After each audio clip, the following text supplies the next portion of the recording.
government installations in the city. And of course, this is in line with what is actually going to happen at around midday, just to ensure that everything is in tandem with the law, regardless of what, of course, the Supreme Court will actually be announcing. What we also know for a fact that the situation has remained relatively calm here in Kisumu County. Most of the businesses have actually opened. A number of them have not opened for obvious reasons. But Victor, what we have actually seen in a number of places is that most of them have actually opened and they're going about their businesses as usual. And we have also seen just a few minutes ago, after, of course, the announcement that the verdict will actually be given at around midday, we've seen a number of schools releasing students to actually go home. And of course, this is a precautionary measure just to ensure that when they announce, and of course, students and pupils actually will be safer. We also talked to a number of locals here, and most of them have actually expressed the desire to actually maintain peace,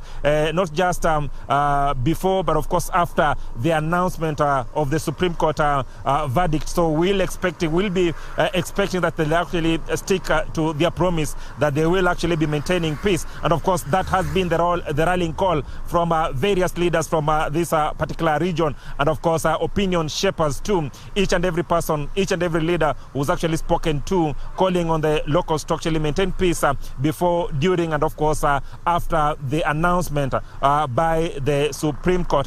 But of course, we will be watching keenly just to get to see if indeed, of course, that rallying call will be adhered to, or things will change. But of course, we are all praying that things will be calm even after the announcement has actually been done.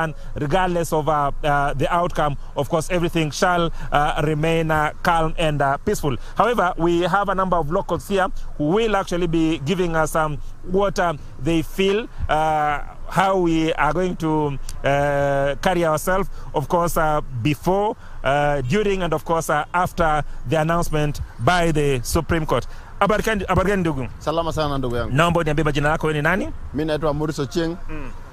Wewe ni mkazi wa hapa Kondele? Mimi ni mkazi wa hapa Kondele. Morris, hadi sasa tunaona kwamba watu wamekaa kwa amani sana na watu wanaendelea na shughuli yao ya kawaida.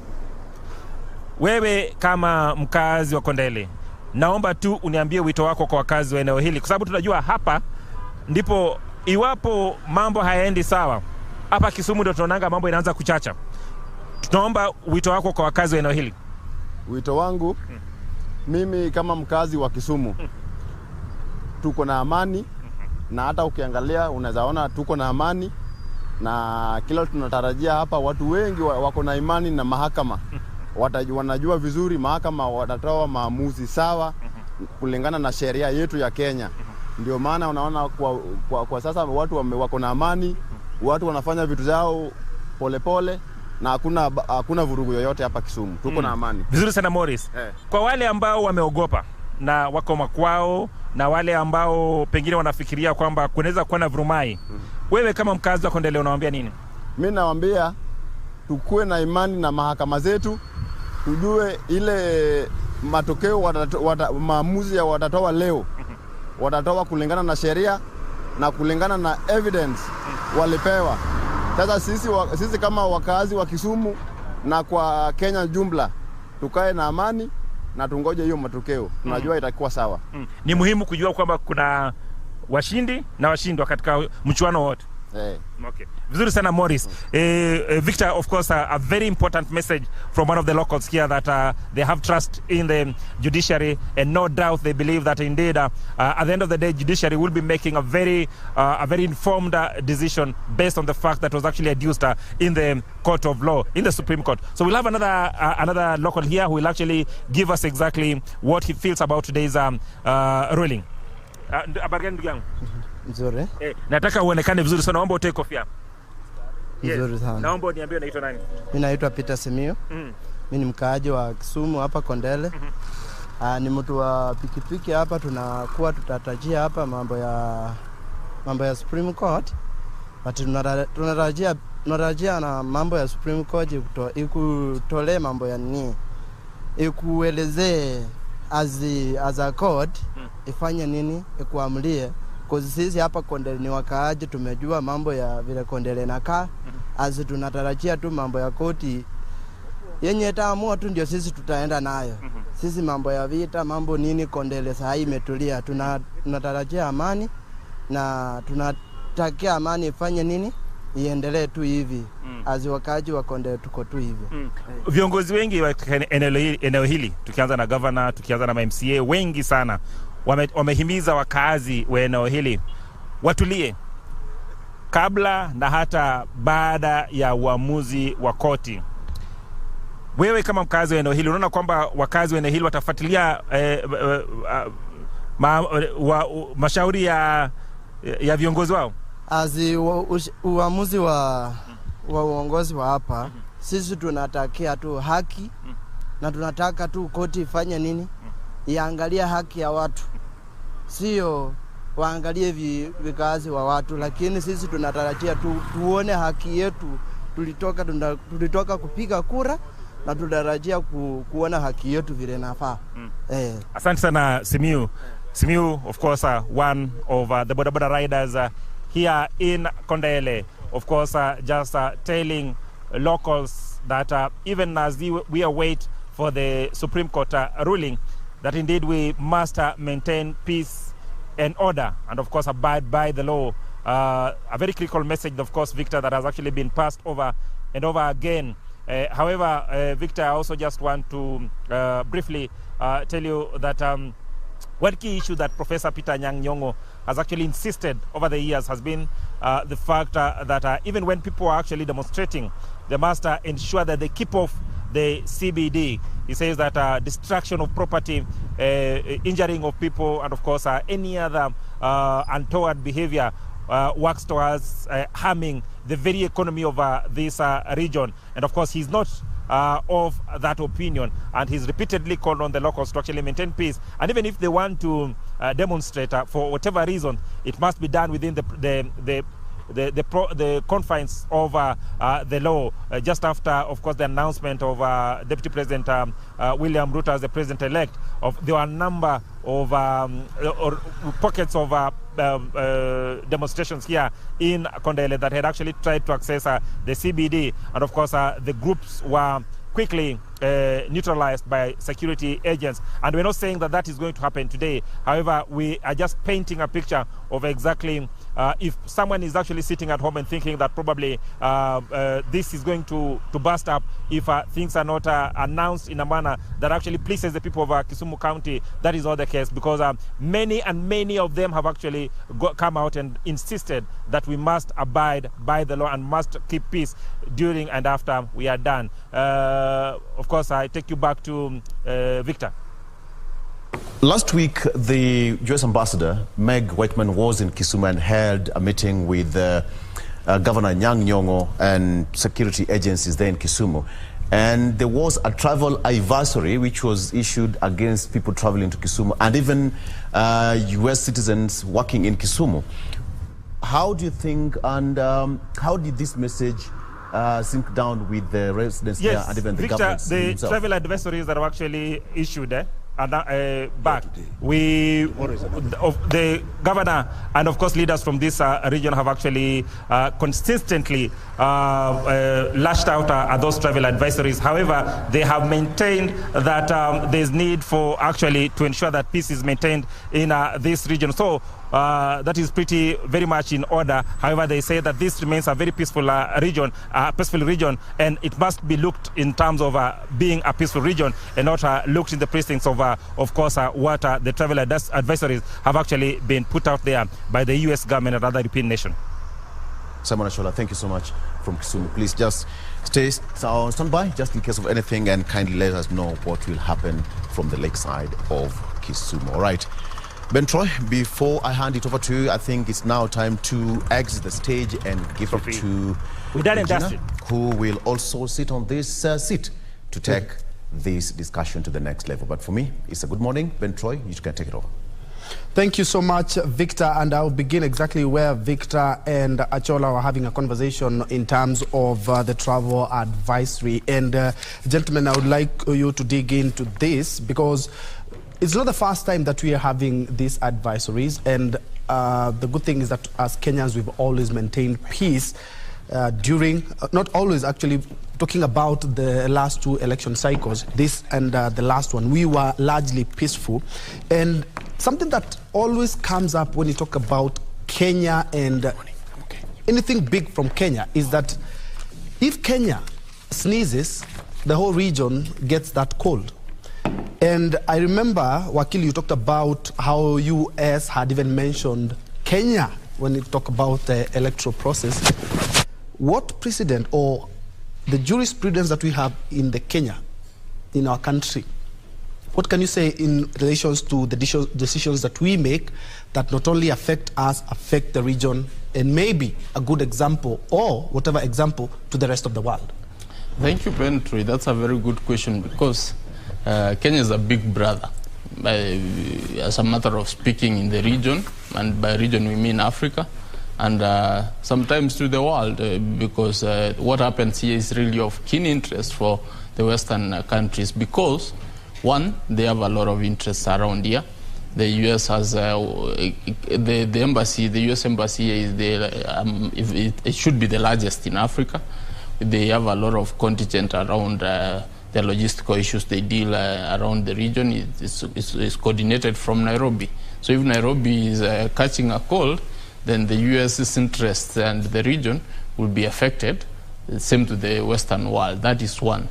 Secondly, the other East African community, Kenya, has almost one of the largest, as the largest economy, which almost combines the rest of the economies, except now that we have brought DRC now, that is going to change.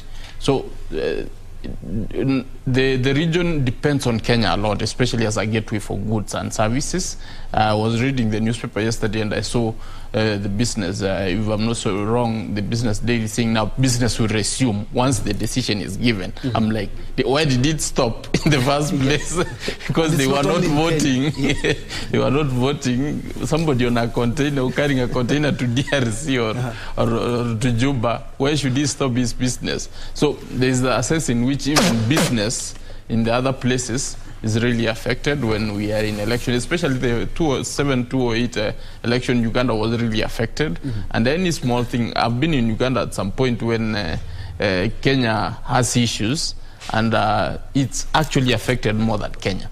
So that means that it's something which they have to hold with bated breath, that, you know, let's hope it goes well so that we continue with our business. Mm-hmm. So that aspect is what it is that we are looking at. The U.S. is a Kenyan friend, and it's important that whatever affects them affects us. So when they see something affect them and they don't have the courage to walk through it the way we have, courtesy of our constitution, I think that is something commendable. Remember, their constitution is very old.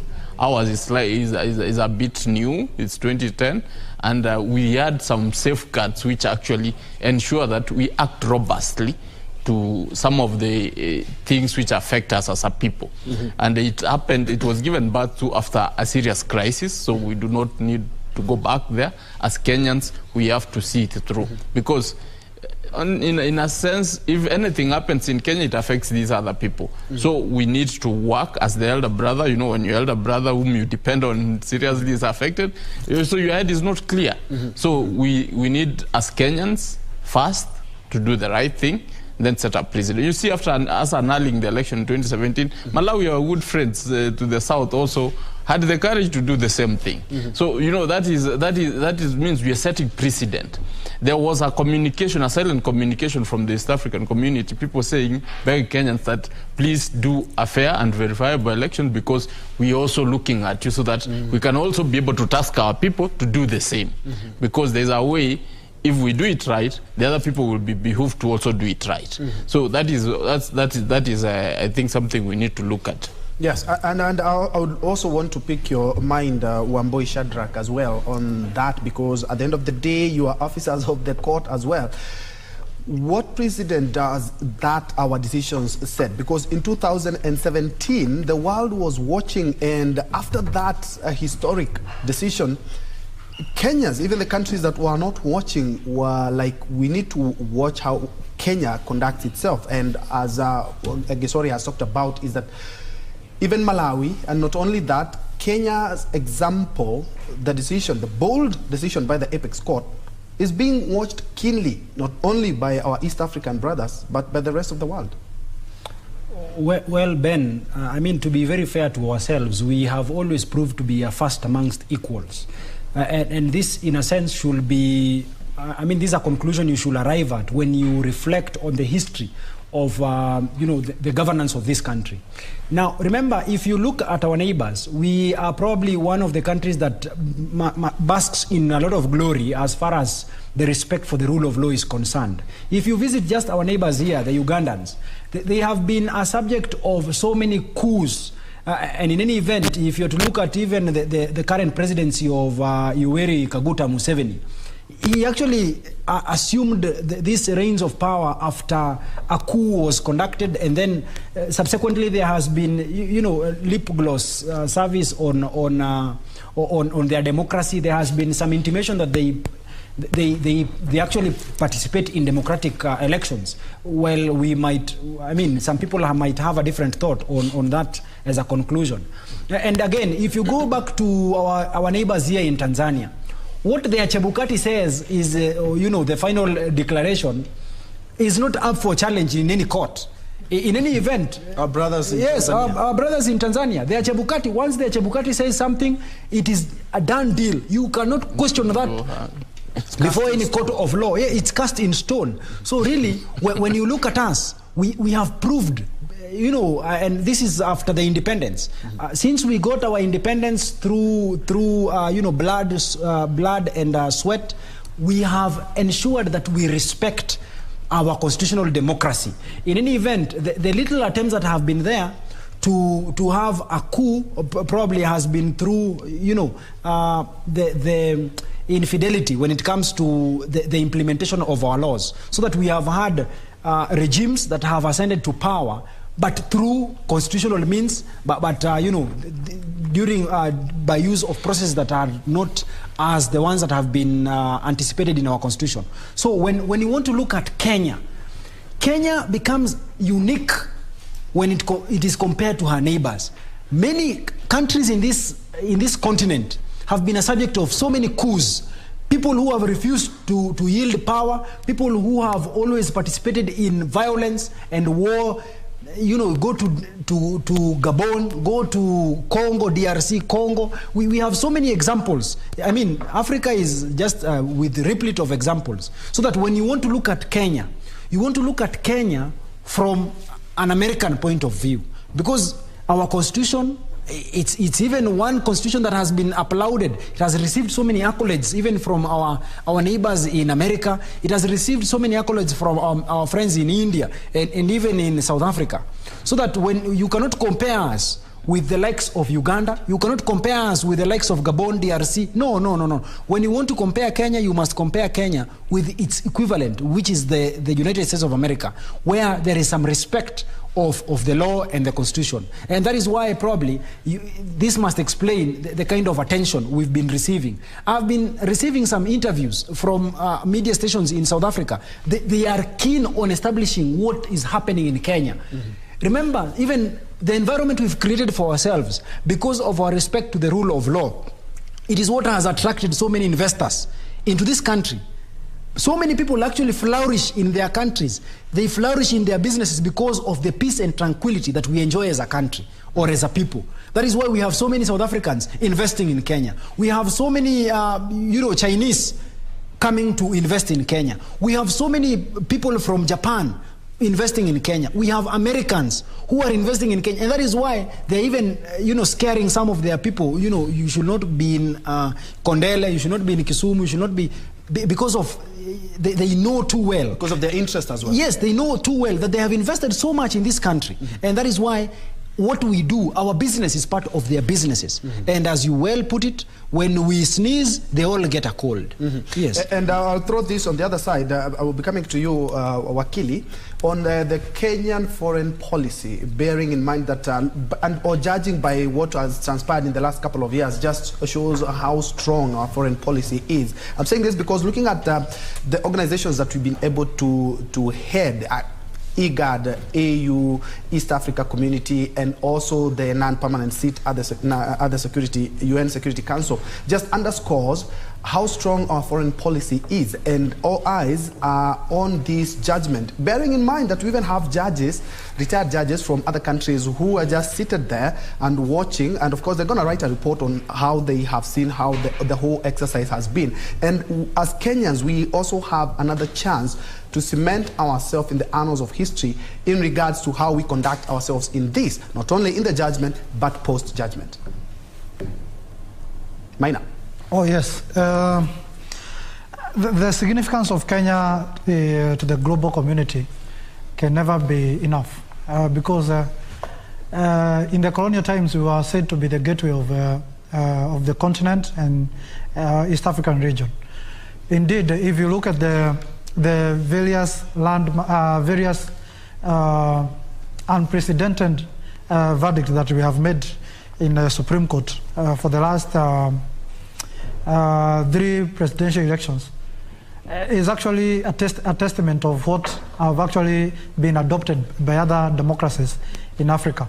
And indeed, I've seen international media houses from advanced democracy complementing this particular electoral process in our country. I saw last night I was reading an article from the New York Times.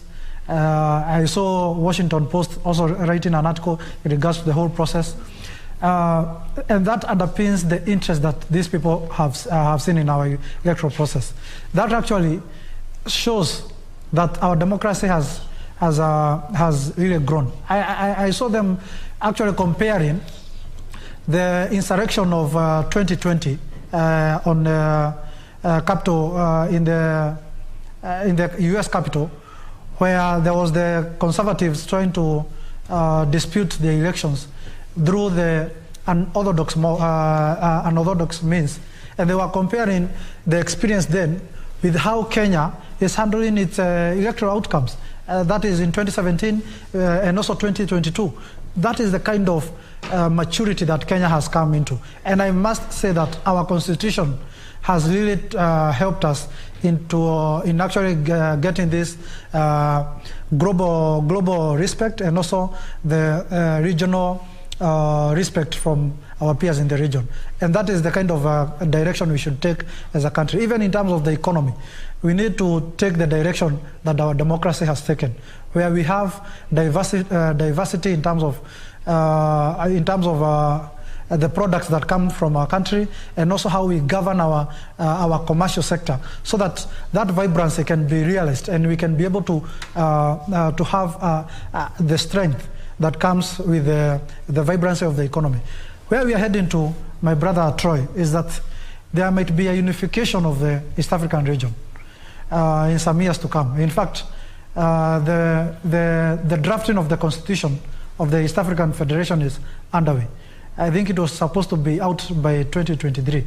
So if as a country we get it right, how we govern ourselves and how we conduct our commercial sector, then it means even when we unify as a region, we are going to be having an upper hand in that unification in regards to offering leadership at the governance level and also at the economic level. And that's where we should head as a country. The Kenyan foreign policy is as vibrant. Remember, we have a concrete foreign policy that is documented. I think it is one of its kind in the African continent. And I think even as the next president comes, we can only improve on that foreign policy or make it even better, so that as a country we can have a country that is respected at the global level in terms of offering direction from the sectors of security, peace, and also the economic level. Because as of now, we are seen to be a regional superpower, but continentally and globally, we are still identified as a developing nation. How do we move from that status of a developing nation to a continental superpower and a global partner with the developed nation? It's by having a vibrant economy. And a vibrant economy comes with building an inclusive economy, irrespective of the strength of the enterprises that we might be holding as individual population in this country. Indeed. Thank you so much, Maina Karobia, for your time and your insight. We have been here with you since we began this broadcast 7 minutes to 7, and of course that is quite impressive. Thank you so much for your insight. That has been Maina Karobia, who is a governance and leadership expert, and has been actually assisting us in putting things into perspective as we wait the big judgment. We are just an hour shy of that judgment, and the Apex Court did send earlier this morning, notice on that, and said that at exactly noon is when they will be giving us that judgment. And now we have new energy, new strength, and we are also trying to get that gender parity. And we are now joined by Regina Manyara. Good morning, Ray. Good morning, Troy. Indeed, you have been holding forth all the way from the crack of dawn, and we're here to support you. Remember, all eyes are focused on the Apex Court as well. Put 1 hour to go. We'll know which direction the country is going to be taking in terms of matters of leadership and, governance, so to speak. And it's definitely going to have a ripple effect in as far as Kenya moves forward, matters business as well as our international relations. And I like what our guest, the political analyst, this is Maina Karobia, said, that in the next few years we are likely to see a unification of the East African community, as it were, and Kenya needs to cement its place as the center of it all in as far as matters of politics are concerned. Just to remind you that we welcome your feedback. You can get us on Twitter on KBC Channel 1. Now, as all eyes are focused on the Supreme Court and its decision that is yet to be made in the next 1 hour, let's take you down to Dagoretti, where our reporter Beatrice Getonye is covering, the CBC classroom, so to speak, with Cabinet Secretary there, Professor George Magoha. Good morning, Gatonye. How are you?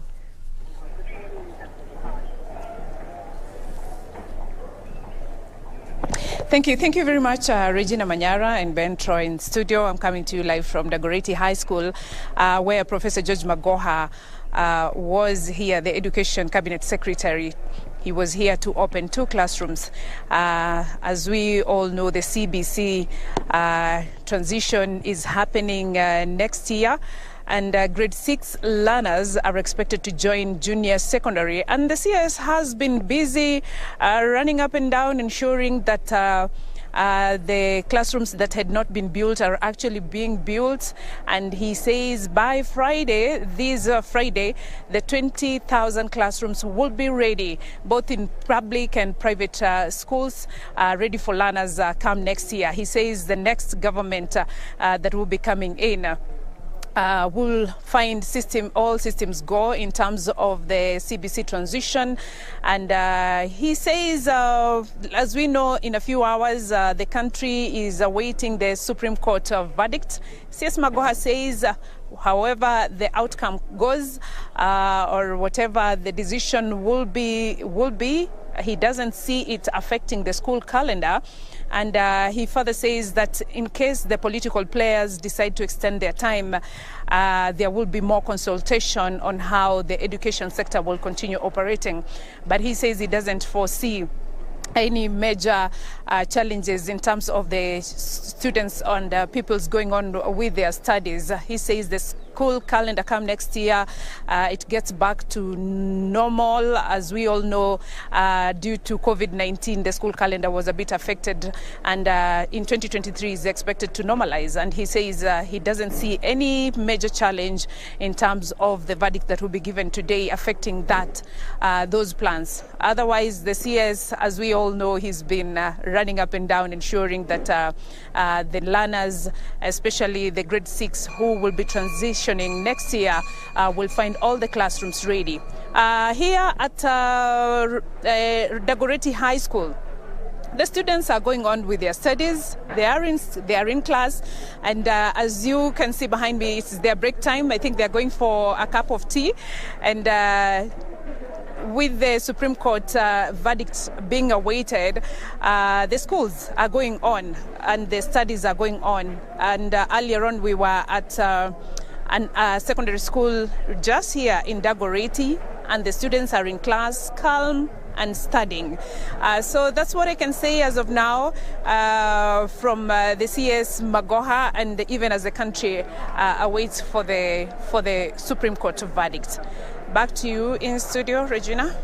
Yes, thank you very much, Gatonye, for that update in regard to where we are when we talk about transiting into the CBC, that is a competency-based curriculum, their way of learning. What we know is that the tests that are going to be rolled down under CBC will entail a balance between formative and summative assessments. So in layman term, it means that students have technically already sat for the school-based assessment in grade 4 and 5 and are now sitting the last batch of tests ahead of the December national examinations. Now, the end of primary education national assessment will be administered by the Kenyan National Examination Council at the end of grade 6 with a total weight of only 40%. So this is ongoing, and there's been a lot of talk in regard to what Cabinet Secretary of Education in charge of education there, that is Professor George Magoha, has been doing for the last few weeks, and especially a day when it seems that, operations are half and half as Kenyans expect that particular ruling to be made in an hour. So he's been crisscrossing the country, ensuring that at least the 1.25 million students that are expected to be taking the exams as of December this year get to do so in a new infrastructure.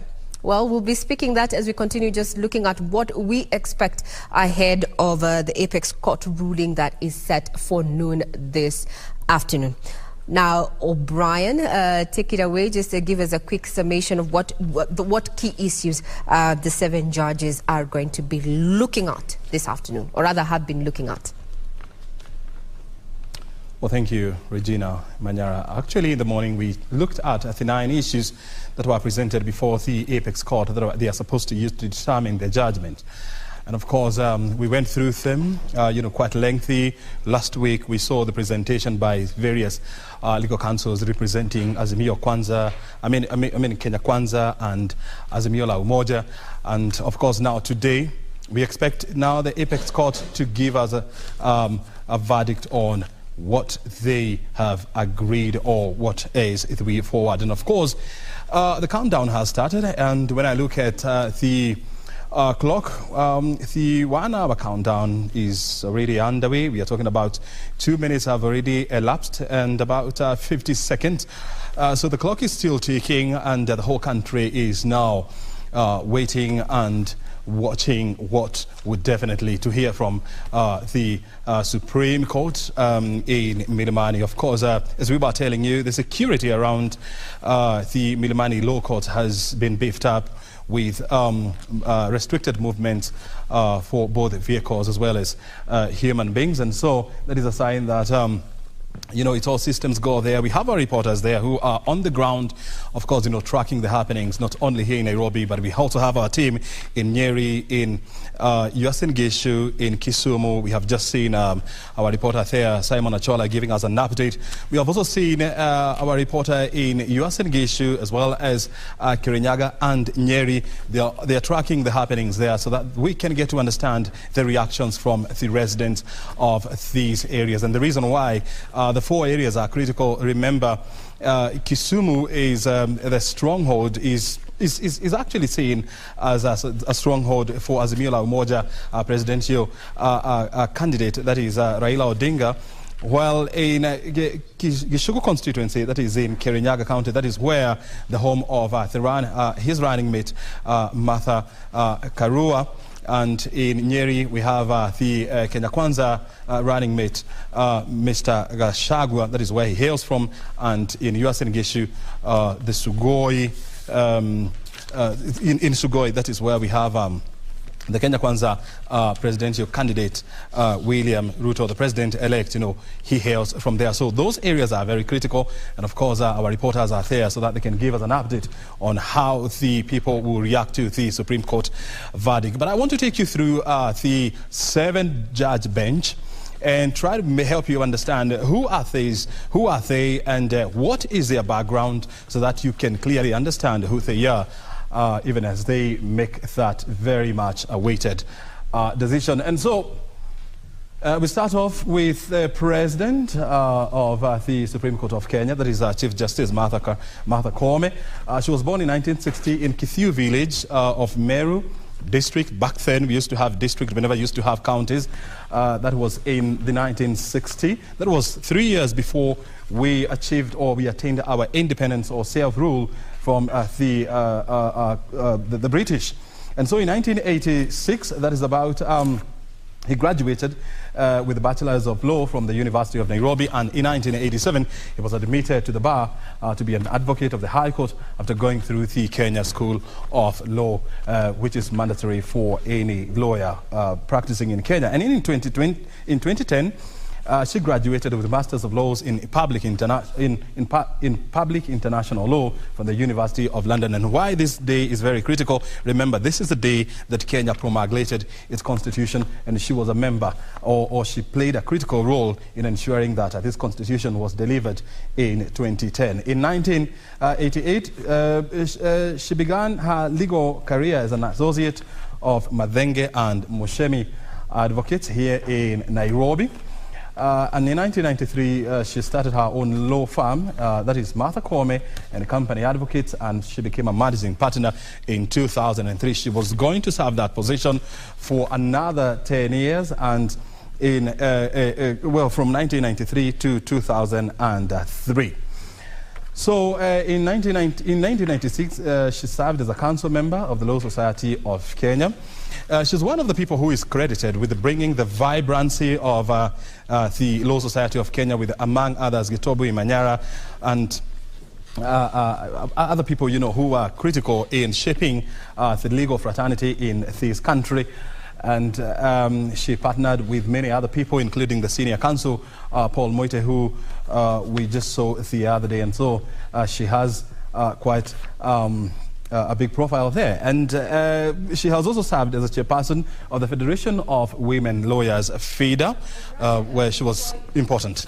Before you continue giving us, the bios of the 7 judges there, just to point to some of the pictures of what is happening at the Supreme Court. We see various councils have already started, arriving at the Milimani.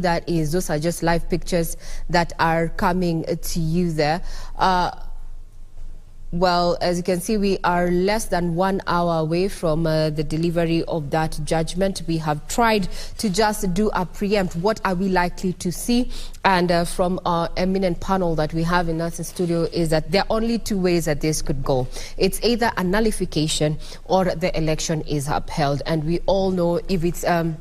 we are looking at the upholding of that particular election, then we have the 13th is the date, so to speak, for a swearing in. However, in the event of a nullification, we are likely to be looking at, in legal terms, either a rerun or a runoff, so to speak, one including the the petitioner and the main respondent there, that being President-elect William Ruto and Azimio flag bearer Raila Amolo Odinga, or well, the other might include the rest of the 4 candidates. But we are waiting to see. It's under an hour and we're here. Now back to you, O'Brien. Oh, absolutely, and that's what we are doing here. We just we are in studio. We are at the Milimani Law Courts just to observe what is happening there, and so we'll be crisscrossing over these critical places so that we can keep you updated on what's happening there. So we are still going through the profile of the President of the Supreme Court of Kenya, that is Chief Justice Martha Koome. And so in 2012, she was elected the chairperson of Kenya Magistrate and Judges Association. And fast forward in 2021, she was shortlisted for the Chief Justice position to replace David Maraga, whose tenure came to an end. And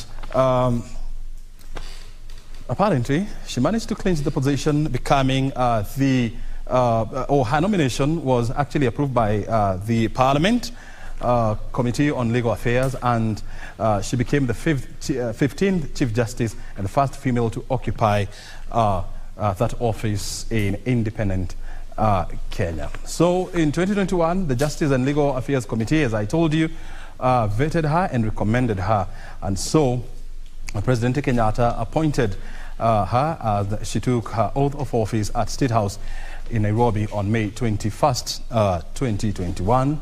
And in the same year, that is May 24, 2021, she assumed office at a ceremony that was held at the Supreme Court building. So that is a brief of the Chief Justice Martha Karambo Koome, who is the president of the Supreme Court of Kenya. Let's now go to the other lady who is critical in today's decision, and we are talking about none other than the Deputy Chief Justice of Kenya. That is who? Very good. Philomena Mwilu. She was born in 1958 and her career spans for over 35 years. In 1984, she began practicing law in Muthoga, Gaturu and Company, and later transferred to Mutunga and Company Advocates. In 1991 to 1997, she was a senior legal manager at Jubilee Insurance Company, serving in that capacity. From 1999 to 2000, she was a board secretary of the Electricity Regulatory Board of Kenya, which actually was succeeded by the Energy and Petroleum Regulatory Authority. In 2006 to 2007, she was the deputy chairperson of the Energy Tribunal. And in 2007, she was a board director of Nairobi Water and Sewerage Company. In 2008, she was appointed High Court judge, first serving in the Commercial Court Division in Nairobi and later moved to the High Court in Eldoret. In January of 2012, she was appointed the head of the Environment and Land Division of the High Court. In October 2016, she was shortlisted for the position of Deputy Chief Justice of Kenya after the holder of the position, Justice Kalpana Rawal, attained retirement age of 70 years. Justice Mwilu emerged tops in the interviews, and the Judicial Services Commission picked her to hold the office of the Deputy Chief Justice. In 2017, she was part of the 7-judge Supreme Court bench that had and determined the 2017 presidential election, which was headed by Justice David Maraga, who retired. And of course, the court nullified President Uhuru Kenyatta's re-election and ordered for a rerun. Now, O'Brien, before you actually wind up there and just giving us a feel of exactly who is going to be or who is forming the 7-judge bench, so to speak. Well, let's take you down to Mombasa County, where we're joined by our very own Junaid Karisa to bring us up to speed with what is happening as Kenyans await that particular verdict on the presidential petition. Good afternoon. It's still morning. Junaid, how are you?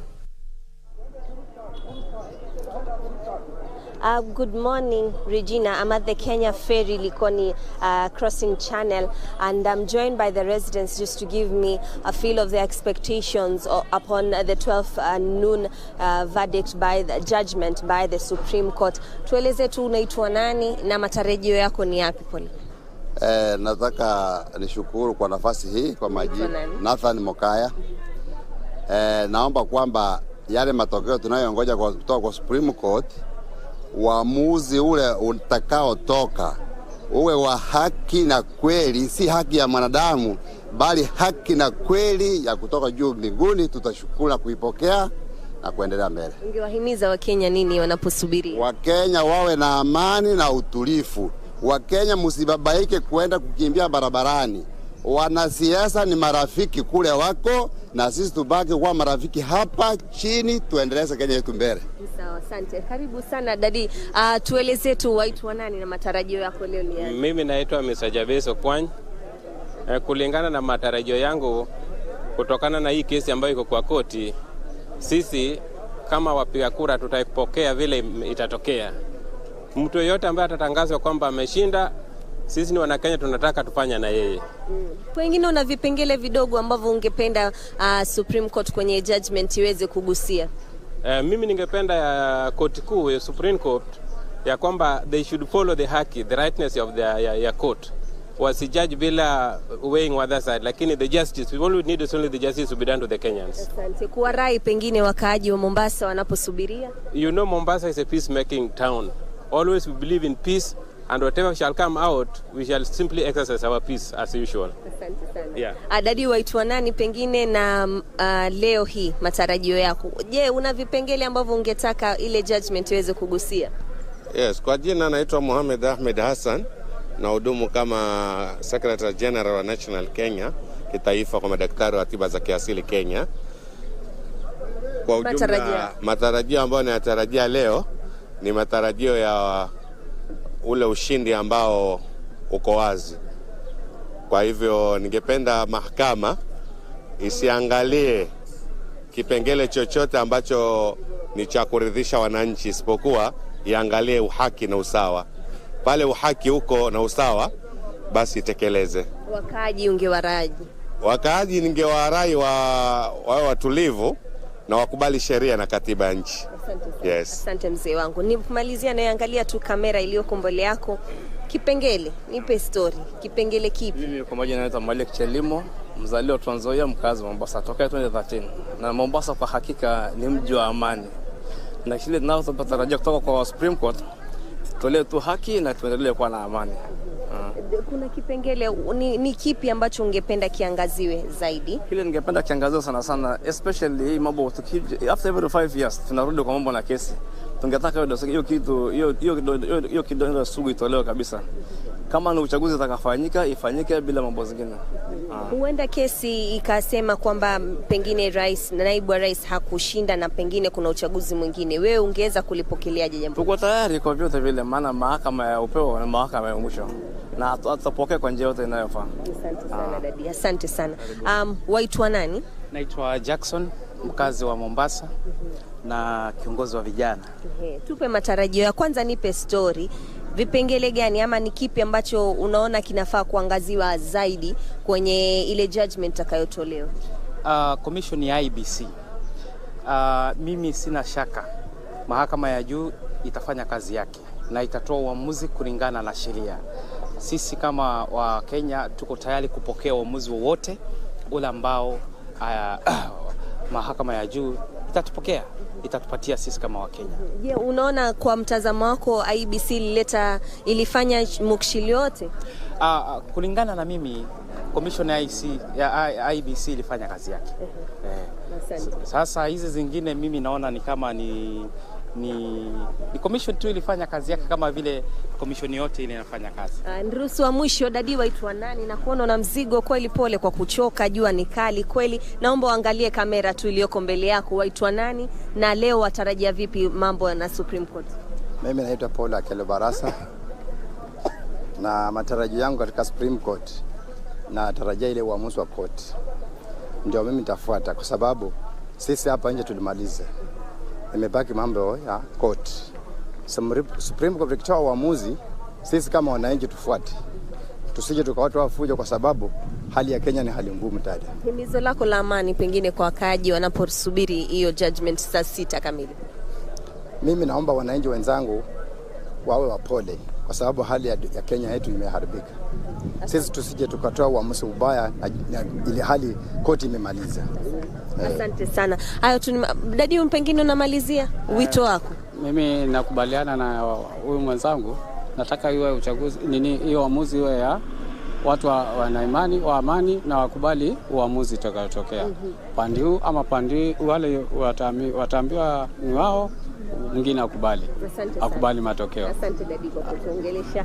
Hayo tu ni matamshi tu ya wakaaji wa hapa katika kaunti ya Mombasa. Their clarion call still remains peace for most of the residents of Mombasa. So we have been just walking over, just getting a feel of how the business community is looking like here in Mombasa County. Most businesses have opened, give it like 80% of the businesses in Mombasa have reopened and are waiting, of course, how the day unfolds when it comes to that verdict. And life is as normal as it can be. The normalcy here is being experienced as normal as it can be, and they're just waiting, and hopefully that most of the judgment that will be delivered will be in their favor. This is a cosmopolitan town.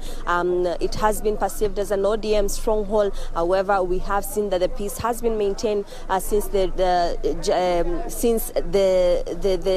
August 9th general election results were relayed, and we are expecting that even after today's ruling, the same peace will be upheld. So back to you in studio, Regina, as I continue to have a chit-chat with the residents of Mombasa. Thank you very much, Junaid, there, just giving us a brief in regard to what is happening down in County 001. The Kenyans are even imploring on their brothers and sisters to continue maintaining peace, a peace that we have witnessed since August 15th there, when we had Wafula Chebukati, the IBC chair, actually pronounce, or rather make the declaration that made that William Samoei Ruto is president-elect. Now we cross over to County 027 in Uasin Gishu, precisely Eldoret, where you can see on our screens there, that's our reporter Timothy Kipnusu, who is ready to bring us up to speed with what is happening in Eldoret. Good morning, Timothy. How are things down in Eldoret?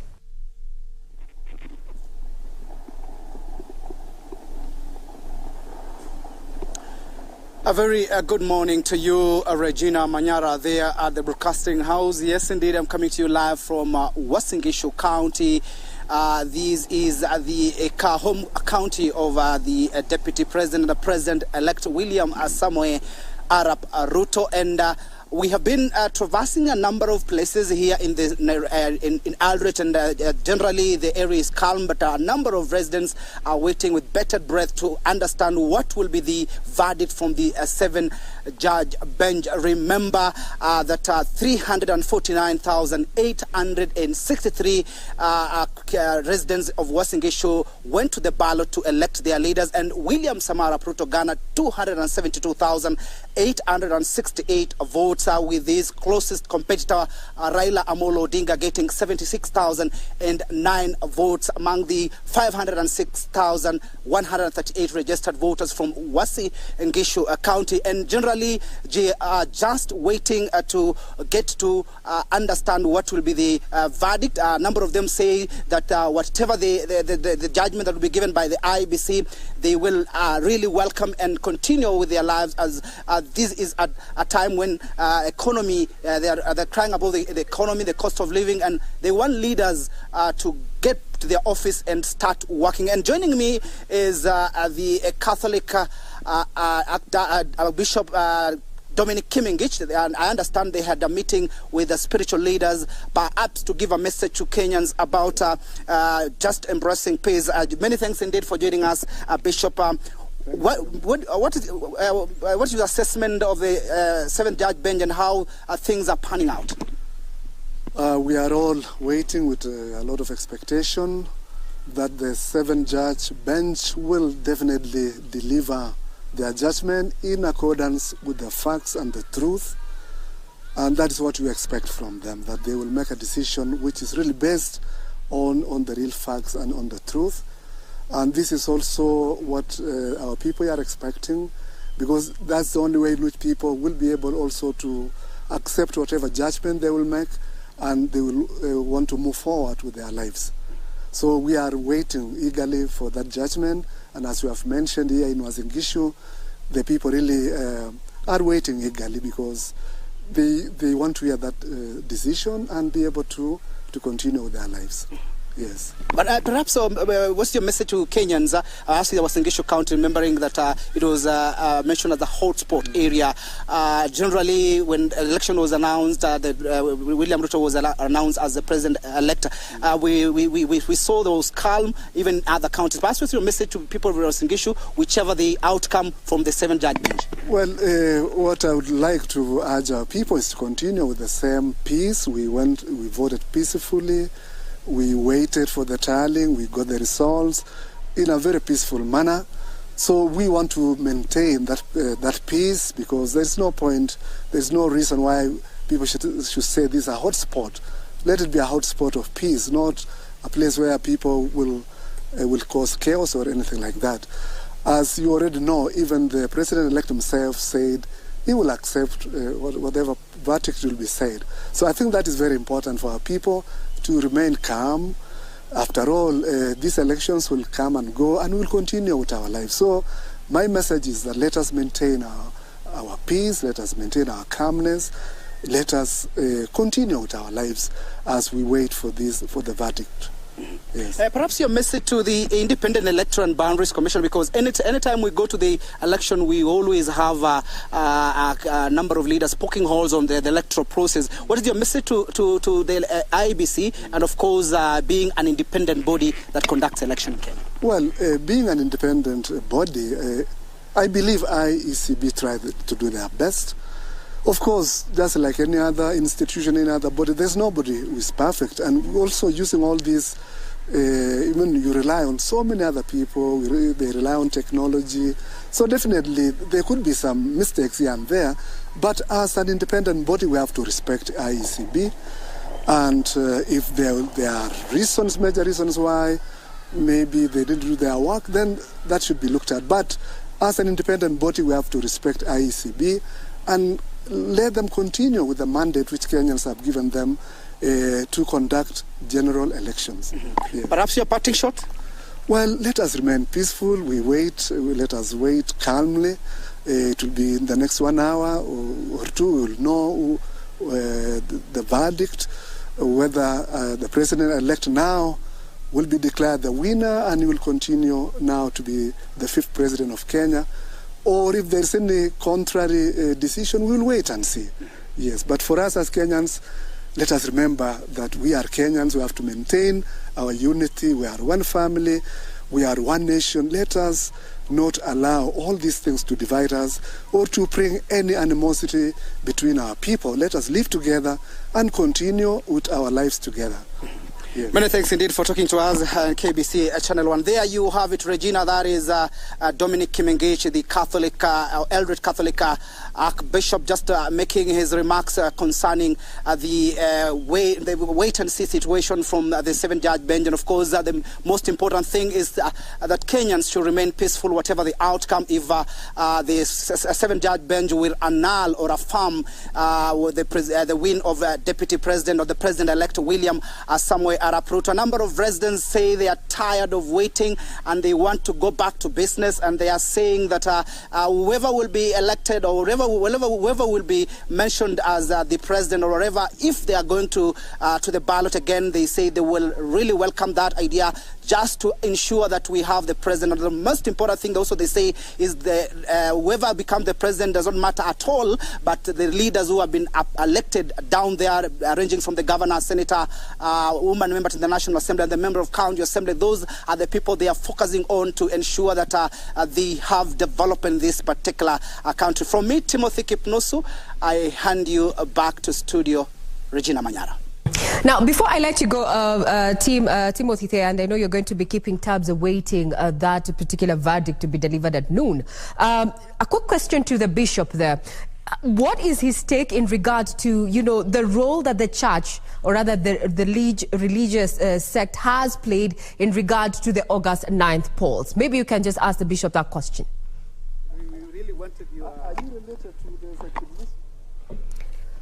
Well, we will be getting feedback in regard to what the bishop there has to say in as far as the conduct of the religious sect has had run up to the elections and even during the elections, and such at a time when we have heard from various denominations they are calling for Kenyans to remain peaceful as they have been. We will be getting to that. Now, some of the shots that you're seeing on screen are just live shots from Milimani there, where the Supreme Court anytime from now, actually exactly 32 minutes from now, is going to be delivering their verdict on the presidential judgment there. Now, to just give you a list, the petitioner, that is Azimio la Umoja One Kenya Coalition, had a list of 42 lawyers who were litigating on this matter, and they were led, this team, the legal team, was led by senior counsel and Governor-elect there, James Orengo. He led this particular team that comprises of Feroz Nurwarji, then Philip Murgo, as well as Okongo Mogeni. Also in that particular team, and I can see we have just seen Tom Omolo there actually cross over. This is part of the Azimio legal team. There are 42 lawyers there contracted for this particular matter. Under the case management team, we had lawyer Paul Mwangi, We had Jackson Awele, Julie Soweto, Velma Mauri, Professor Shihanya, Fred Orego, Dan Manzo, as well as Tom Masharia there. Just a slide past there. We saw that is Dan Manzo there, who just crossed there in that particular screen. That is just some of the Azimio team of lawyers there. And as far as the Kenya Kwanza team is concerned, they contracted 54 lawyers in this particular petition, and they were led by senior counsel Fred Ngatia, leading a team of 4 first. That is Kioko Kilukumi, we had Kirago Githenji, and Professor Kithure Kindiki. Also, a part of the team, in as far as the case management aspect is concerned, included prominent counsels like Katwa Kigen. This particular team by Kenya Kwanza also featured ICT professionals there, just to look at, the 50. We had Raymond Bet, Edmond Kiprotich, Geoffrey Rono there, Geoffrey Koech, Duncan Kichamu, who is a statistician. And as we have seen in the dailies even that we have captured, that have been captured, and the headlines there is that it's been an issue around ICT-based, the process vis-a-vis the tally, and ICT has been adversely mentioned. What you're seeing is, I think, the team from the Kenya Kwanza team there, as well as Gideon Wegai there, former AG there, walking in with a team of counsels there. And that particular had made some light moments, and we began this particular petition there. And those are some of the color that we saw as we continued the coverage of the supreme battle there, so to speak. Either way, in the next 29 minutes, we are seeing Wajakoya there, with his durag also joining in. You can see this, we are 29 minutes to go, and we are likely to know which way the axle is going to land in as far as the presidential petition 2022 is concerned. I would want to quote some legal counsels there, what they have had to say in regard to, how confident they are of a supreme victory. And I want to quote Mahat Somane. And he has been, very key in representing the IEBC there, and says there were no foreigners and no form displayed on the IEBC portal that was not the original, which includes security features. There's been conversation. What has been put on the IEBC portal? Is it a factual? Is it not? Is it a fake? And as by the end of Friday, we had several, hashtags trending on Twitter there, at least so to speak, about Jose Camago there, who apparently was a name that was adversely mentioned during that particular petition. I'd also want to quote George Morogo, who said that IEBC chairman has made considerations of his staff who are facing arrests and intimidation and decided not to wait another day. This was a question in which IEBC chair Wafula Chebukati found himself the crook, so to speak, in regard to the challenge in the manner in which he made the declaration after the August 9th polls. Now, Zerhabu Johan Mohammed said the Constitution talks about the commission, not the commissioners or the chairperson. He cannot be equal than others. That's a question in regard to matters of the IEBC and way forward. And we have our guests here who have been chipping in and giving their views in regard which way forward as far as IEBC is concerned. And I'm talking about constitutional lawyer Shadrach Wamboi, as well as Gibson Gesore there. The question of IEBC, is this where we draw the line? Are we going to change in as far as the electoral law is concerned?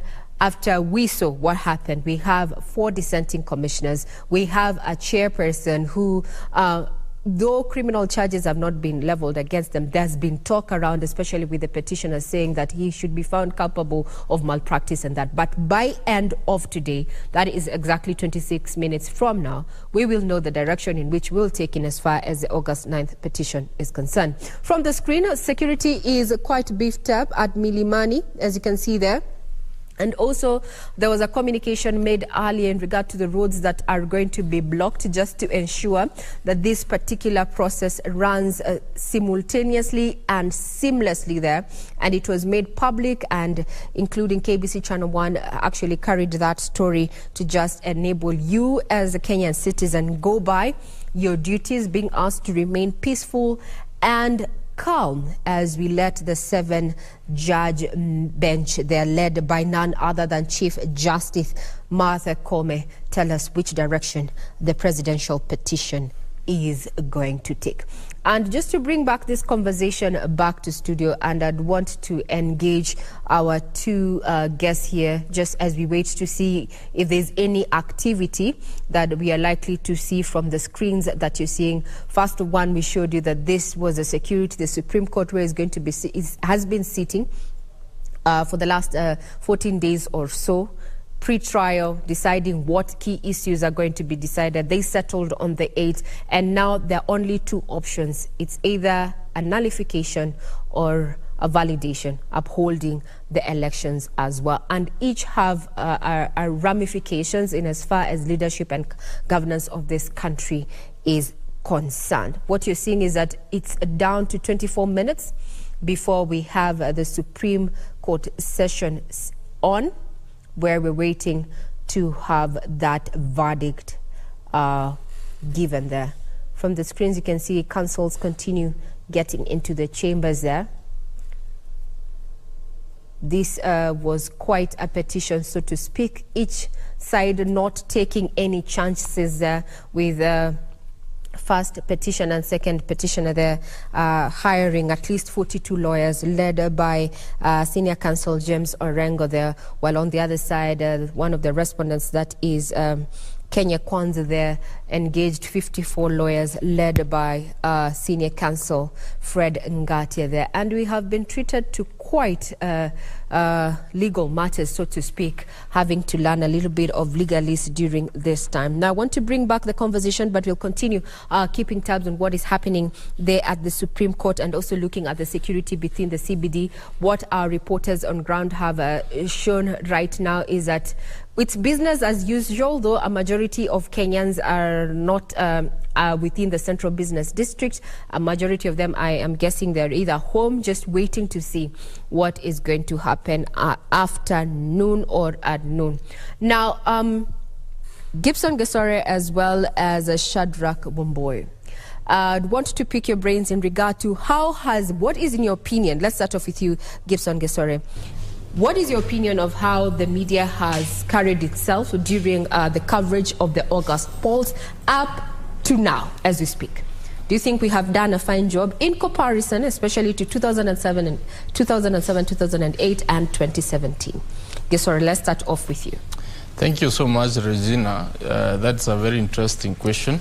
The media has really done a good job.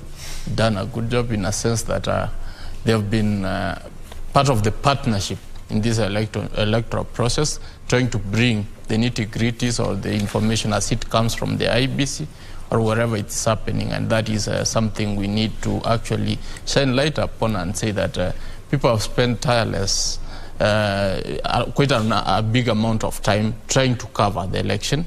I remember you were at Bomas, you never slept, you were telling me how tedious it was. It means that's a sacrifice you gave so that we could get the news of what was happening from the tallying center.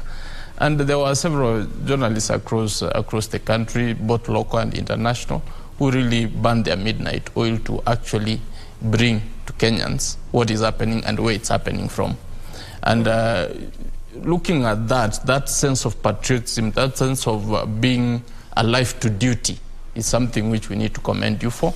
And we ask that you don't look back on that, because we really count on you so that we can be able to know or hold the government accountable, IBC accountable, and actually for news. Those are very important aspects, because once you have that, they say information is power, and you actually relay that in the best way possible. Thank you for that vote of confidence. Before I hand over to, Shadrack Wamboi to give us, his thoughts in regards to media coverage of the election to now. What you're seeing on screen is that this is the inside of the Supreme Court, the makeshift court area from Milimani, where we are expecting any minute from now. It is down to 21 minutes to noon there.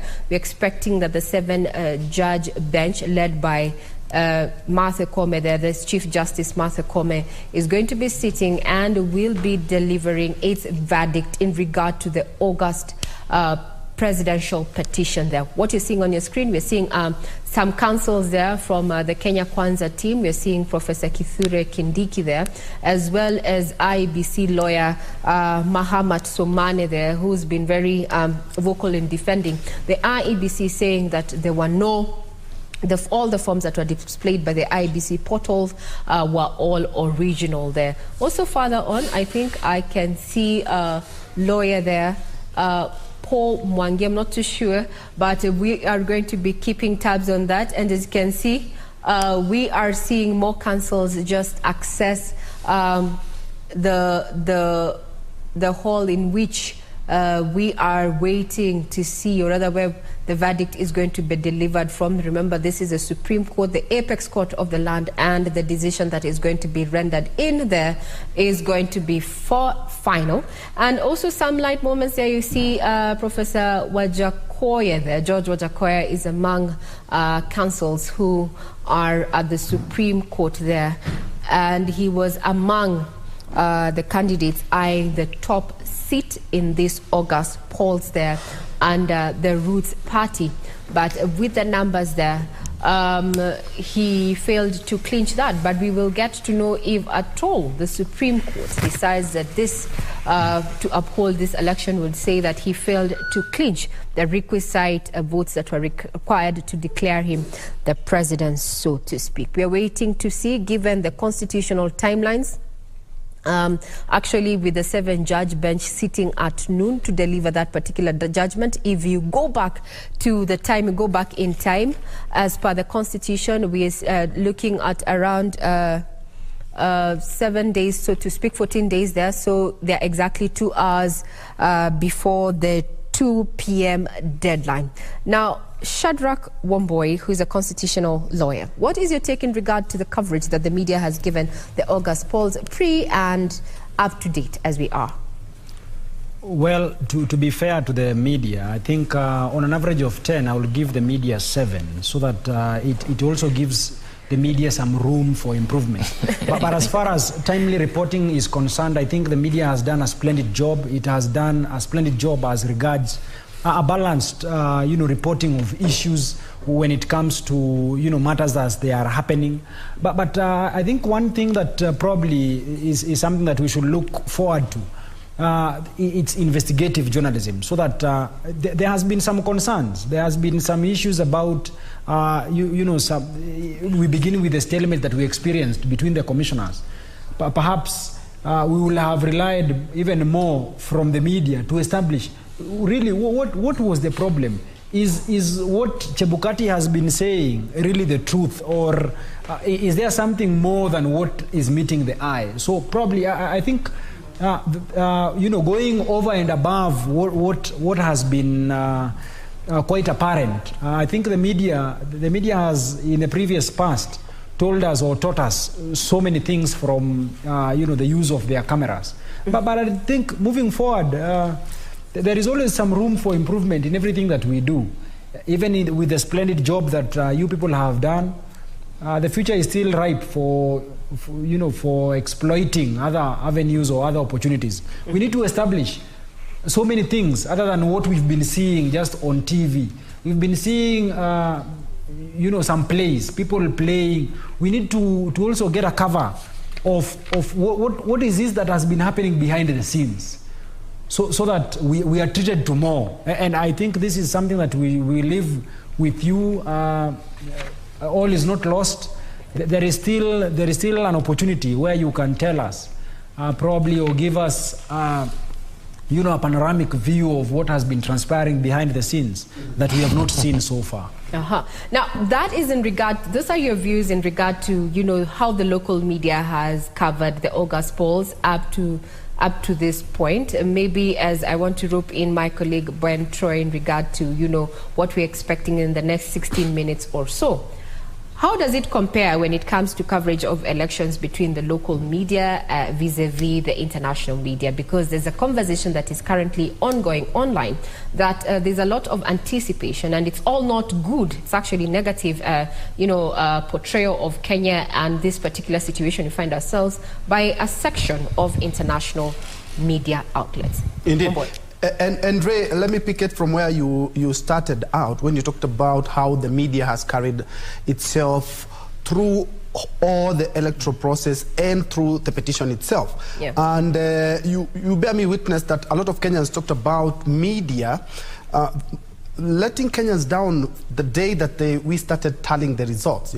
We did a very good presidential and gubernatorial debates, but we were not as united or as one cohesive unit when it came to the tallying process, and which would have helped a lot of Kenyans cool their nerves. But away from that, the election itself and the petition, I would say we as media have carried ourselves in the best way so far. In the great words of Wakili here, is that we still have some room to improve as based to how we cover and how we write our report. Because looking at what we see the same thing, but at the end of the day, when we go down to write our story, sometimes you find some discrepancies here and there. That said, the media also will be keen, and Kenyans will be keen to see how after this we do carry ourselves. Because at the end of the day, you have had America talk about it, many countries, but they have to rely on the media, because if we don't show it, if we don't write it, if we don't present it out there, no one will know exactly what is happening in the country.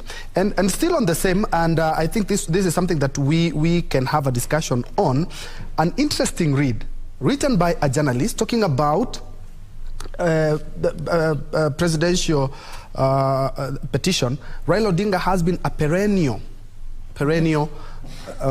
petitioner when it comes to this, and that person is arguing no matter how this goes, either his way or not, he will be credited in fighting the fight and actually trying to solidify our democracy. I don't know how Wakili Gisore you view this, but at the end of the day, despite his hits and misses, because he's had some wins and some losses as well, is that he has enabled Kenya to be a democratic country, and also single out some of the things. Because in 2017, what the Apex Court talked about are some of the things that we have been able to implement in our 2022 politics. And at the end of the day, win or lose, it still be credited in solidifying our democracy. Sorry.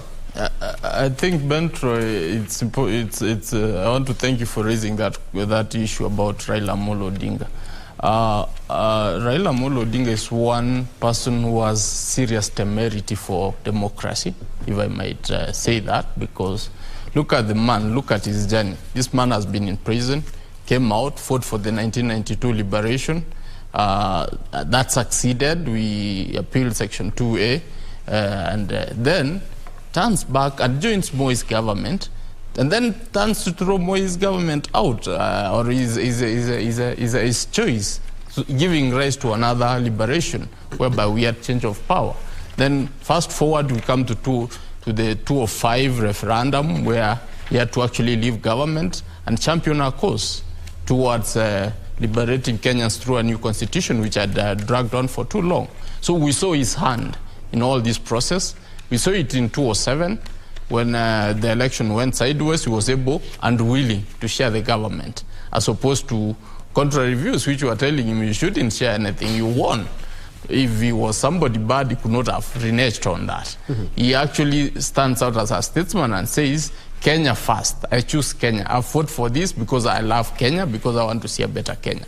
So if sharing the government with Moi Kibaki is something which is going to give us prosperity, is what I will do. And that happened we ended up having the 2010 Constitution, which is very robust, which we are enjoying. He has actually even gone in to bolster that particular constitution by going to court severally to test the limits, to actually be able to portray that this constitution has got to be tested to every end so that we can be able to have a better country. In 2013, he was in court. He lost, and I said, okay, we will obey. Come 2017, he actually succeeded. He succeeded in the petition, and he ended up joining government or having a handshake for purposes of Kenya. For purposes of Kenya, he did an handshake for continuity because the economy was not been doing well for the longest time. So for purposes of Kenya, he actually was able to do an handshake. And then he's again in 2022 in court. If we can quote him today, he said, "It's not about me. It's about fostering democracy, which is if there is anything we can credit the man is that he's a democratic Kenyan and he's actually a person who is out for the good of Kenya. And that in itself embodies a man who has done much more than any other president, because nobody has been able, amongst the presidents who have led Kenya, you've not seen anybody stand strongly for Kenya. Some of them have been elected, but I'm sorry to say, nobody has been able to be for Kenyans. Raila represents the common man and the interests of the people. They have done their bit in terms of developing the economy or trying to do their single political issues around leadership, but in a uniform scale, I think if you get to put them on a weighing scale, I think he really weighs way much more than any other president in terms of fostering democracy. Mm-hmm.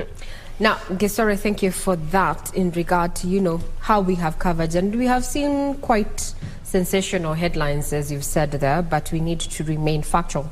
As your colleague there has given us a 7 out of 10, giving us room for improvement. Indeed, we will work on that. But now let's find out what is happening within the Central Business District. Statistics indicate that 85% of workstations are domiciled within the CBD. Now, being September the 5th, we are joined by Hibak Sayed from Kencom there. We can say it's the center of CBD, to just bring us up to speed with what is happening as Kenyans await that particular ruling.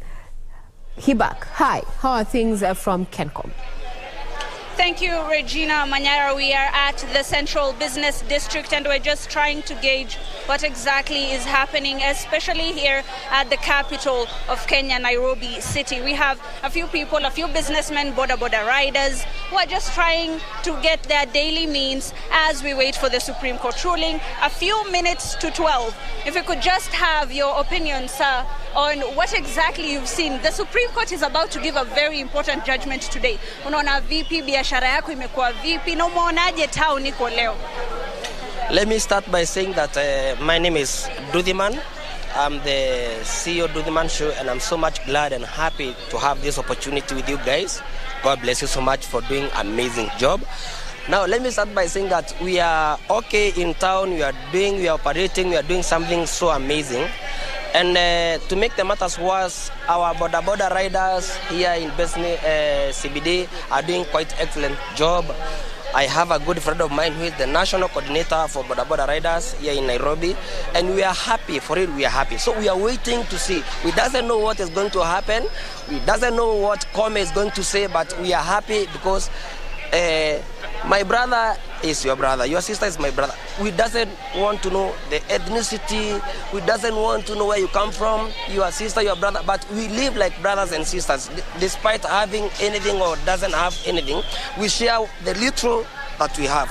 So as a border rider who is a journalist by profession, because I've worked with your media or whatever, I'm happy, we are happy. So let me just give a take to my brother and say something. Just to cut you off, Regina, we've been checking around and we've seen that the shops are mostly open, the businesses are functioning quite well, people are conducting their business as they always have. As you can see, we're at Kencom, and most of the matatus are carrying people just as they always do. People are waiting, yes, for the ruling by the Supreme Court, but people are going about their business here in Nairobi City.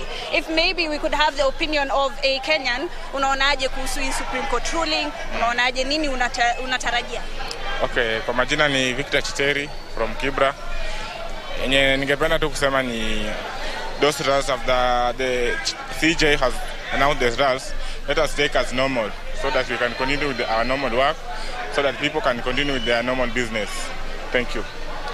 Well, I'm going to have to give it back to you, Regina. We're still going to be traversing Nairobi City, and maybe we'll go to another street within the Central Business District and to just see what exactly happens as the day progresses and as the judgment comes. Back to you in studio, Regina.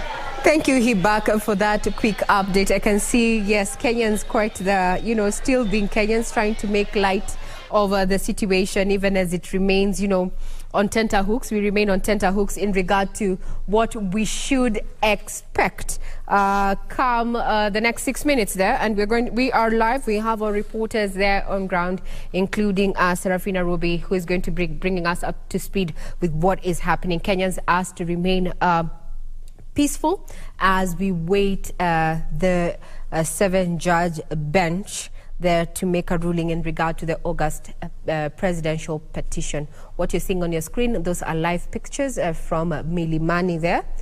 We have seen various councils have arrived. We have Kithure Kindiki there, who is part of the Kenya Kwanza legal team. There is Kato Kigen just crossing your screen there.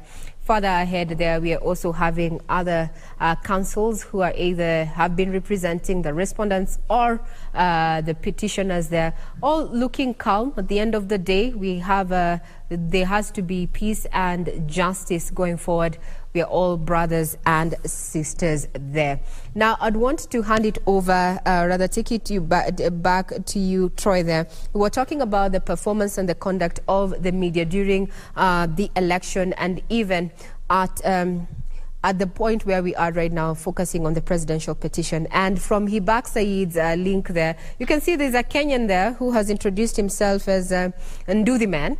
And what I am actually proud of is that during this particular election, we did not have an issue of, sensation, so to speak, with the Githeri man aspect and such. We did not see this. We kept it to matters of fact. And I would want to say, let's toot our own horn as a media fraternity there. But it was a light moment to try and see that there was a gentleman behind Said Hibak there, calling guys to tell them, hey, you need to watch us. You need to watch us from KBC Channel 1. I'm live. Well, we also want to welcome your feedback. You can get us on Twitter on KBC Channel 1. But before we get to read what you have to say on Twitter and the expectations, we want to take you down to Kibra, where we're joined by my colleague Irene Mchuma Odim to bring us up to speed with how things are looking like in Kibera. Good afternoon.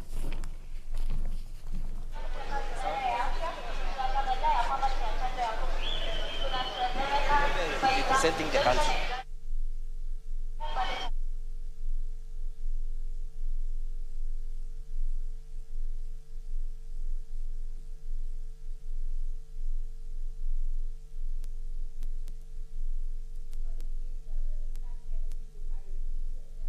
Get the sound corrected. We'll be getting back to you. We are domiciled in various parts of the country just to keep tabs on what is happening as we await the much anticipated verdict on the presidential petition of August 2022 there. Security has been beefed up. A communication was made to Kenyans, especially who are operating within the Central Business District. Various roads were closed, including Gong Road there at the junction of NHIF there, as well as, some motorists redirected not to use the Haile Selassie Avenue there to just try and keep crowds out of Milimani there, where the 7-judge bench is going to be giving its ruling. Led by Chief Justice Martha Koome. What you're seeing is security outside Milimani Law Courts there. That is a contingent of National Police as well as the General Service Unit. And inside there, we're seeing a council made up of, various, there you go, we have Soweto there. Council Soweto there. You can see her, she's already there. I would want to know what's going on through the minds of the lawyers there, both for the petitioner and the various respondents there, who over the last 2 days have exuded confidence that they're going to be carrying their day, or rather their prayers are going to be carrying the day. In the next 1 minute, we are expecting the 7-judge bench there. We are seeing Feroz there, as engaging Professor Githu Muigai and the legal counsel there, governor-elect, that is James Orengo. Quite camaraderie there, transpiring between the senior counsels there. So, as we say, it's all in a day. It's all in a day when it comes to matters of litigation, and that there are no permanent enemies. But we asked that Kenyans remain peaceful, and justice, we hope, is going to be served in this particular matter.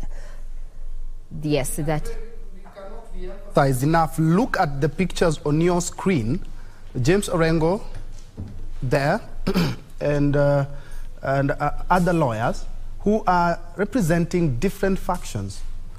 And they're all seated together, they make fun together, they argue it out, they sweat it out together, and maintain the peace. That is exactly what should be happening, not only in that court, but in the Republic as well. Before we crossed over to Irene, we were talking about how despite the fact that he has had some hits and misses in presidential petition, is that he has been able to bolster our democracy in regards to electoral matters. And I would like to pick Shadrach's mind on the same, is despite that Raila has won and lost some of the petitions, he has actually helped the electoral system in the country. That was an interesting read. I was reading from a journalist as well. And on the 7 out of 10, yes, I do agree, because there are some journalists still talking about a ruling. We don't expect a ruling, we expect a judgment today, because it's the final product of what they have been hearing for the last couple of days. Wamboy, I would like to pick your mind on the same. Well, there is a lot to admire from the two gentlemen who have been, entertaining us with this presidential dispute. And one thing you will give to Dr. William Samoei Ruto first is his spirit of resilience. That spirit of, when he wants it, he goes for it. I mean, that is something admirable from his humble background. That is something that you will have to admire and acknowledge. On the other hand, you must acknowledge the kind of contribution that the Right Honorable Raila Amolo Odinga has given us as a country. So many things. I mean, the laws that we currently enjoy have we actually enjoy them largely because of the contribution he has made, the kinds of pain he has had to go through. You speak of the multi-party, us becoming a multi-party democracy in the year 1990s. I mean, that is his contribution. His fight against the Moi utilitarianism, I mean, that is his contribution. Most of us have studied to an extent, and we appreciate the jurisprudence that has been created by Right Honorable Raila Amolo Odinga. When you go to school, some of the things that lecturers teach is the jurisprudence that has emanated from the 2013 jurisprudence, which if Raila Amolo Odinga had not desired to go through that route, if he had not paid the security of cost of 1 million and paid the filing fees of 500,000 shillings, probably we will not have learned or gotten an opportunity to understand the law deeply the way we have understood it.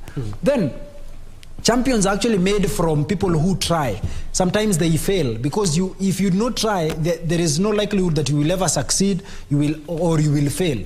But his failure in the year 2013 did not in any event discourage him from trying our democracy through the court processes. So that in the year 2017, we saw him participate in the elections, we saw him challenge the elections, the election results, so that the win that he got in the year 2017, and of course his refusal to participate in the process because of the referee. So whatever the outcome that we will get, if it is a repeat of the elections, then it will be a gift to Right Honorable Raila Amolo Odinga, because we do not expect that he will be running in the year 2027. I mean, if age is anything to go by.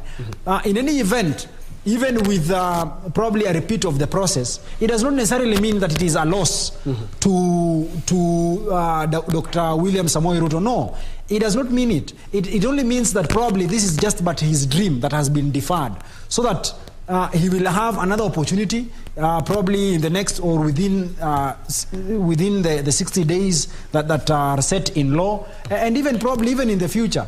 I mean, Right Honorable Dr. William Samoei Ruto is a young man who has a lot of life in himself. I think today he should be turning 55 years of age. Really, he has a lot. Yes. Now, Wamboi, let's get to hear what is happening down in Kibra, where we're joined by Irene Mchuma Odim there to just bring us up to speed with what is going down there. Good afternoon, Mchuma. How are things at Kibera, or rather in Kibera?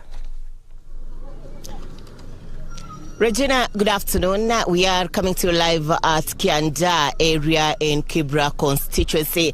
Earlier on, we were at Ayani and Makina areas, and Regina would say it's business as usual to a huge number of residents here in Kibra constituency. However, there are those who are following the proceedings from their screens. This as we wait for the verdict of the Supreme Court. Remember, Raila Odinga, who is the Azimio la Umoja presidential candidate, is also the ODM party leader. And Kibra constituency has time and again given him a back wherever he's making a move politically. And interestingly, Regina, unlike what many people would anticipate, that many people will remain at home and not go back to the business, is business as usual for many residents here in Kibra constituency. In fact, the shopkeepers, the tailors, the welders are going on with their business as usual. The matatu operators, boda boda riders. Thank you very much. The 7 judges making their way that are about to take their seats. Remember, this particular 7 judges are made up of William Oko, as you can see on your screen, flanked by Njoki Ndongo having a seat, Isaac Lenaula, Smokin Wanjala, Philomena Mwili, who's a Deputy Chief Justice, and Martha. Let's have a listen in.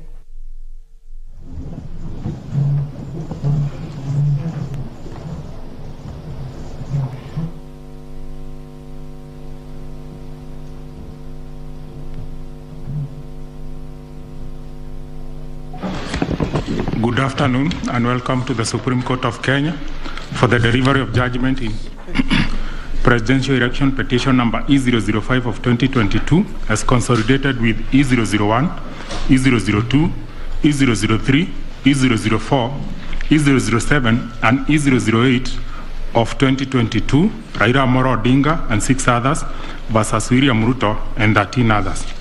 The Honorable Chief Justice and the President of the Supreme Court is presiding. Thank you. Very good afternoon, ladies and gentlemen. Yes, this is the judgment of the court, which is delivered pursuant through 23(1) of the Supreme Court Presidential Election Petition Rules 2017 in the presidential election held on the 9th August 2022. This is an abridged version of the judgment. The full judgment will be delivered in multi-party democratic state whose foundations are firmly spelled in the Constitution. The Kenyan people's quest for electoral reforms since independence is well documented. This speaks to a background of distrust of the administration of our electoral process. Informed by this setting, Kenyans made a decision to vest the Supreme Court with the jurisdiction to determine questions regarding the validity of a presidential election under Article 140 of the Constitution. The reactions following the declaration of results of the presidential election of 9th August 2022 shows that the Independent Electoral and Boundaries Commission, IEBC, has not yet garnered universal public confidence and trust in the internal management of the Commission and elections. On the 15th August 2022, 6 days after the general elections were held, Raila Odinga 6.942 930 votes, representing 48.85%. William Ruto, 7.176 141 votes, representing 50.49%. David Wahiga, 31,987, representing 0.23%.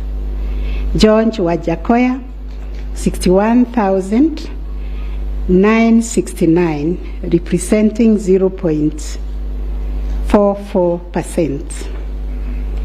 Based on the aforementioned results, the chairperson of IEBC declared William Samoei Ruto the first respondent, the presidential candidate for the United Democratic Alliance Party, as the president-elect. This declaration has precipitated a total of 9 presidential petitions that are filed before us, to wit, number 1, presidential election number 001 of 2022, John Njoroge Kamau versus Wafula Chebukati and 3 others, and Raila Amolo Odinga and 7 others named as interested parties. The second petition is presidential election number 002 of 2022, Youth Advocacy Africa and another versus IEBC and 12 others. Third petition, presidential election petition number 003 of 2022, Kerif Khalifa and 3 others versus IEBC and 3 others. Fourth petition, presidential election petition number 4 of 2022, David Kariuki Ngari versus IEBC and 9 others. 5, presidential election petition number 5 of 2022, Raila Amolo Odinga and another versus IEBC. 6, presidential election petition number 6 of 2022 by Moses Kuria and others versus Honorable Raila Amolo Odinga and 4 others named as interested parties. Number 7, presidential election number 007 of 2022, Okia Omtata Okoiti and others versus IEBC and others. Number 8, petition number 008 of 2022, Julia Nyokabi Chege and others versus IEBC and 3 others. And the last one but not least, petition number 009 of 2022, Ruben Kigame Richete versus IEBC and others. In addition to these petitions, we received a total of 24 interlocutory applications and 1 preliminary objection, which were filed in this court. 2 of the presidential election petitions were struck out. That is petition number 006 and 009 of 2022 for failure to meet the constitutional threshold as set out under Article 140 of the Constitution. On 29 August 2022, this court also admitted 3 amici curiae briefs by the Law Society of Kenya, the Kenya section of International Commission of Jurists, and John Warubengo and 2 others. Upon perusing and considering the issues raised in the remaining presidential election petition numbers 001, 002, 003, 004, 005, 007, and 8, the responses and the submissions filed thereto, this court found that all the 7 petitions substantially raised similar issues and sought similar reliefs.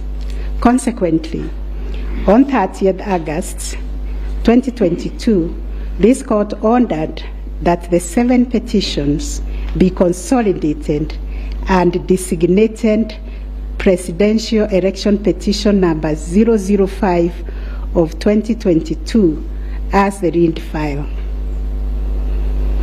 From the consolidated petition, the responses filed and submissions filed by all the parties, the court crystallized the following issues for determination. And those issues are there. We have repeated them several times. I will not read them. Having considered and deliberated upon the consolidated petition, the attendant responses, submissions, and also considering the amici curiae briefs, we now make the following determination on issue number 1, which is whether the technology deployed by IEBC for the conduct of the 2022 general elections met the standards of integrity, verifiability, security, and transparency to guarantee accurate and verifiable results. As noted in the introduction, lack of trust in the electoral system has endured in Kenya for a long time. This led to the introduction of electoral technology following recommendations made by the Independent Review Commission on the general elections held on the 27th December 2007, popularly known as the Kriegler Commission report. That report recommended integration of technology into Kenya's electoral process for registration, identification of voters, and transmission of results. These were enacted in Section 44 of the Elections Act 2011. By this statute, IEBC is enjoined to adopt technology in the electoral process. As a consequence, the IEBC developed a technology known as Kenya Integrated Electoral Management System, KIMS, making Kenya's election process an hybrid as it employed both technology and manual processes. The first, third, and fourth petitioners in the consolidated petition challenge the technology used by IEBC during the 2022 general election. They plead that the manner in which technology was deployed and utilized fell short of the prescribed constitutional and statutory standards. As regards the audit of the register of voters, they urge that IEBC, pursuant to its elections operations plan, committed itself to conducting an audit of the register of voters by 31st March 2022. To the contrary, they arrange it only publicly availed the audit report on its website on 2nd August 2022, which was only 7 days to the elections. In this report, it was noted that the auditors established serious gaps and risk to the electoral process, including numerous cases of change of voter stations without knowledge or approval of the affected voters. Grant of voter update privileges in IEBC, IDMs, to 14 user accounts and related to voter registration. Reducing the accountability of user activities in the register of voters. Presence of 11 active generic accounts on the MBIS application and the 2 MBIS users with the same login identification.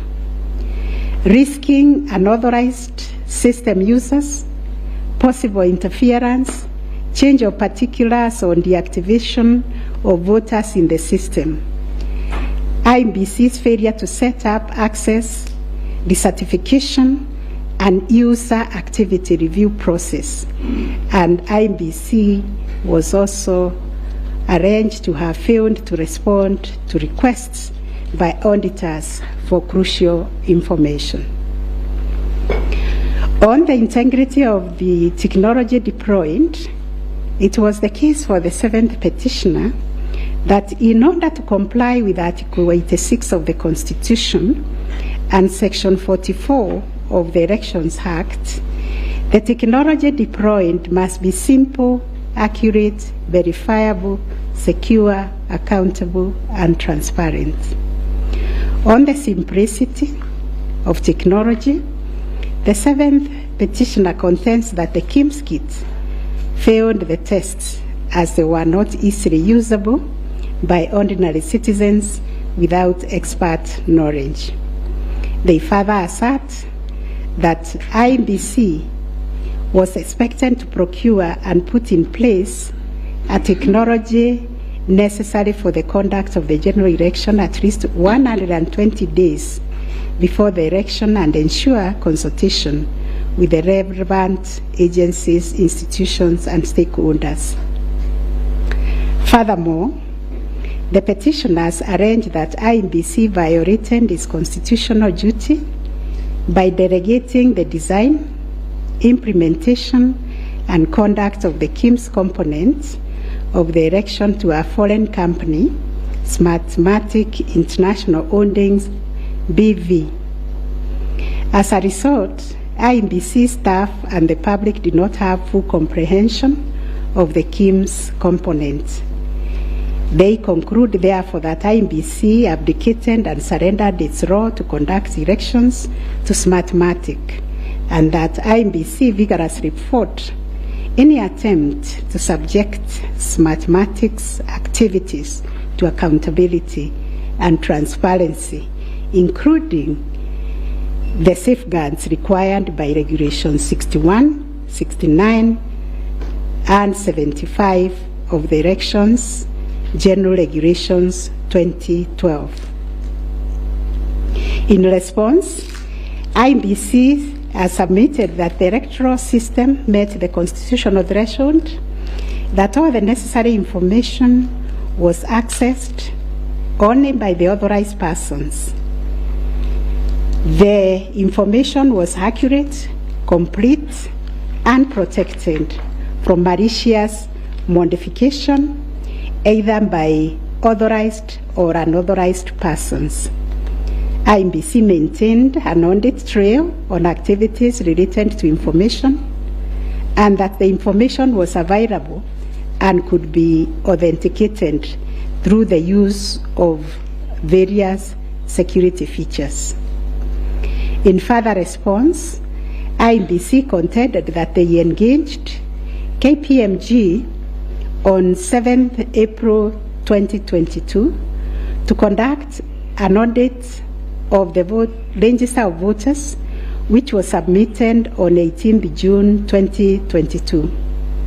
In addition, it issued a briefing on the report on 20th June 2022, summarizing the thematic areas therein and disclosing its findings as well as actions taken to remedy the issues identified.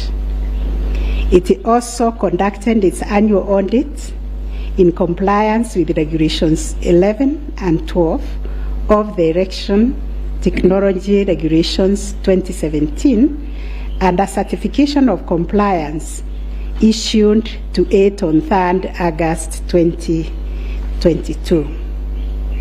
IEBC relied on sworn affidavits by Michael Ouma, Moses Sunkuli, and Hussein Majan on 26th August 2022, which were to the effect that it published the interim report by KPMG on 8th June 2022 and embarked on remedial measures aimed at effecting the recommendations ahead of publication of the final report. It was ascertained that it could not publish the full final audit report, as doing so would compromise the integrity and security of the electoral technology system, considering the provisions of the Data Protection Act, which imposes a duty to protect the data of Kenyan voters. On the other hand, the first and second respondents urged that even if there was failure of technology, it did not vitiate the result of the presidential election. Upon considering all the printing submissions and the ICT scrutiny and inspection tallying and recount report, which fully examined the IEBC's result transmission system, RTS, we are not persuaded by the allegation that the technology deployed by IEBC failed the standard of Article 86A of the Constitution on integrity, verifiability, security, and transparency for the following reasons. 1. Whereas it is true that the KIMS kit failed in 235 polling stations, 86,889 voters were granted the right to vote manually, and the requisite forms 32A were duly filed.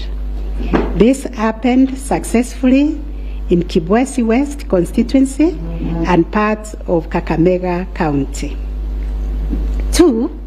While the audit report was released to the public 7 days before the 9th August election, the register of voters was used at the election without any apparent anomalies.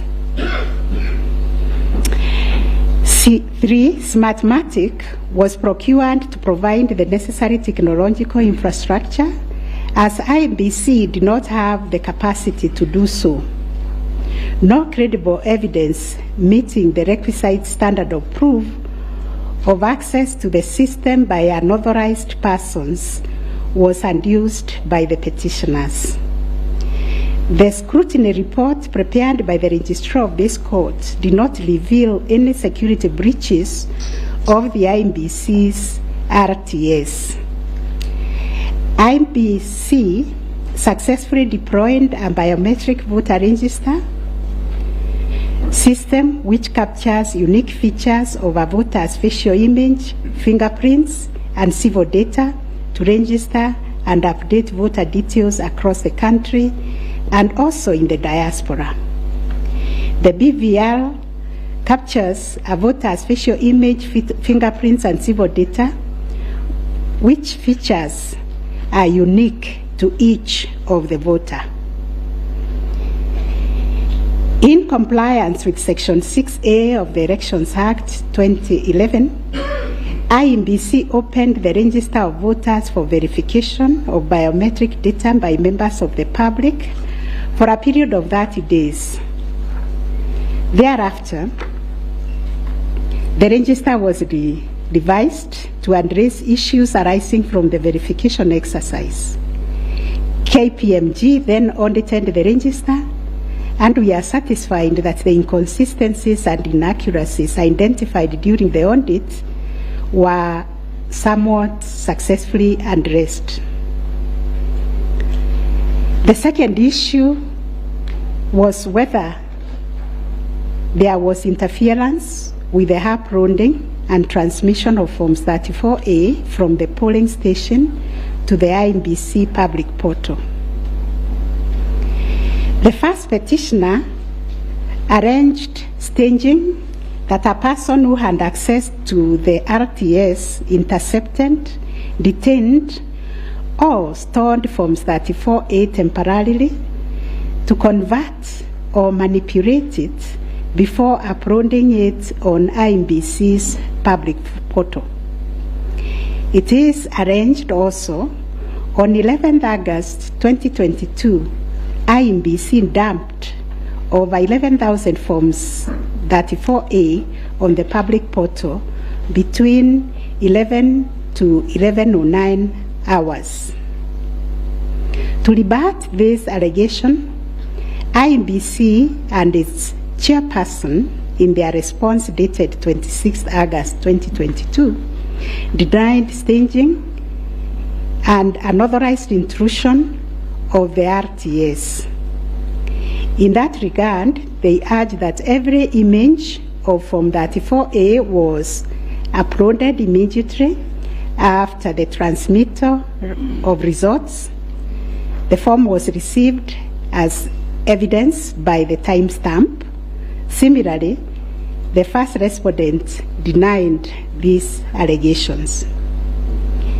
Our finding: 1, no credible evidence was presented to prove that anyone accessed the RTS to intercept, detain, or store Forms 34A temporarily before they were uploaded to the public portal.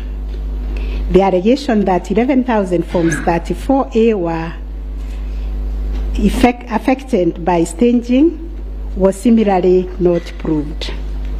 2, the allegation that IEBC, its officials and strangers used a tool to tamper with the Forms 34A before converting them to the portable document format, that is PDF, that eventually appeared on the public portal, was sufficiently explained when IEBC demonstrated how KIMS captured and transmitted the image of Form 34A. Accordingly, we dismiss that allegation. 3, during the ICT scrutiny, it turned out that the transmission logs produced in the affidavit of Justice Nyangaya were of no probative value.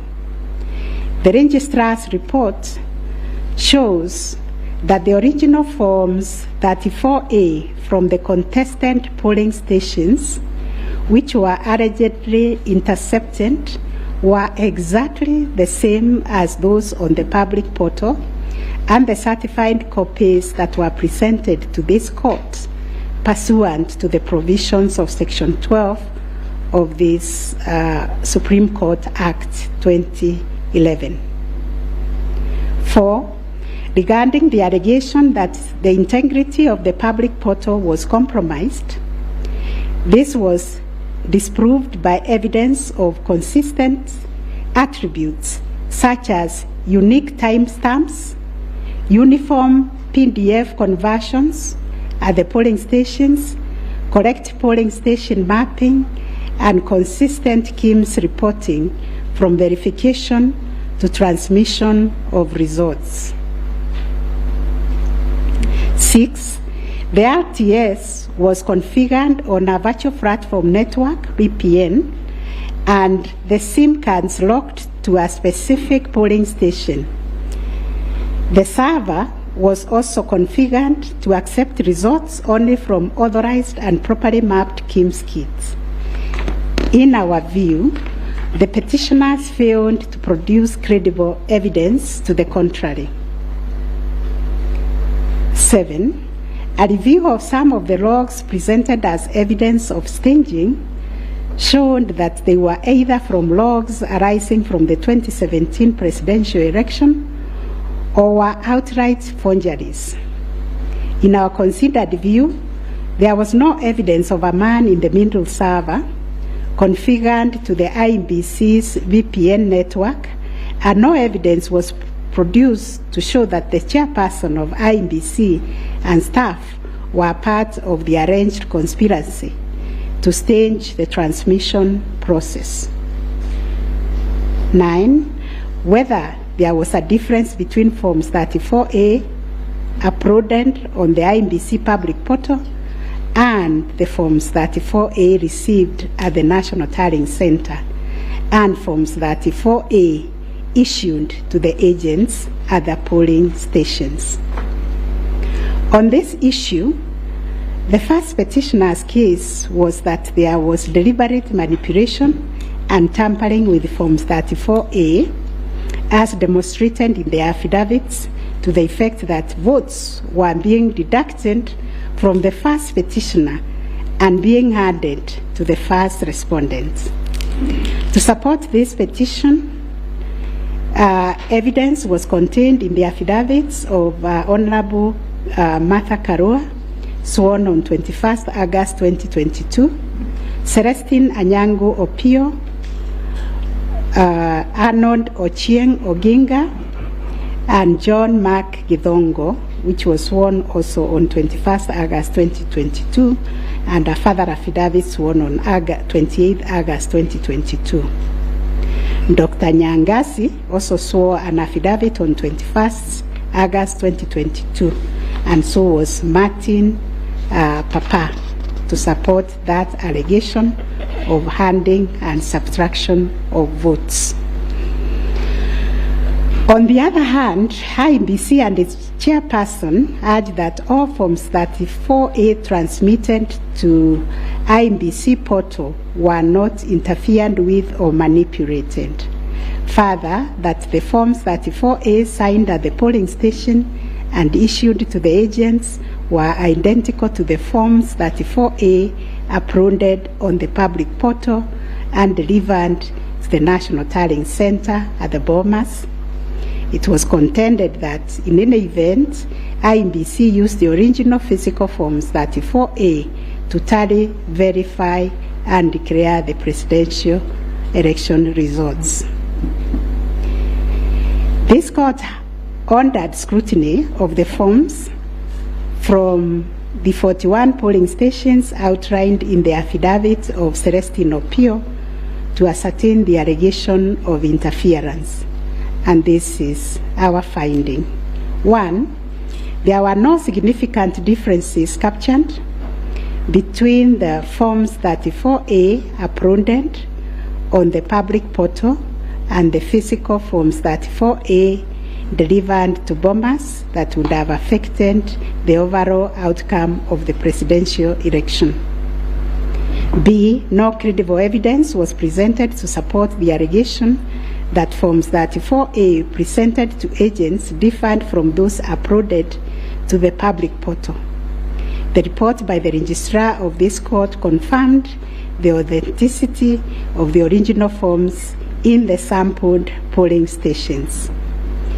The affidavits of Celestine Opio and Arnold Ochieng Oginga, while containing sensational information, were not credible, as the registrar's report confirmed that all the Forms 34A attached to those affidavits and purportedly given to them by the agents at select polling stations were significantly different from the originals, certified copies, and those on the public portal.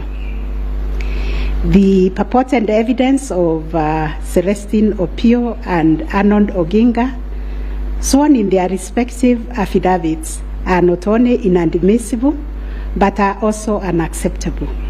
It has been established that none of the agents on whose behalf the forms were being presented swore any affidavit, that there is nothing to show that they had instructed both Celestine and Arnold to act for them. Yet the two have gone ahead to depone on matters that are not within their knowledge. This court cannot countenance this type of conduct on the part of counsel who are officers of the court. Though it is elementary learning, it bears repeating that affidavits filed in court must deal only with facts which an opponent can prove of his own knowledge, and as a general rule, counsel are not permitted to swear affidavits on behalf of their clients in contentious matters like the one before us, because they run the risk of unknowingly swearing to falsehood and may also be liable to cross-examination to prove the matters deponed. We must remind counsel who appear before this court, or indeed before any other court or tribunal, of the provisions of sections 113 and 114 of the Penal Code that swearing to falsehoods is a criminal offense, and 2, that it is an offense to present misleading or fabricated evidence in any judicial proceeding. Section 114 of the Penal Code states, and I quote, "Any person who swears falsely or makes a false affirmation or declaration before any person authorized to administer an oath or a declaration upon a matter of public concern, and at such circumstances that the false swearing or declaration, if committed in a judicial proceeding, would have amounted to perjury, is guilty of a misdemeanor." One of the most serious losses an advocate may ever suffer is the loss of trust by judges for a long time. Such conduct amounts to interference with the proper administration of justice. The contents of the affidavit of John Mark Githongo, which may contain forgeries, are also dismissed for not meeting the evidential threshold. Those averments contain no more than incredible and hearsay evidence.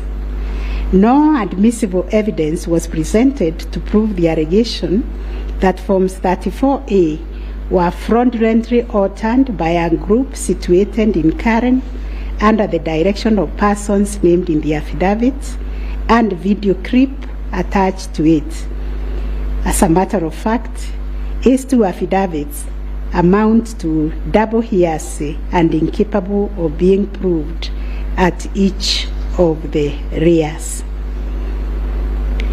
We turn to Form 34A for Gacharaigo Primary School, which was sensationally presented by Madam Judy Soweto, advocate, to show that one Jose Kamango accessed the RTS and interfered with the result contained therein.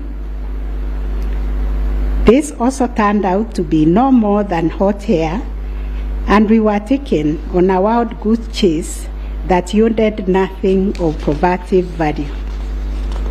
The Kim's kit relating to Songonyo Primary School, which bore the same serial number with another, was admitted by IMBC as an inadvertent manufacturer's error. We are also satisfied that the two kits and other identifying features that were markedly different, including the timestamps and polling code, and therefore nothing turns on this anomaly. Therefore, to the question whether there was a difference between Forms 34A uploaded on the IBC public portal and those received at the National Tallying Center and those issued to the candidates' agents at the polling station, we have found none. Issue number 4, on whether the postponement of gubernatorial elections in Kakamega and Mombasa counties, parliamentary elections in Kitui, Rural, Kachiriba, Rongai and Pokot South constituencies, and electoral ones in Nyaki West, in North Imenti constituency, and Kwanjenga in Embakasi South constituency, resulted in voter suppression to the detriment of the petitioners, and especially in petition number 5 of 2022. It is common knowledge that IBC postponed elections for various seats during the general elections of 9th August 2022 due to mix-up of ballot papers in the above-named electoral units. It is the combined case of the first and second petitioners that, in terms of Articles 136, 2A, 177(1), and 181, as read with Article 1 of the Constitution, the chairperson of IBC had no jurisdiction to postpone elections in those areas.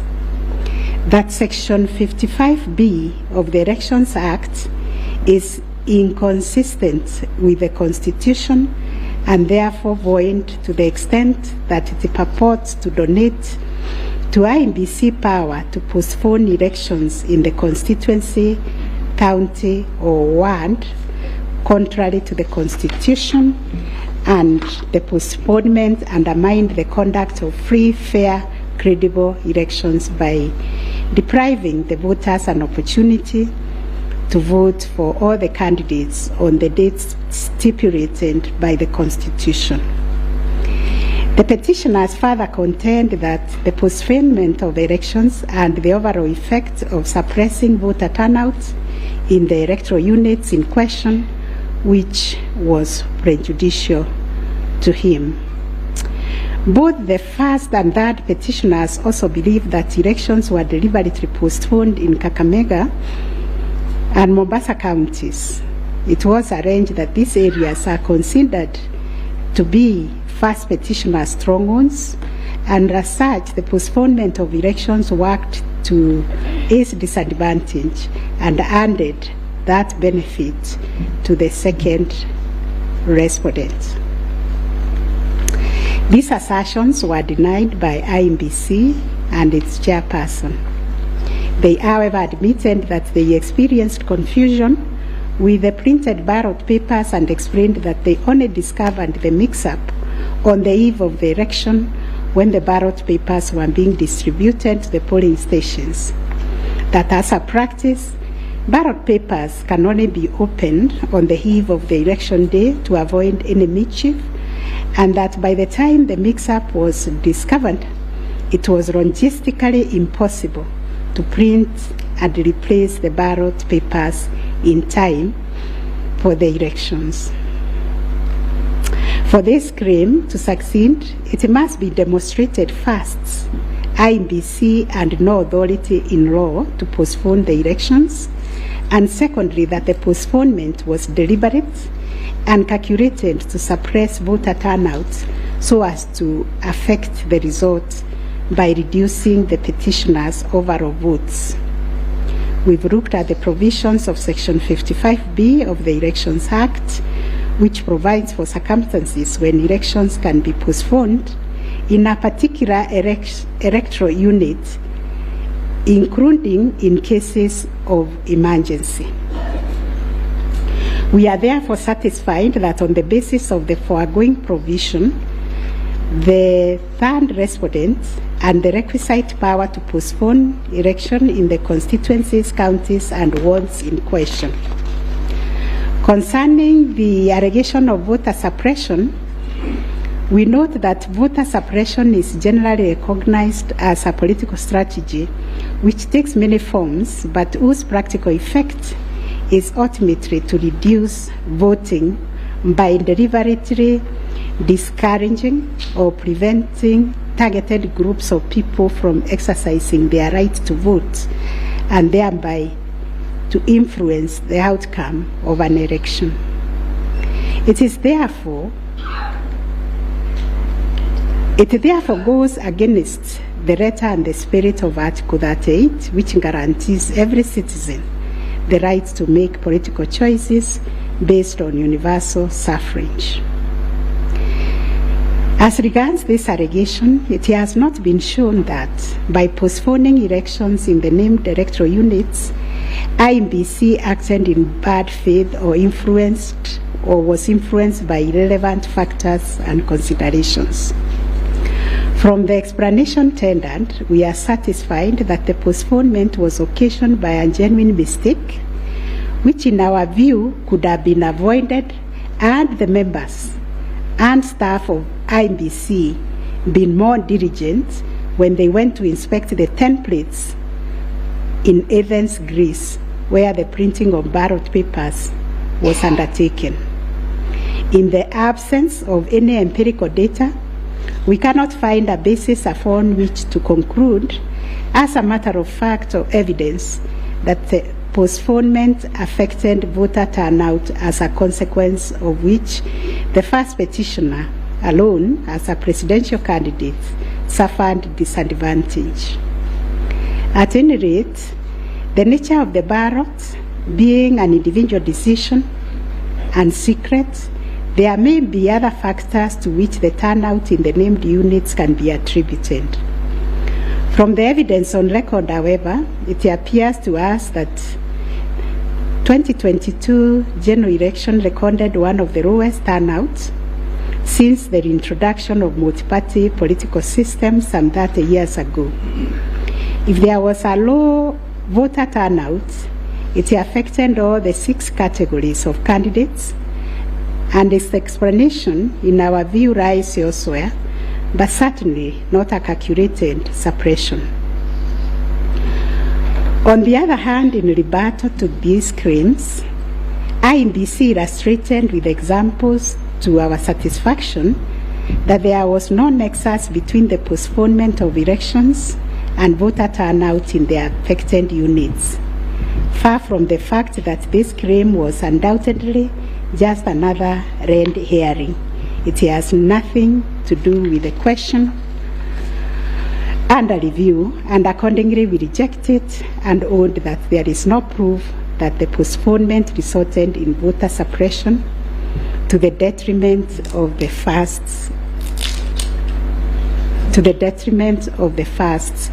petitioner. Whether there were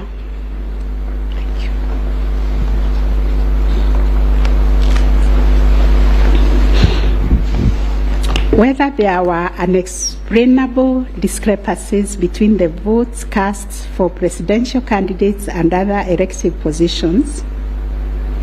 Issue number 5. The first petitioner was categorical that there was systemic ballot stuffing in certain counties, mainly in the Rift Valley and central parts of Kenya, where, according to him, a total of 33,208 votes were cast for president only, without corresponding votes for the other elective positions.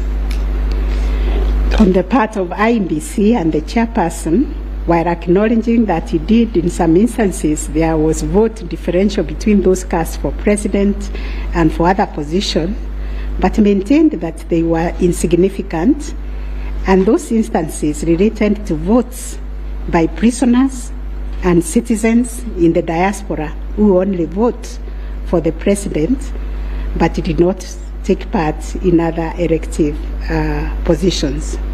The differential also includes rejected ballot papers and stray votes which do not count as valid votes. The well-established principle that the person who asserts a fact must prove it casts the burden upon the first petitioner to demonstrate that there were instances of ballot stuffing of such a magnitude as to justify the nullification of the presidential election. Ballot stuffing, which is an illegal addition of extra ballots, is a type of electoral fraud aimed at swinging the results of an election towards a particular direction. Not a single document has been presented by the first petitioner to prove systemic ballot stuffing. A figure of 33,208 votes relied on in this claim is based on unproven hypothesis that since the number of votes cast for the president is higher than those for other positions, then, without more, it must follow that there was fraud. We find that fraud is a serious criminal offense, and it must be proved beyond reasonable doubt under Section 5N of the Election Offences Act. It is indeed an offense for a person to vote more than once in any election. IEBC has provided a plausible explanation for the vote differential, citing categories of voters who only vote for the president, such as prisoners and Kenyans in the diaspora. There were an insignificant number of stray votes whose combined effect cannot justify nullification of the election. Finally, on this point, a general election in Kenya comprises of 6 different separate elections held concurrently on the same day. Such elections are held by secret ballot and one cannot predetermine the voter turnout or how voters will vote in each election. None of the parties has flagged anything so significant that it would have affected the outcome of the presidential election vis-a-vis the other 5 elections held on the same day.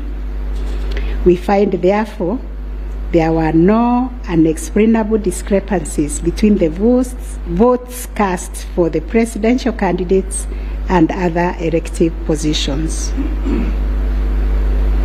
On issue number 6, whether IEBC carried out the verification, tallying, and declaration of results in accordance with Article 138, 3C, and 138.10 of the Constitution. This issue arises from the printings in all the petitions as consolidated. Based on the said printings, the affidavits sworn in support thereof, and the written and oral submissions by parties, two viewpoints regarding the meaning, scope, and application of Article 138, 3C, and 10 of the Constitution have been advanced. On the one hand, the petitioners submit that pursuant to the foregoing provisions, the role of verifying and tallying of votes as received from polling stations countrywide is vested in the Commission as a corporate entity and not the chairperson of the Commission. It is their argument that the chairperson cannot undertake this task to the exclusion of other commissioners. They submit that the language of Article 138(3)(c) does not envisage a situation where the chairperson can arrogate to himself unfettered authority to verify and tally the results at the National Tallying Center without involving the other commissioners. Such action, they contend, would not only be unconstitutional, but would be sufficient ground without more to nullify an election of a president-elect. In support of their argument, the petitioners cite the Court of Appeal decision in IEBC versus Mainakiai and 5 others as affirmed by this court in the case of Raila 2017. The petitioners further submit that Regulation 87(3) of the Election General Regulations is unconstitutional to the extent that it purports to vest the power of verification and tallying in the chairperson of IEBC. On the other hand, the first, second, and third respondents submit that power to verify, tally, and declare results of a presidential election at the National Tallying Center is the exclusive preserve of the chairperson of IEBC. According to them, there is nothing unconstitutional about Regulation 87(3) of the Elections General Regulations. The said regulation, the respondents submit, makes no mention of commissioners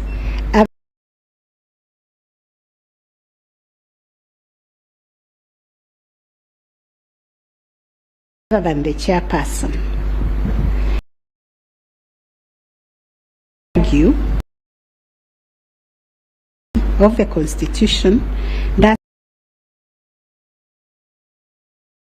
it is the commissioners who personally undertake the task of verifying and tallying the results as entered into the thousands of Forms 34A.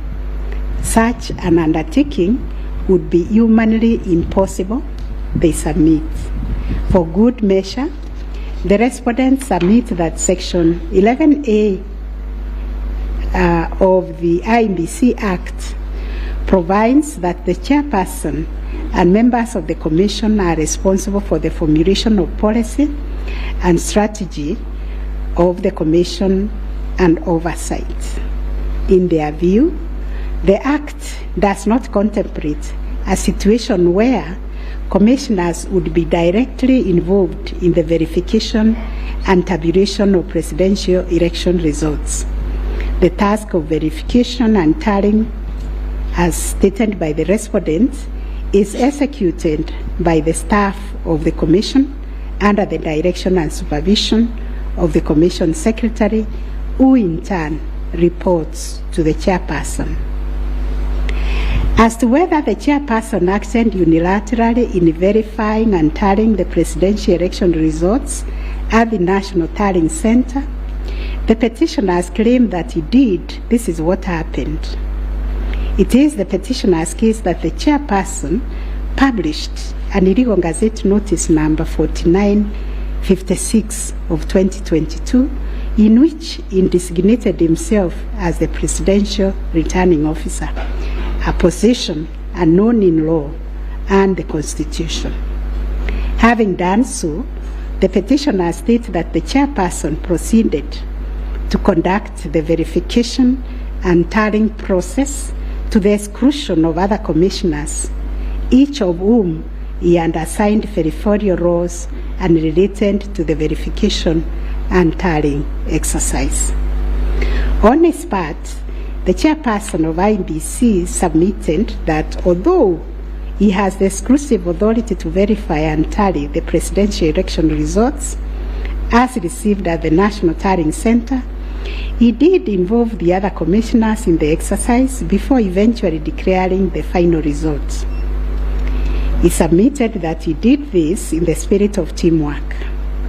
The chairperson of IBC states that indeed the 4 commissioners were involved in the preparation of the 9th August general elections from the time of their swearing into office all the way to the verification and tallying of results at the National Tallying Center until they withdrew from the exercise just when he was set to declare the final result. Having considered all the parties' submissions, we find that pursuant to Article 138(3)(c) of the Constitution, the power to verify and tally presidential Tallying Center vests not in the chairperson of IBC, but in the Commission itself. The latter carries out this exercise through its secretariat staff, technical personnel, and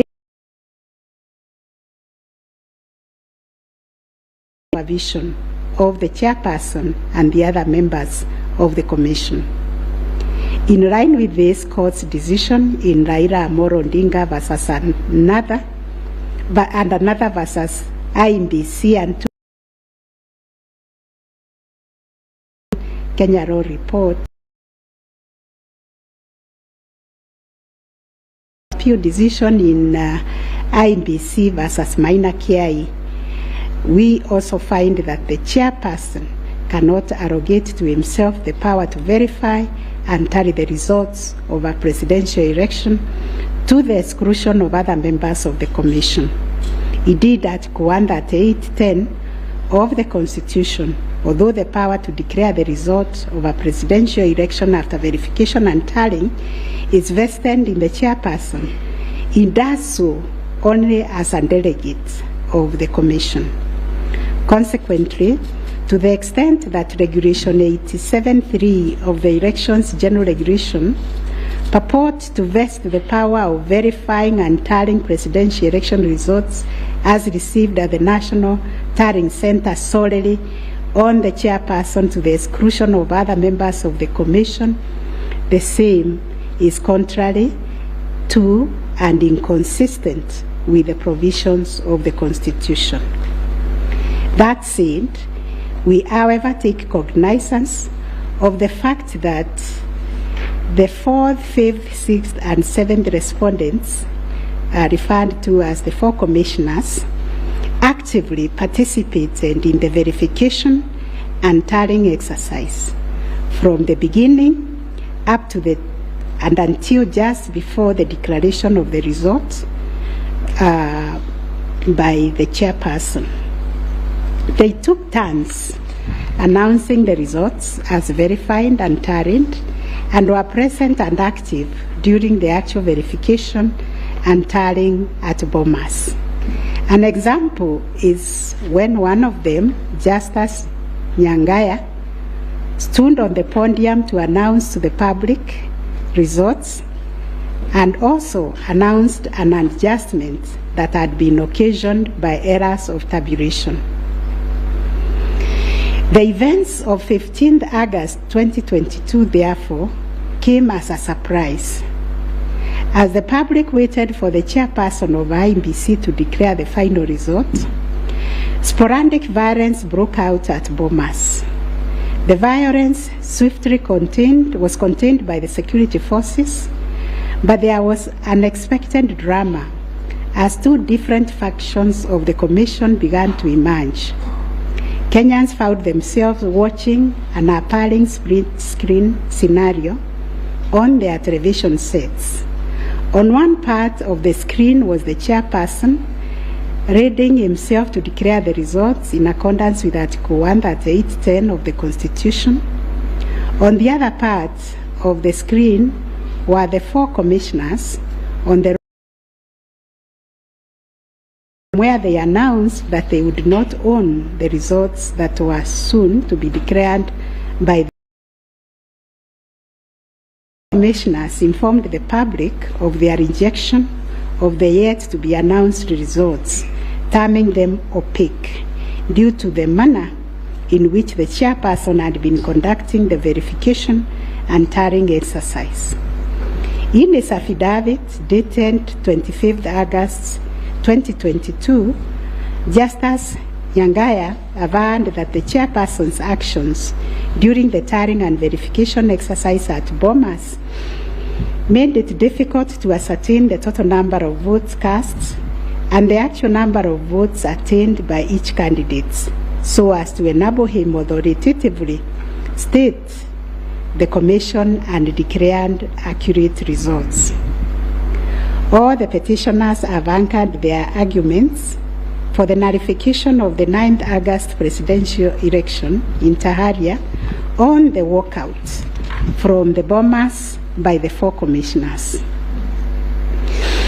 They contend that by rejecting IEBC's results on grounds of opaqueness of the verification and tallying process, they called into question the credibility of the entire election.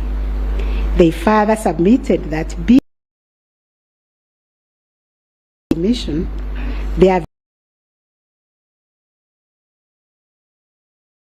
it is the petitioner's argument, therefore, further submitted that being in the majority out of the 7-member commission, their view should prevail and the election should be nullified.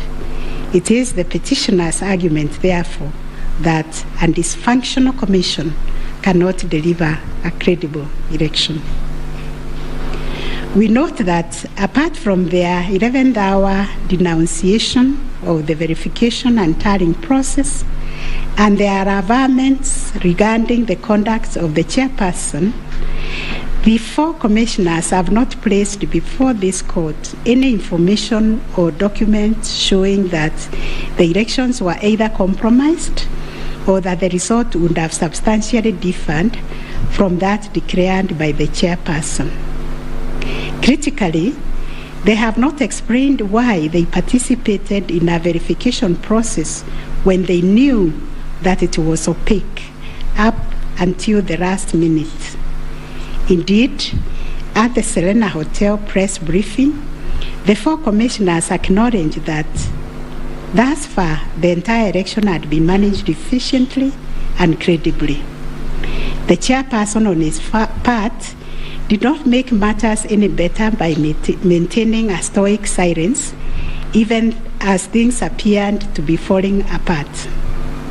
All this, in our view, points to a serious malaise in the governance of an institution entrusted with one of the monumental tasks of midwifing our democracy, an institution that obviously needs far-reaching reforms, of which we shall say more in our detailed reasons. But are we to nullify an election on the basis of a last-minute boardroom rapture? the details of which remain scanty and contradictory between the chairperson of the commission and some of its members. In the absence of any evidence of violation of the Constitution and our electoral laws, how can we upset an election in which the people are participating without hindrance? As they made their political choices pursuant to Article 38 of the Constitution. To do this would be tantamount to subjecting the sovereign will of the Kenyan people to the quorum antics of IEBC. This we cannot do.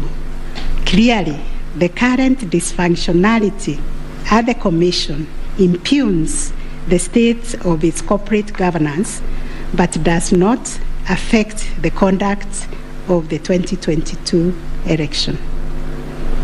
In view of the foregoing, we are satisfied that notwithstanding the divisions apparent between the chairperson and the 4 commissioners, IEBC carried out the verification, tallying, and declaration of results in accordance with Article 138(3)(c) and 10 of the Constitution. Issue number 7, whether the declared President-elect attained 50+1 of all the votes cast in accordance with Article 138 of the Constitution.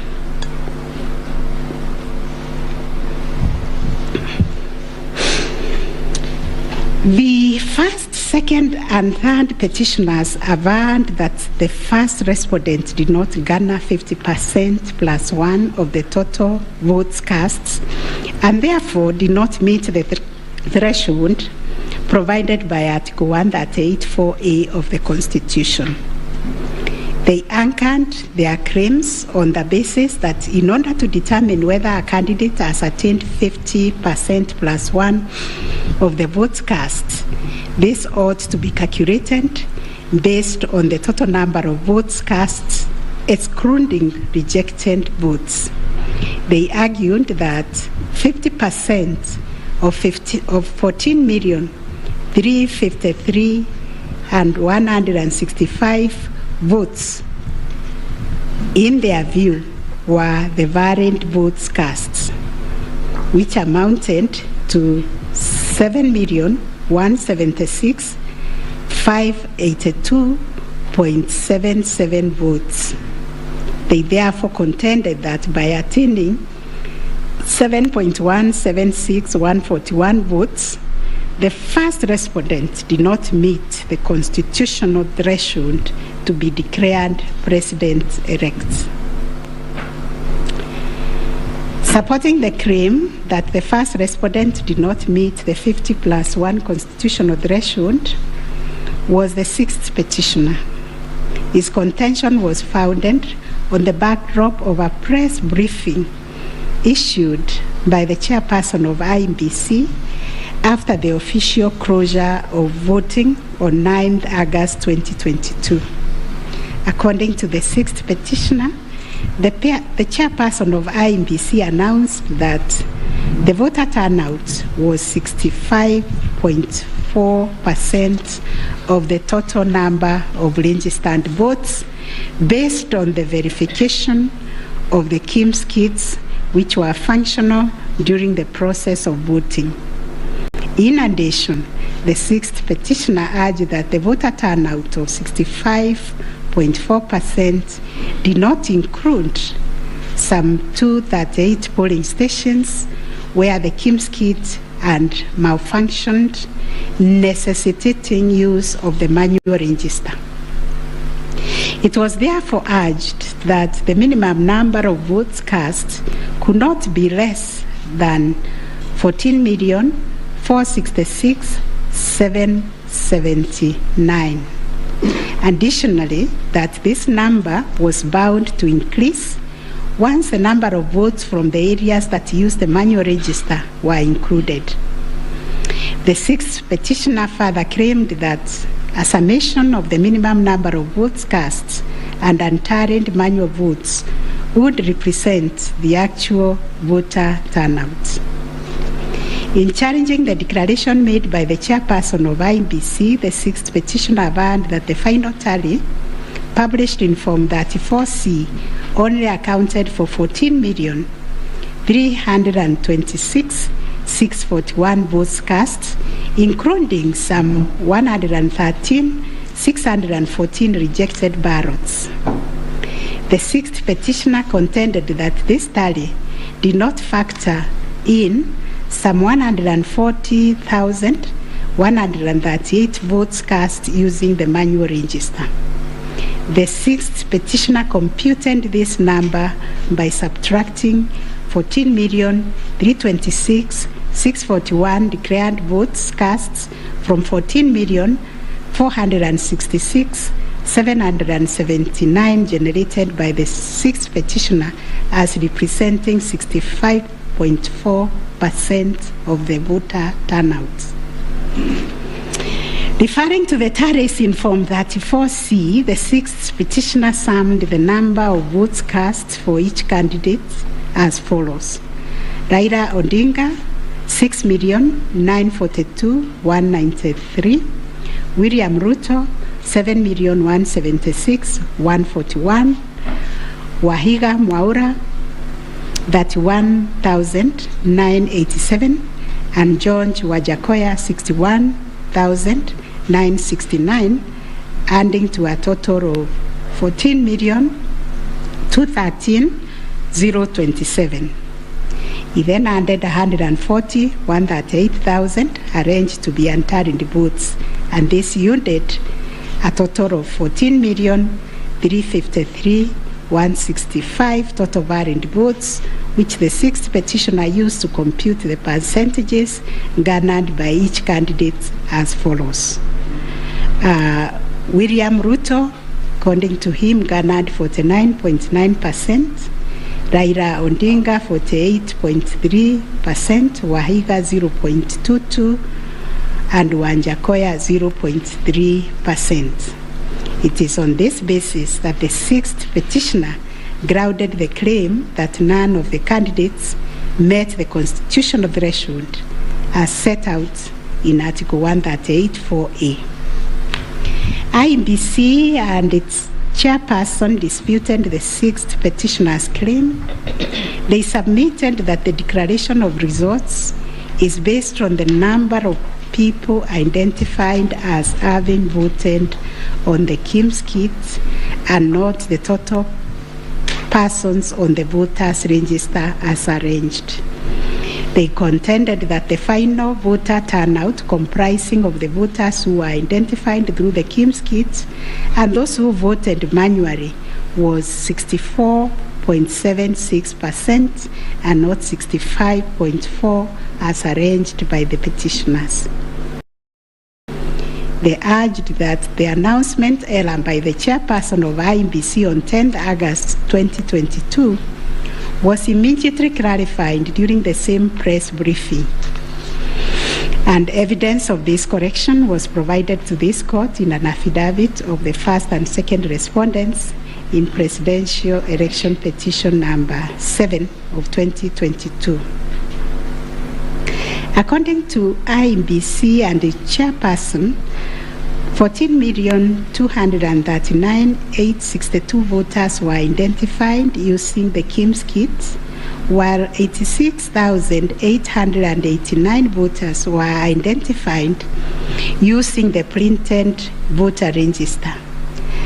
Therefore, the total valid votes cast were 14,213,137, while the total number of rejected ballots were 113,614, constituting 14,326,751 total votes cast. They illustrated that the first respondent garnered 7.176,141 votes against 14,213,137 total valid votes cast, yielding a percentage of 50.49 to meet the requisite constitutional threshold for a candidate to be declared president-elect.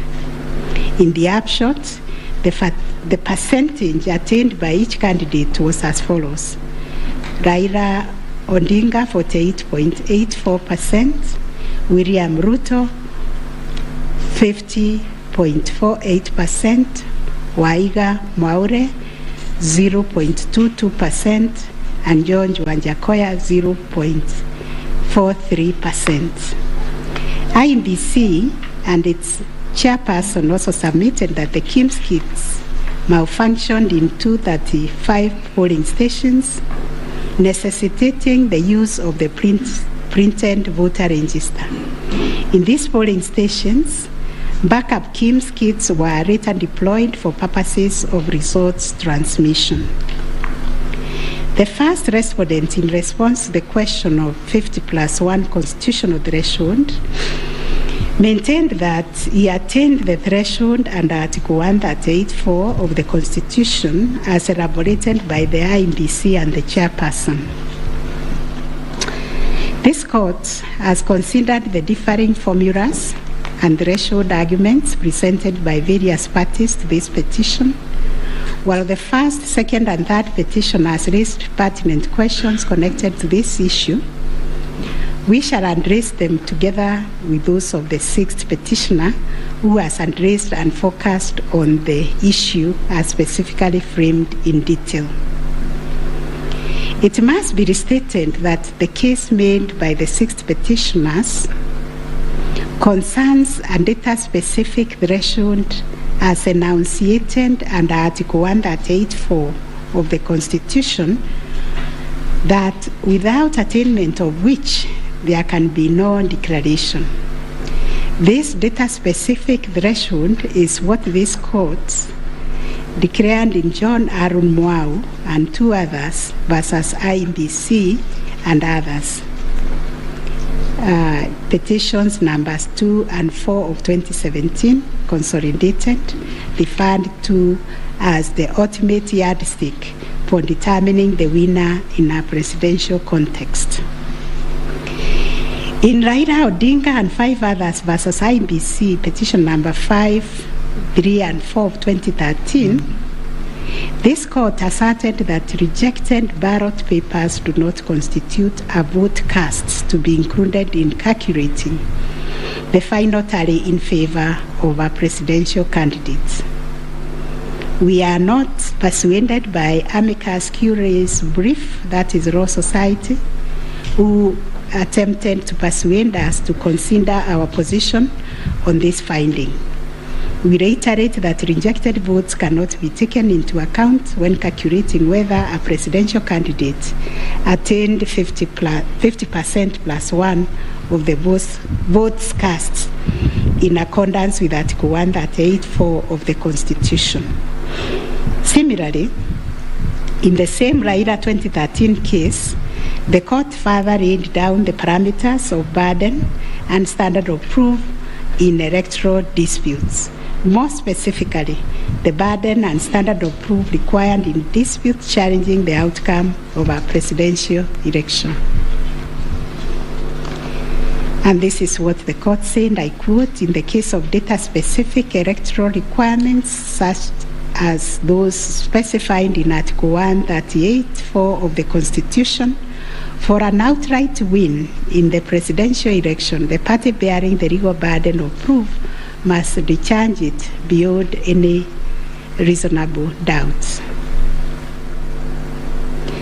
The question that follows was whether the petitioners challenging the attainment of 50% plus 1 constitutional threshold and the computation by the sixth petitioner in general met the standard of proof settled by this court in Raila 2013 case.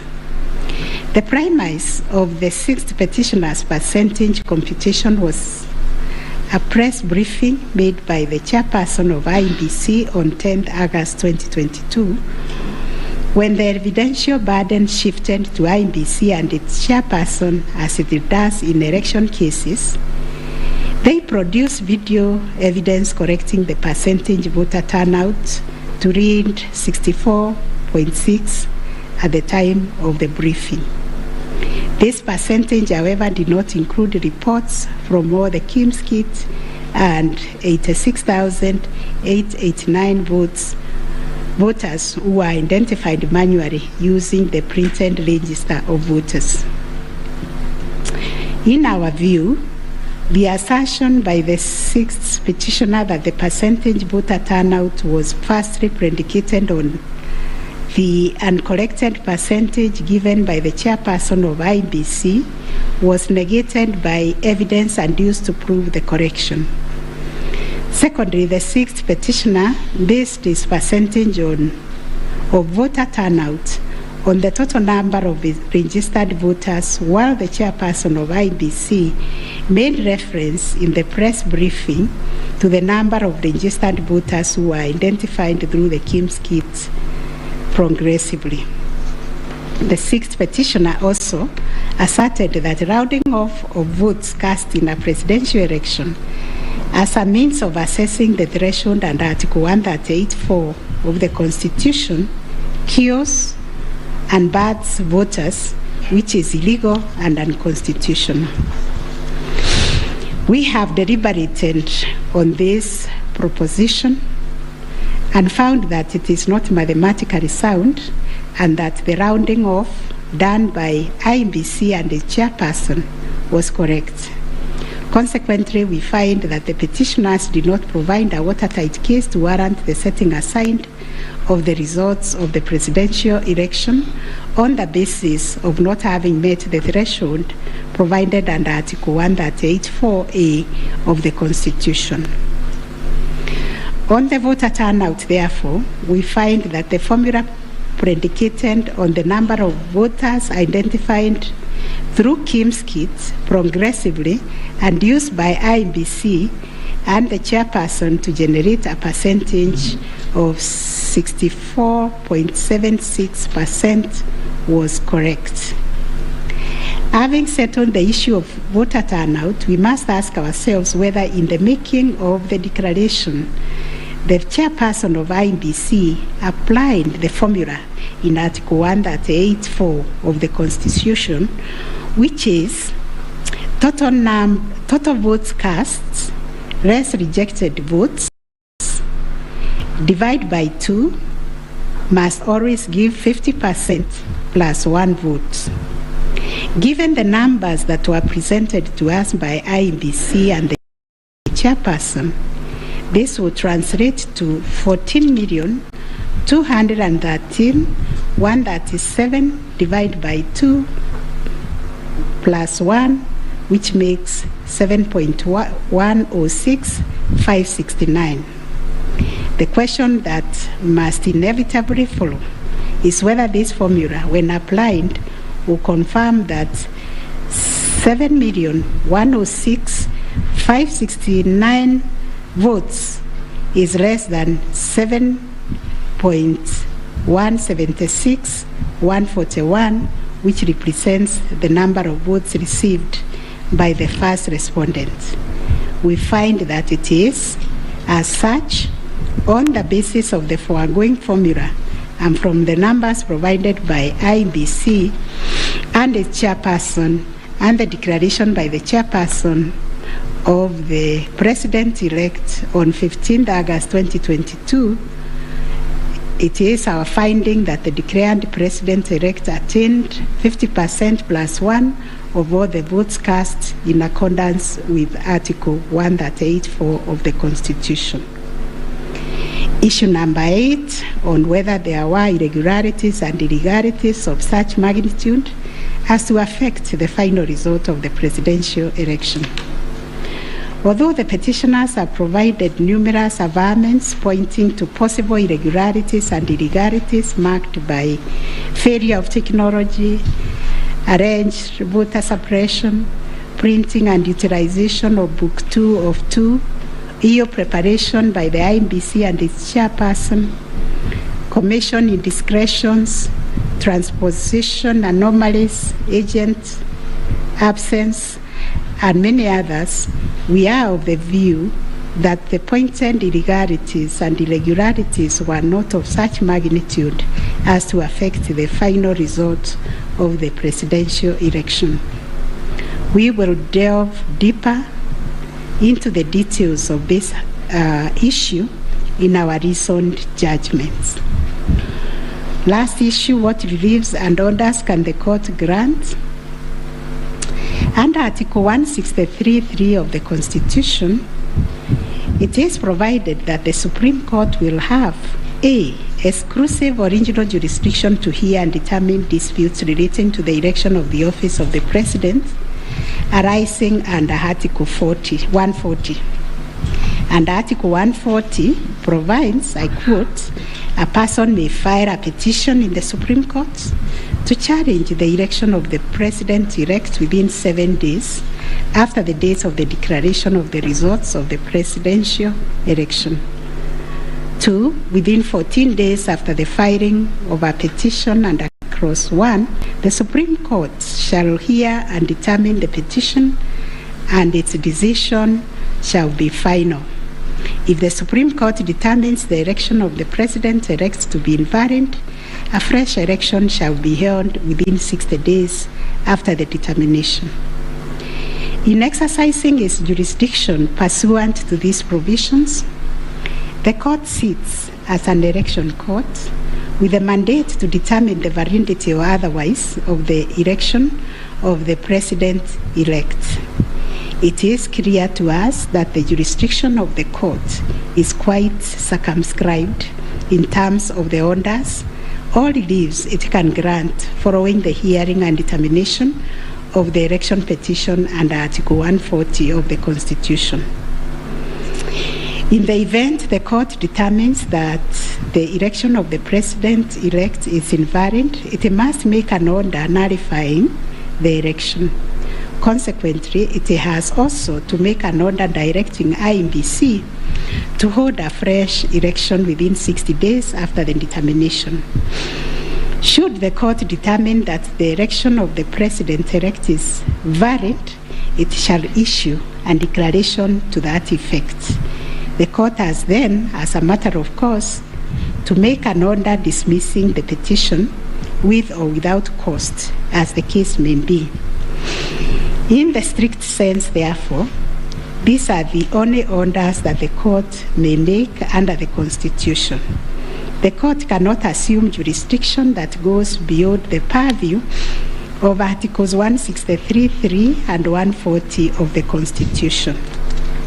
However, nothing stops the court from issuing orders or reliefs by way of recommendations. Indeed, since 2013, this court has issued many recommendations arising from the determination of the 3 petitions challenging the election of the President-elect.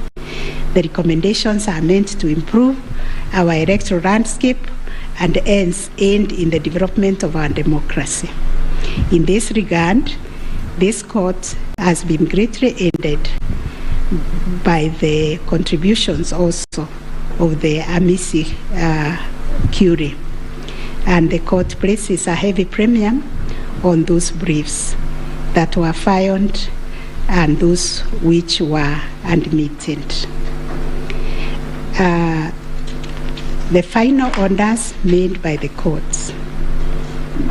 This is a unanimous decision of the court, and we make the following orders. 1, the presidential election petition number E005 of 2022 as consolidated with the presidential election petition numbers E001, 2, 3, 4, 7, and 8 of 2022 are hereby dismissed. As a consequence, we declare the election of the first respondent as President-elect to be valid under Article 143 of the Constitution.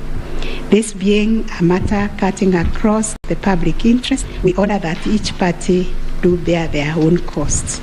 It is so ordered.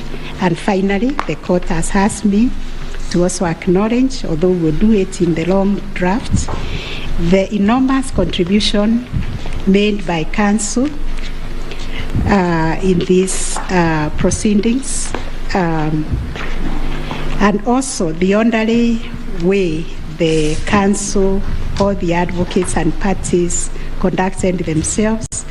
They remained seated throughout the proceedings. That is the judgment of the court, a unanimous one. We shall issue a media summary to help the media summarize the case. I think that is all. Thank you very much for coming.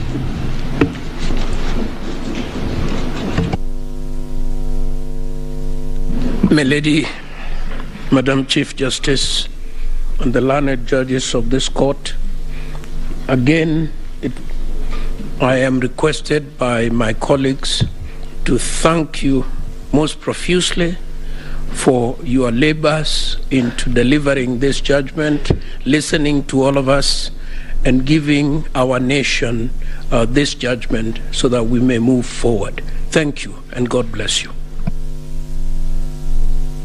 It may please the court. It is not true that I asked the Attorney General Emeritus to talk on our behalf. Next time you should talk to me. Let me similarly, on behalf of the lawyers for the counsel for the first and second petitioner, thank the court, and it has been a journey, worthwhile journey, sitting through these proceedings, and we thank the court for your patience and for the delivery of this judgment within the time stipulated. We thank you.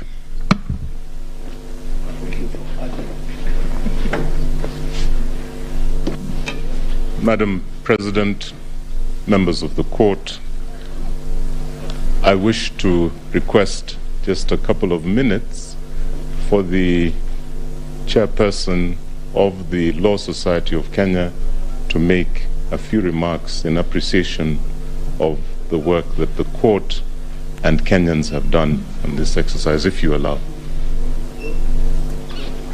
Thank you. I call upon Mr. Eric Theuri to come and make his remarks. It is also his birthday. I would have sung happy birthday for him.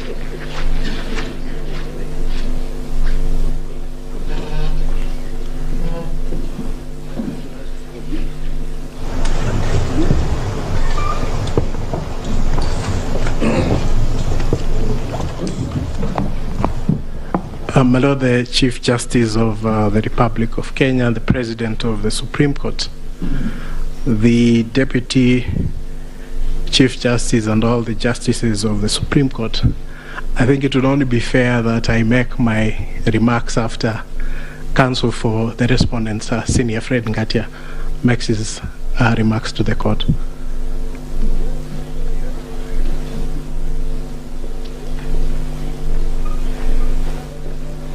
Madam Chief Justice, thank you very much. It's so kind for the President to acknowledge that age goes before youth. Mine is to thank the court, to thank my learned friends for the effort we all expended. We thank this court for clarifying certain issues, and we look forward to a less corrosive 2027. Thank you very much.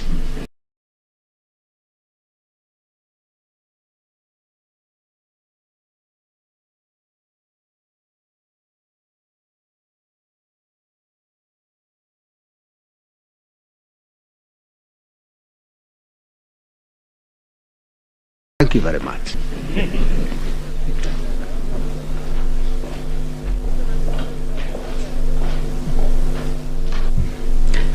Madam Chief Justice, Madam Deputy Chief Justice, it's so nice to have two madams at the same time, and members of the court.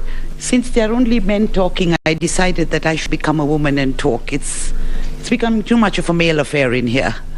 But on behalf of I think we were the third petitioner, I wish to thank you, and you've clarified the Regulation 87.4, which I was feeling very passionately about, that it was unconstitutional from what I've heard.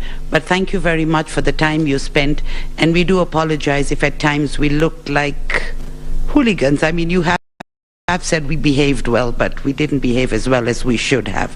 But thank you very much for your time and for delivering this judgment.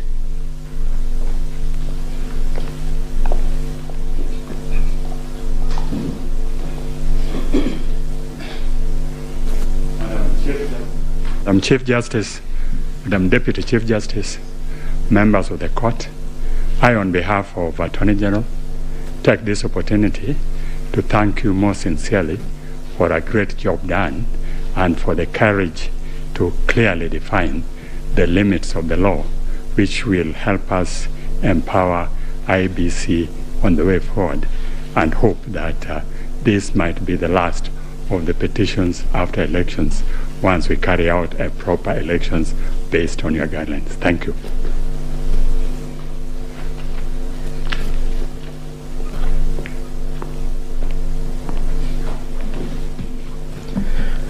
The Chief Justice and the Justices of the Supreme Court.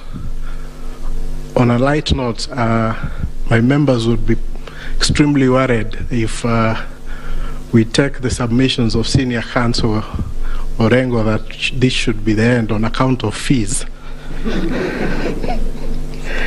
But my lady, the Chief Justice, on behalf of the Law Society and all the members of the society, we wish to first of all take this opportunity to thank the court in the manner in which it has conducted these proceedings, extremely efficient, especially in light of the really short and strict timelines that you've had.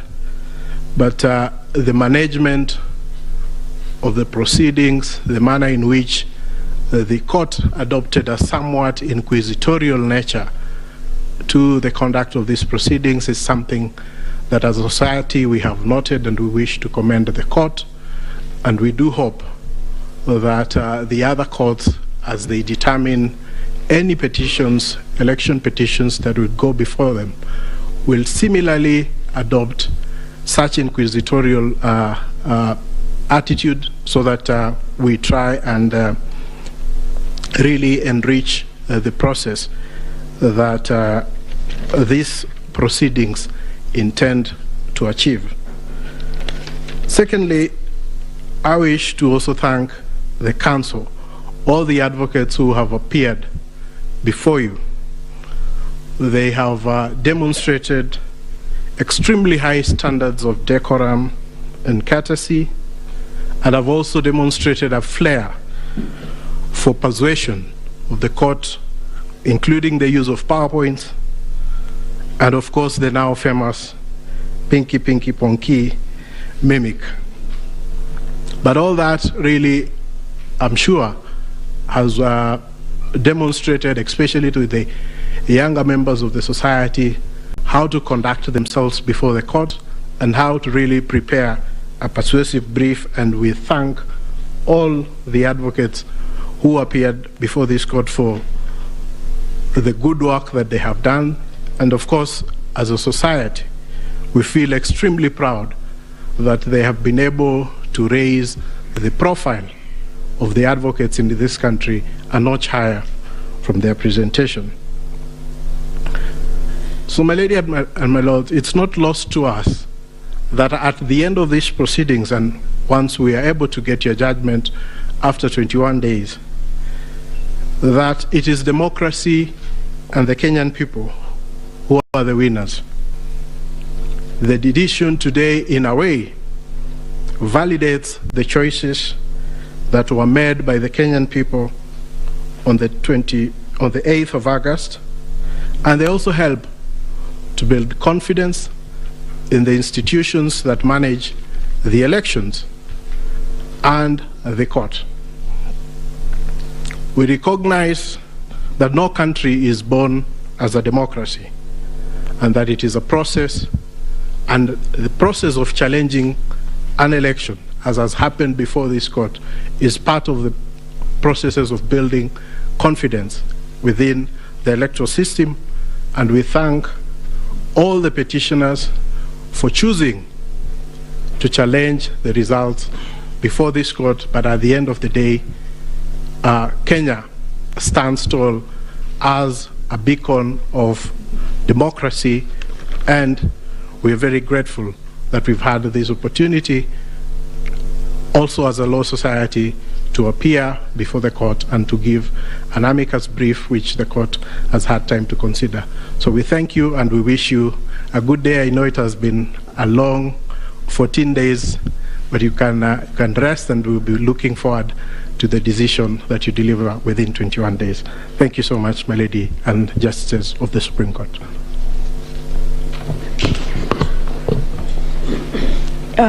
Thank you, Mr. President.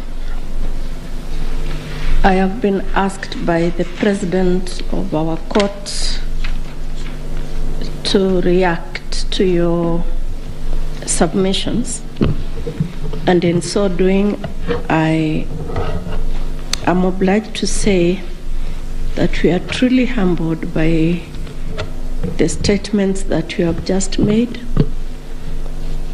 More humbled because those statements come from both sides of the divide. And thank you for appreciating what we have to do within a very short while. Thank you for appreciating that it wasn't our wish that we were doing what we were doing. We were doing the wish of the Constitution of Kenya 2010, the laws of the Republic, the facts of the cases that you placed before us, and the evidence in rebuttal.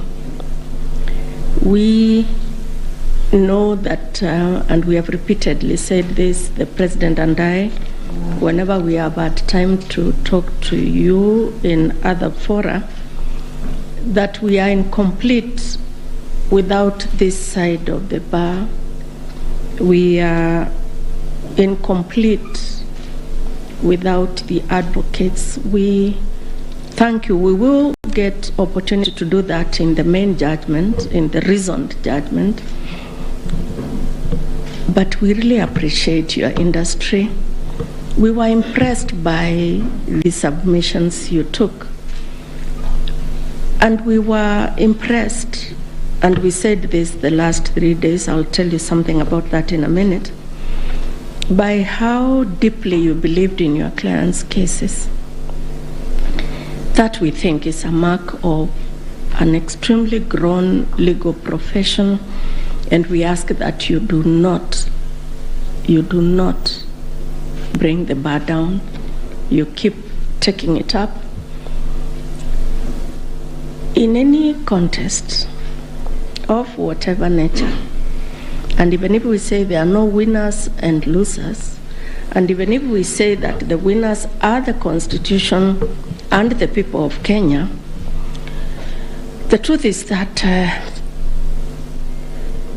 some 6 million Kenyans will not be happy today. But that's the nature of the work we do. What we hope, and we hope you can advise your clients and our brothers and sisters that are the Kenyan people, that that is what was expected. One side had to win. One side had to be in total or a great extent of compliance with the Constitution and electoral law than the other side. That's how we saw it. We thank you very much. We, the 7 of us, have not slept since we parted company on Friday. I think it is showing on our faces. And we thank you that you appreciate that we work under difficult circumstances, especially because of time. As ground rules, we agreed when we left you here on Friday that we would not pick any of your calls. A lot of you called us, but we just couldn't pick your calls. And I hope you understand that we couldn't. We saw that you were trying to call us, but we just could not pick the calls. I hope you understand. And now if you allow us, again, on behalf of these 7 men and women, thank you very much for appreciating what we have to do. Thank you for giving us the honor to serve this country in these capacities. And let's hope that we can continue to grow our democracy this way. And thank you very much for everything you also do for the country. And now you allow us to go home and sleep. Thank you. The court is adjourned.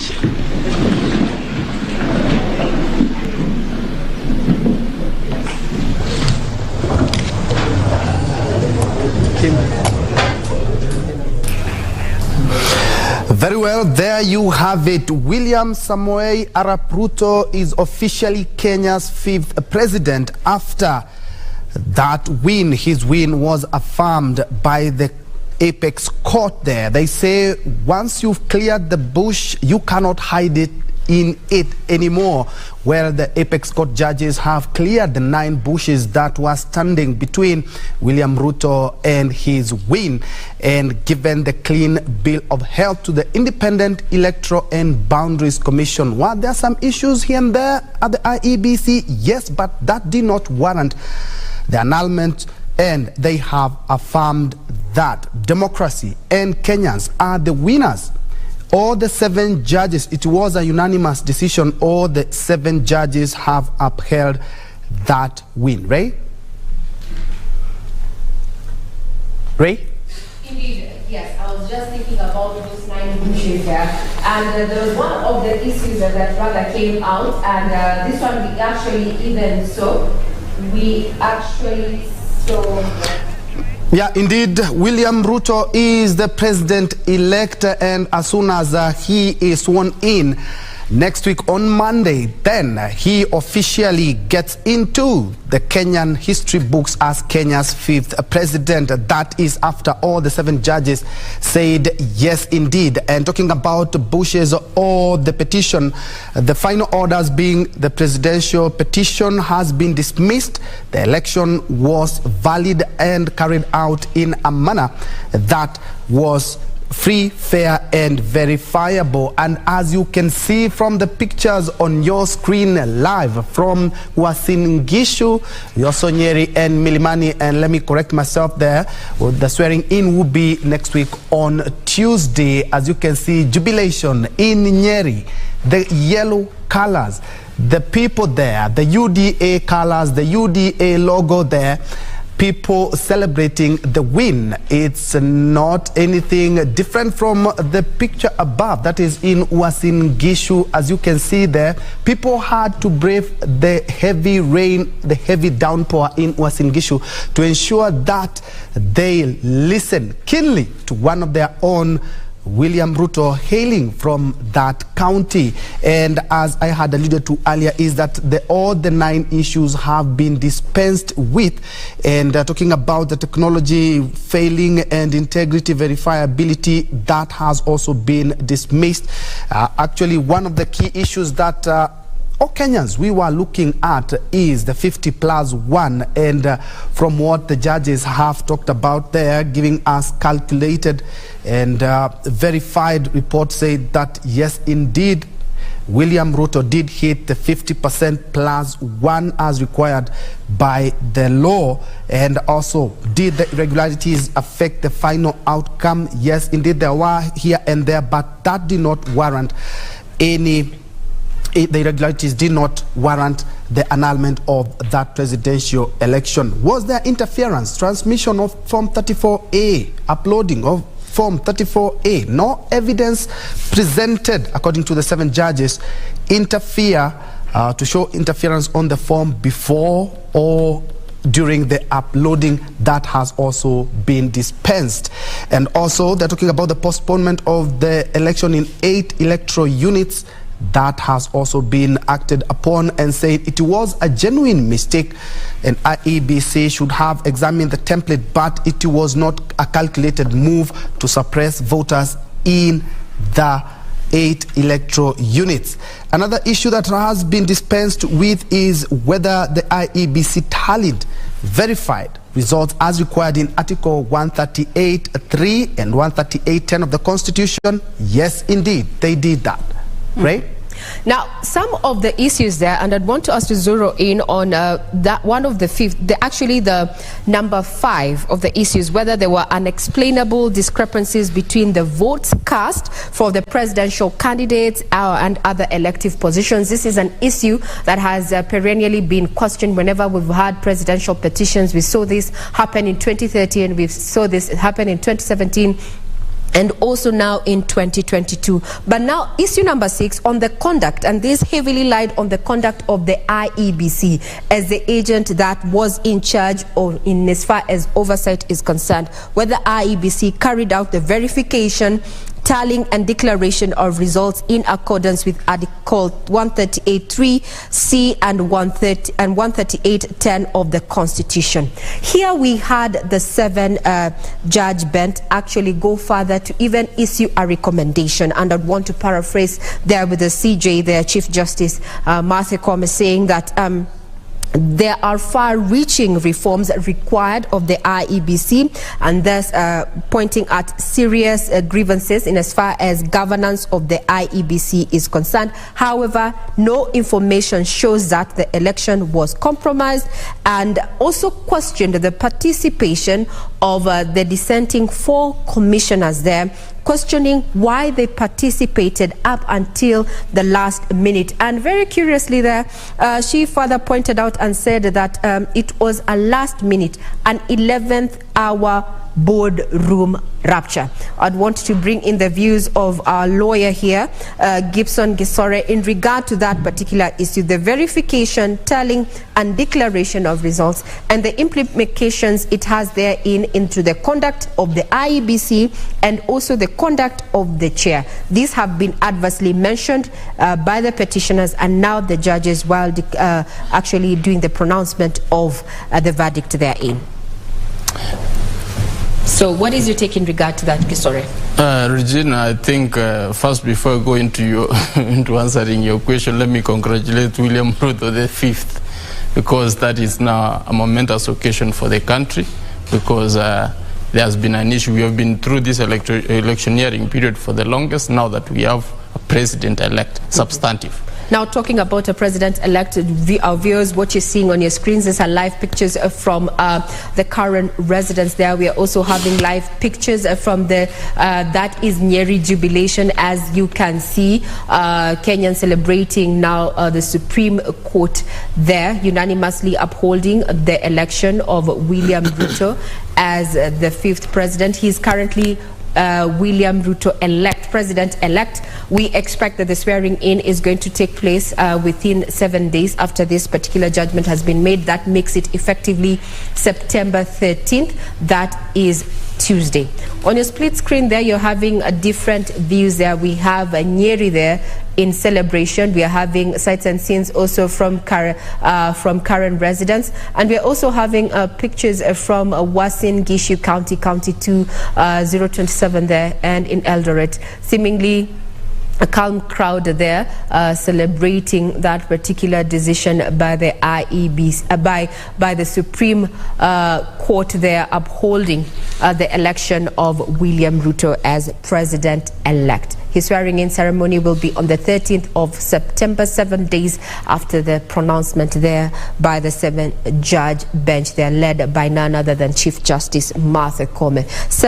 9 issues were brought forth, and they failed the test of time, so to speak, to have a nullification of his election there. Now, Gisora, you were giving your opinion in regard to the impact.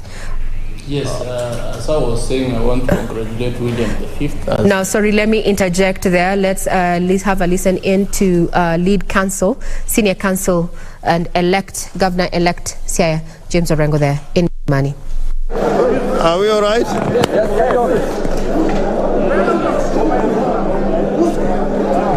First and foremost, I want to thank our team of lawyers. As we know, we are a team of nearly 50 lawyers, and we have been working very hard for the last 14 days, this being the final day. Secondly, we want to thank our clients, the petitioner number 1, Raila Amolo Odinga, petitioner number 2, Martha Karua, and other eminent persons in this team, including Senior Counsel Stephen Kalonzo Musyoka, for having their trust and confidence in this team of lawyers to prosecute their case in petition number 5, which has been consolidated with other petitions, and put their case before the Supreme Court. I want to say without a fear of contradiction that we do not agree with the decision of the Supreme Court. Like Al Gore, I will say we accept the decision, but we do not agree with it. And I am saying this as a seasoned practitioner that courts sometimes make mistakes which have to be corrected over time. Courts make political decisions. As you know, in the United States of America, there has been a long-standing case that has been held as universal truth of jurisprudence involving women's rights, Roe versus Wade. It took them 50 years to overturn that case because of a Republican Congress and a Republican president and a Supreme Court that was basically appointed by Republicans. And therefore, I want to say, yes, in accordance with the law, we got to accept this decision as the law of the land. But I think it is a very ideological decision. I think there are a lot of what was said in the judgment, and we'll have time when that judgment comes out to put out a critique. But all it means is that in our jurisprudence, the petitioners will always have a big burden to carry when you have an electoral commission which is not open and transparent.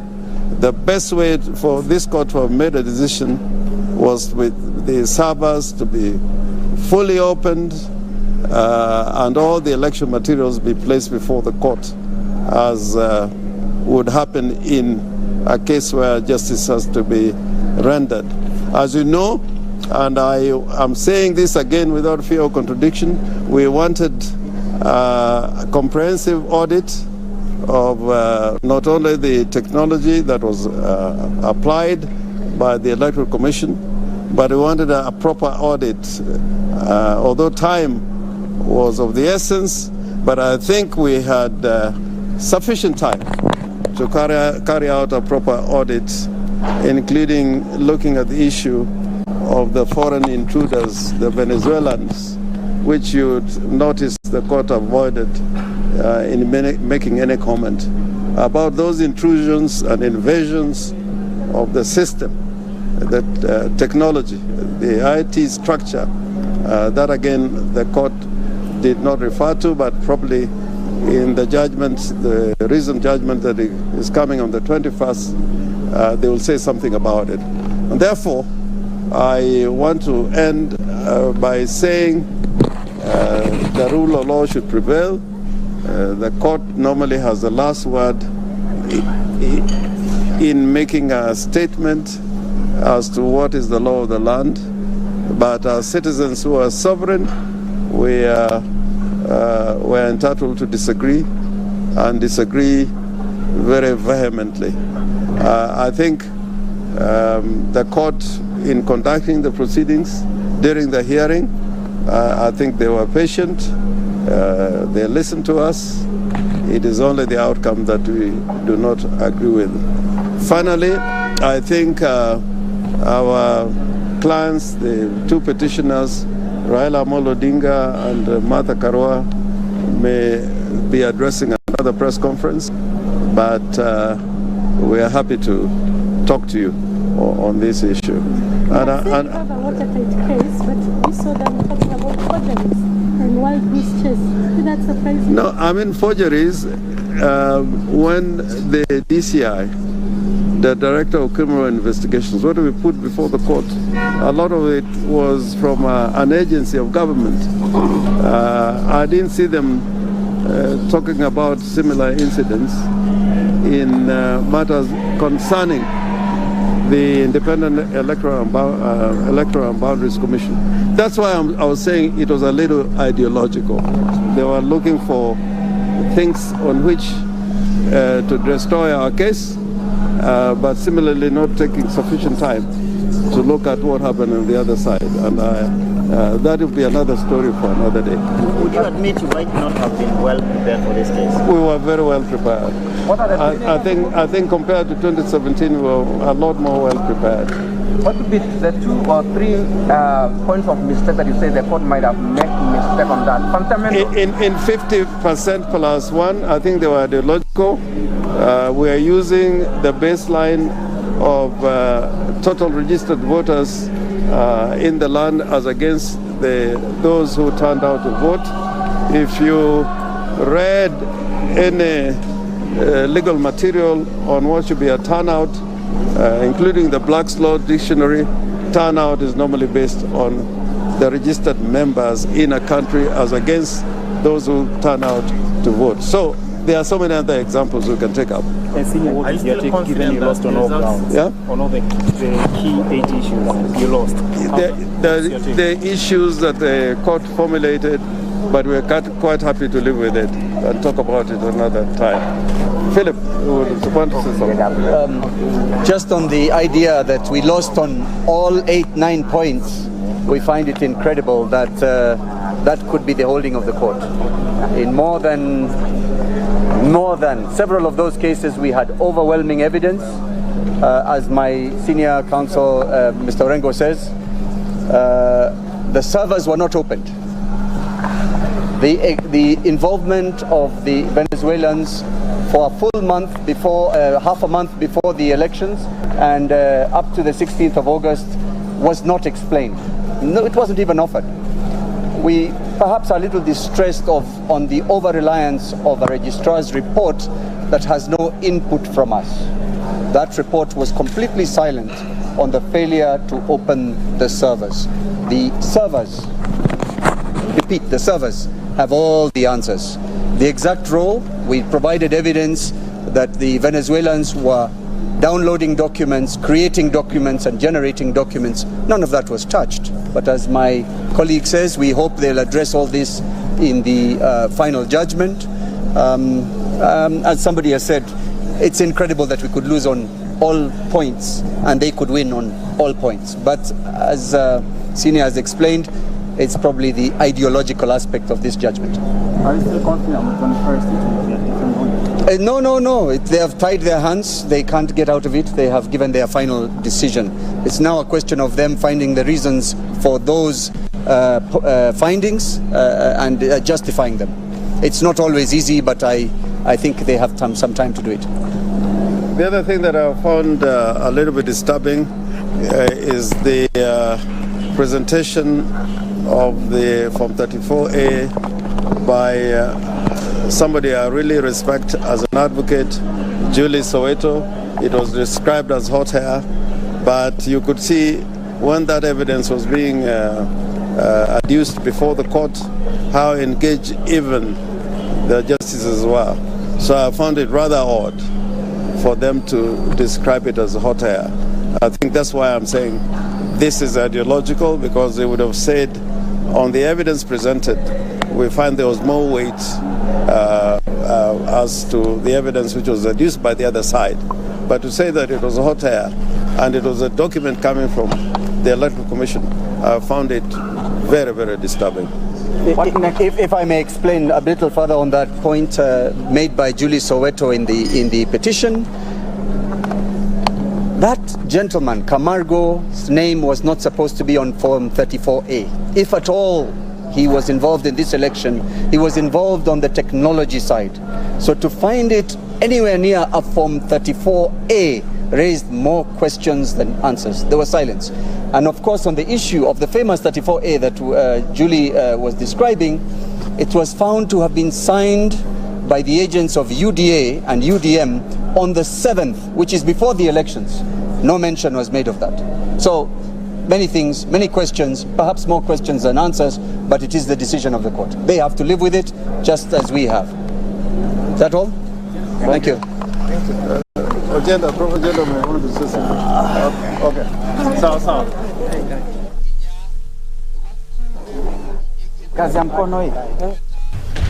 Well, that is the first press conference held by the petitioner's lawyer, Raila Odinga's lawyers. They are led by Senior Counsel James Orengo and Philip Murgor. And as I said, is that they are opposed to that judgment. Let's hear what the Nyeri governor has to say in regards to the same. But we will be crossing over there to know exactly their sentiments, or sampling some of the sentiments of leaders. As you have seen, Uasin Gishu is packed, as you can see on your screen.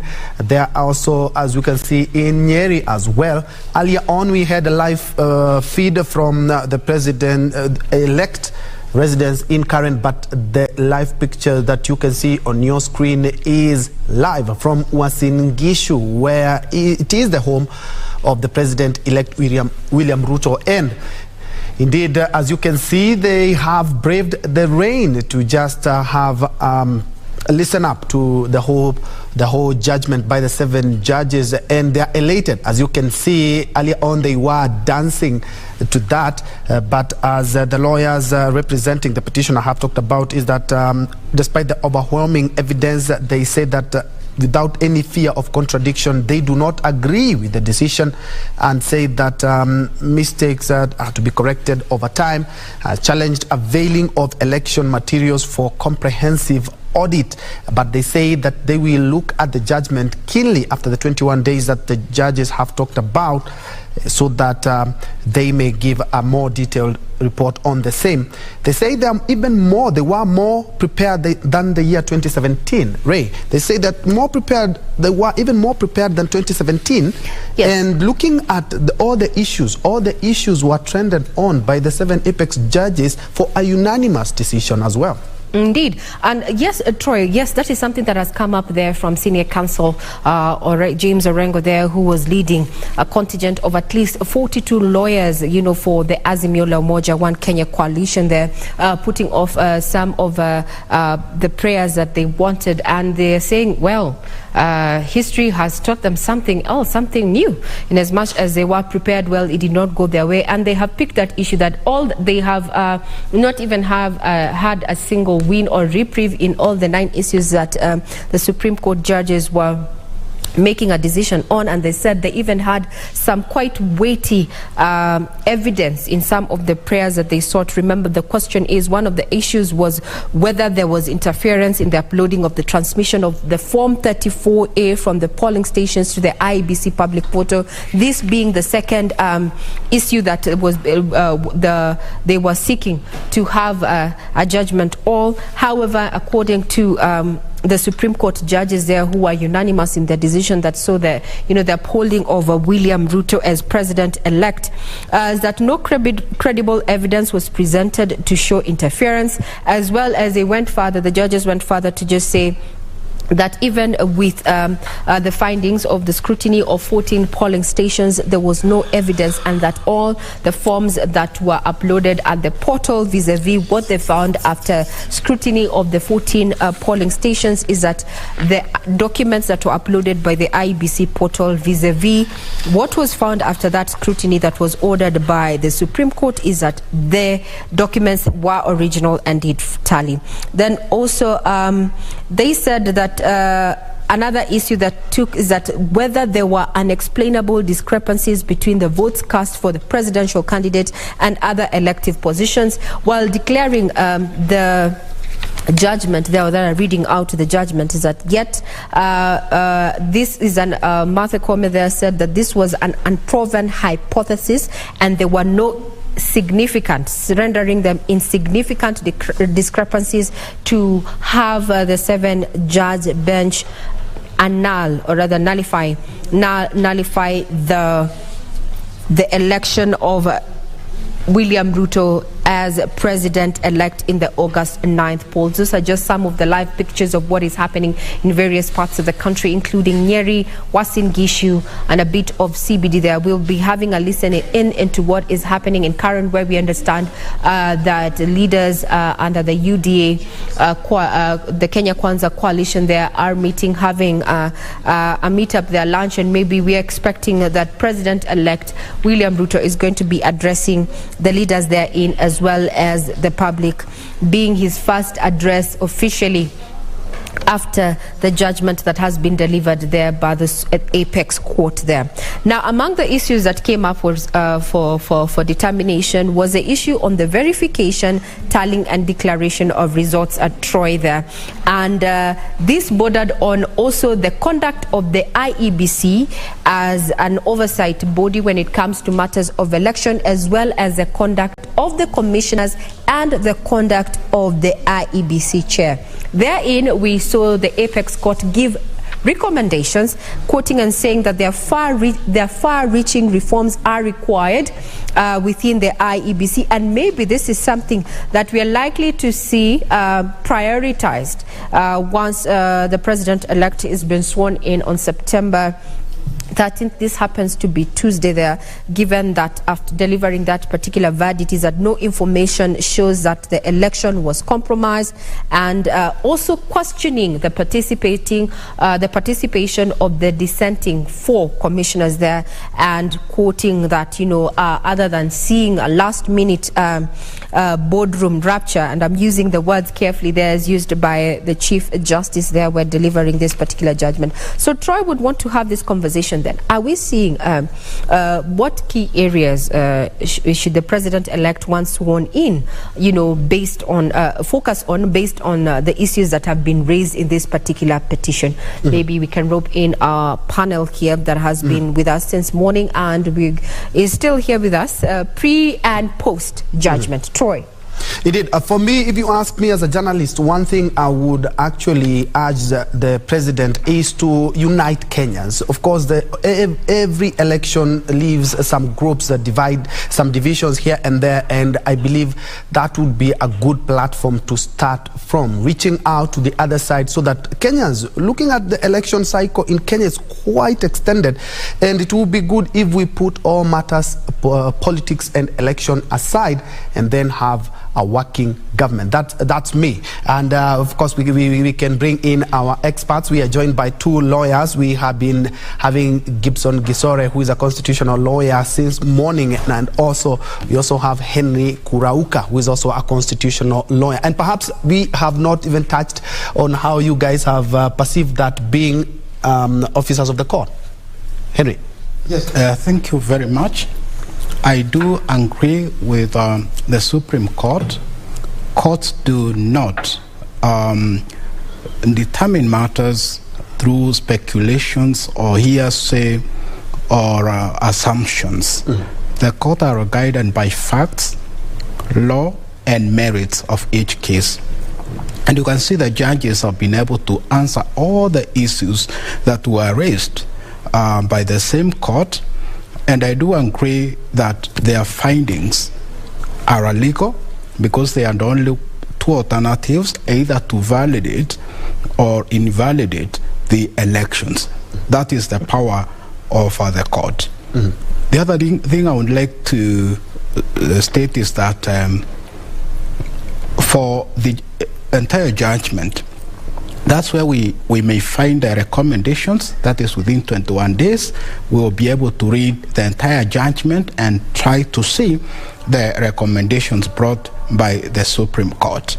These recommendations may be done by the government, IEBC, which is an independent organ, or our parliament, because some may require legal amendments. The other thing I would like to say is that courts do not conduct elections.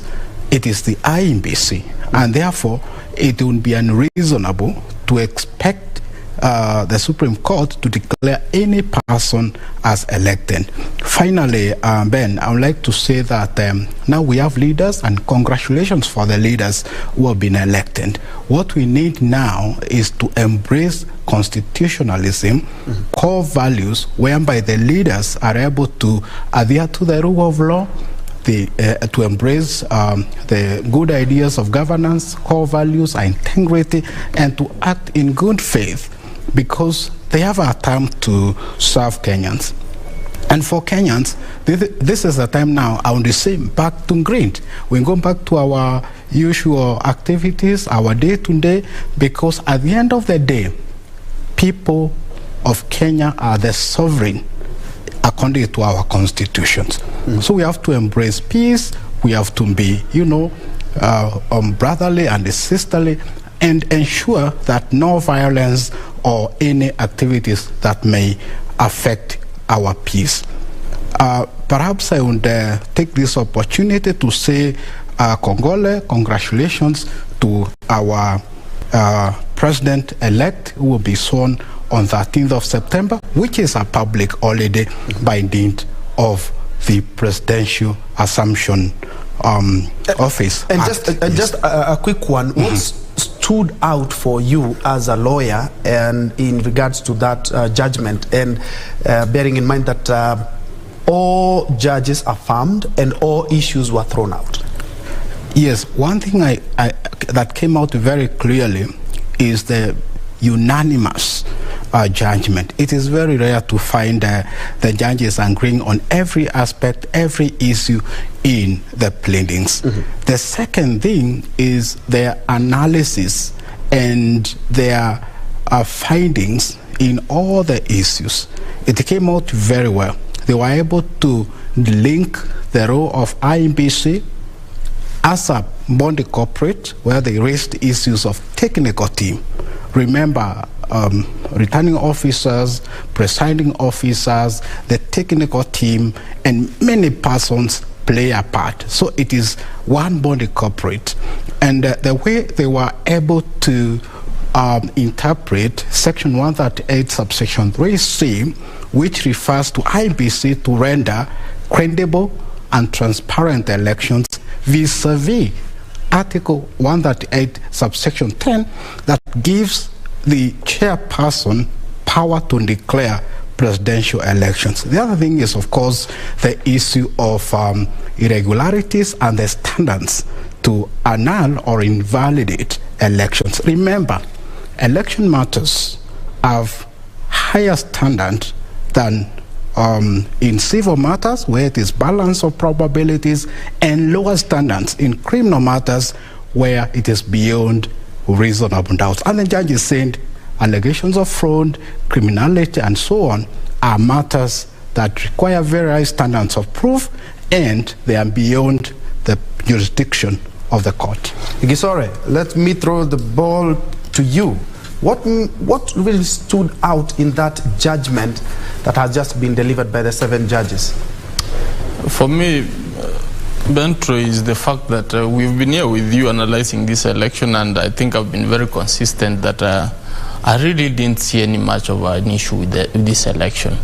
My only concern was the boardroom rapture, which has been stated in point number 6, and that for me was very dear to my heart, because when I saw that happening during the announcement, I thought that that was very wrong, and that has been actually been cleared out in that we have seen the judges say that that was an corporate working for purposes of the IBC. And then there should be recommendations. I think more training should be conducted on how they should behave and on how they should be able to conduct their in-house affairs, because the law is very clear, and the law has been very clear. The courts have really found in favor of the president-elect that and IBC that indeed they did their job, but save for the last bit where we saw some of them seceding and trying to do a presser outside, which was wrong. And now, as Kenyans, we need to focus We need to go back to our jobs. We need to actually do that, which because as one of I'm sorry to quote this, one of the advocates for Kenya Kwanza did mention that, this case was all about a lot of noise with nothing, over nothing. But indeed, the opposition, we have seen Senior Counsel Orengo do state that it's unfortunate for them that their side really didn't actually didn't win on any of the issues. But the judges, I think, have been very clear. They have been able to itemize point by point by stating that, yes, this came by, this was the response, and this is what we found, that indeed they didn't reach the threshold. I told people that the case was a very good case, but what matters is the evidence, because courts rule on evidence. Now, sorry, since you've brought us to that point, the issue of, in your opinion, as a legal mind, what caused the Azimio camp this particular petition, from where you sit? Evidence. Evidence, evidence, evidence. But everything claims to have had, actually, if we just go back to what Orengo, Senior Counsel Orengo said, and also Philip Murko there, part of the team there, they said that in some areas they had concrete evidence. This evidence did not move the court that indeed it was qualitative enough. They came with a lorry full of evidence, but it was not qualitative enough. Because if you listen to Martha Koome read the judgment, she was very articulate that this was the allegation on this petition. This is the response we got, and we didn't find it. And then she goes on to qualify their statement that we looked at it from both ways. Some of them were actually realized to be, and then the key issues which they were relying on were actually sensationalized, which is really unfortunate, because it's good for the media, but as a legal mind, from where I stood, I only told people, I only hoped that, because you are trying to annul the will of the people, you need to come with alternative numbers. There were no alternative numbers. That's where, for me, key for me was point number 5 and point number 7. Once those ones did not meet the threshold, I knew this thing was already gone. Yes. What is the likely fate of IEBC going forward, looking at the recommendations that has been made by the Apex Court in regard to that there needs to be, a review, so to speak, reforms are required within the IEBC? What impact will this recommendation, is it likely to have? I will only wait for the judgment in 21 days, I think, if I'm not wrong, Martha Koome said, to see what kind of recommendations they are giving. Because for me, IBC is at the center, is the man at the center of this election, and we need them to act in concert. So we need to actually demarcate the role of the chairman and the commission vis-a-vis the commissioners, because that's where the big issue came. We didn't have any issue with the commission, which was selling and verifying. And then the aspect that who is given what, because Nyangaya was trying to state that, I'm the one in charge of IT, but I was not involved. So those are some of the issues we want set out. Is it that once you've been given a role, what is your district? Now we have to do in-house our housekeeping for the IBC, and that's really unfortunate for us, because we expect them to do that for themselves. Now let's have a listen into what is happening on ground. These are just various sights and scenes. We are currently in Eldoret, which happens to be in Uasin Gishu County, County 2027 there, and as you can see, Kenyans have come out in significant numbers, so to speak, and they're celebrating. We understand there were some showers, but this did not keep them out from celebrating here. That the Apex Court there, 7 judges have unanimously upheld the election of William Ruto as president-elect, and we expect in the next 7 days he's going to be sworn in. 7 days from now is going to be the 13th of September. These are just sights and scenes happening in Uasin Gishu County. Let's just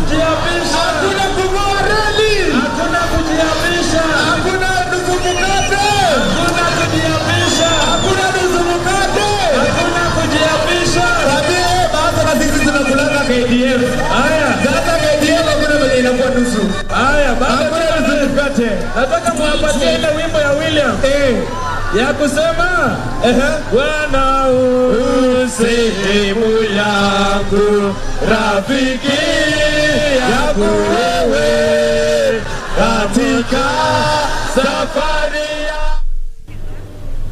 Now let's head to Kenya. Yeah, indeed, those are live pictures from Uasin Gishu, but let's cross over now to Kirinyaga County. We noticed there were some celebrations as well.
An opinion and also just some sights and sounds and also reactions of residents in Kirinyaga, where as you can see they're just celebrating. We heard Uasin Gishu and in Nyeri. I saw somebody ask what the governor was speaking about there, but unfortunately he was speaking in the local tongue, and so as soon as we have those speeches in Swahili and English, we'll be crossing over to just get a feel of the reaction of leaders earlier on in Karen. As you had seen in some pictures earlier on, we heard is that a lot of leaders elected on a UDA and Kenya Kwanza ticket were there and they were watching it as a group. We do of course expect a link from there. We expect the president-elect to be making one, and let's have some reactions from Nyeri County now.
And that is Nyeri Governor Mutahi Kahiga there leading there. Some prayers there at the Nyeri CBD, where as you can see it's jam-packed with jubilant supporters of Kenya Kwanza, UDA colors dotting the streets and singing. Rigathi Gachagua, who is the deputy president-elect, hails from this county, so you have to be keeping a keen eye on that, and we expect a lot of reactions from leaders there. And as you can see, we are back there. We have some videos from Kirinyaga on the bottom left, and we have Uasin Gishu on the bottom on right of your screen. And if my director can guide me on the bottom right of the screen, this should be images from Kisumu, right, my director? Anyway, it's just we're just keeping a keen eye and traversing county after county, just getting some of the reactions after the Apex Court made its determination on the presidential election, which all the 7 judges have affirmed President-elect William Ruto, setting stage for the swearing in on Tuesday next week. Ray?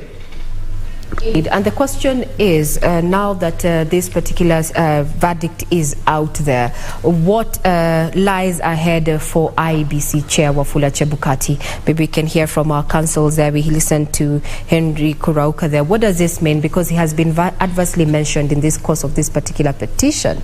However, we have not had any criminal charges inferred on him, and this particular judgment does it exonerate the chair? Counsel Henry Kurauka, what's your take?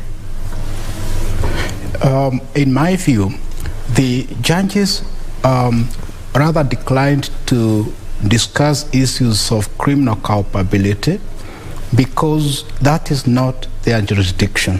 Their jurisdiction is to establish and make a decision on presidential elections, whether it is valid or invalid. If there are other issues of criminality, I believe in their full judgment, they will make recommendations as to how the process should be handled. And that commences from the lower court, from the magistrates' courts, because that's where criminal cases start. Then High Court for appeal or Court of Appeal. The other thing that we need to mention is that the jurisdiction of the Supreme Court is limited. Parties brought in so many matters, so many issues that were not relevant as provided in our Constitution. And therefore, a lot of things were censures, and I do agree with the judges. Finally, he who alleges must prove. That is the basic fact. And any court will only be persuaded by evidence presented, by facts, pleadings, and the law. Not innuendos, not social media, not assumptions, and so on. Thank you. And still on the same, I remember senior counsel there, James Orengo, talking about, and even Philip Murgol talking about, we are waiting for the comprehensive report on the same, and you've talked about the court lacking the jurisdiction for the culpabilities. What happens to reports by, of course, there's the IBC report, there's a report by the Supreme Court registrar in regards to the boxes that were tallied, and the DCI report that was presented in court in regards to the Venezuelans. What remedies can they have? Right, the remedies could be of criminal nature if proved. However, in my view, today's judgment settles issues as far as presidential elections are concerned in 2022. No person can reopen these issues. However, where there are criminal issues, those issues can be dealt with in accordance with the law. And I am informed there are a number of criminal cases pending relating to the election process, because if the returning officer or presiding officers commit a crime under Elections Act, they should be punished as per the law. But let me say this fight by the commissioners is wanting. We must condemn it, and in future we want a united corporate entity. Let all commissioners sit down and resolve issues in-house, because coming to the public is not only threatening our peace, but it is also sending a very unfortunate image to the world, considering that IEBC is an independent body. It cannot be influenced by any other party under our Constitution.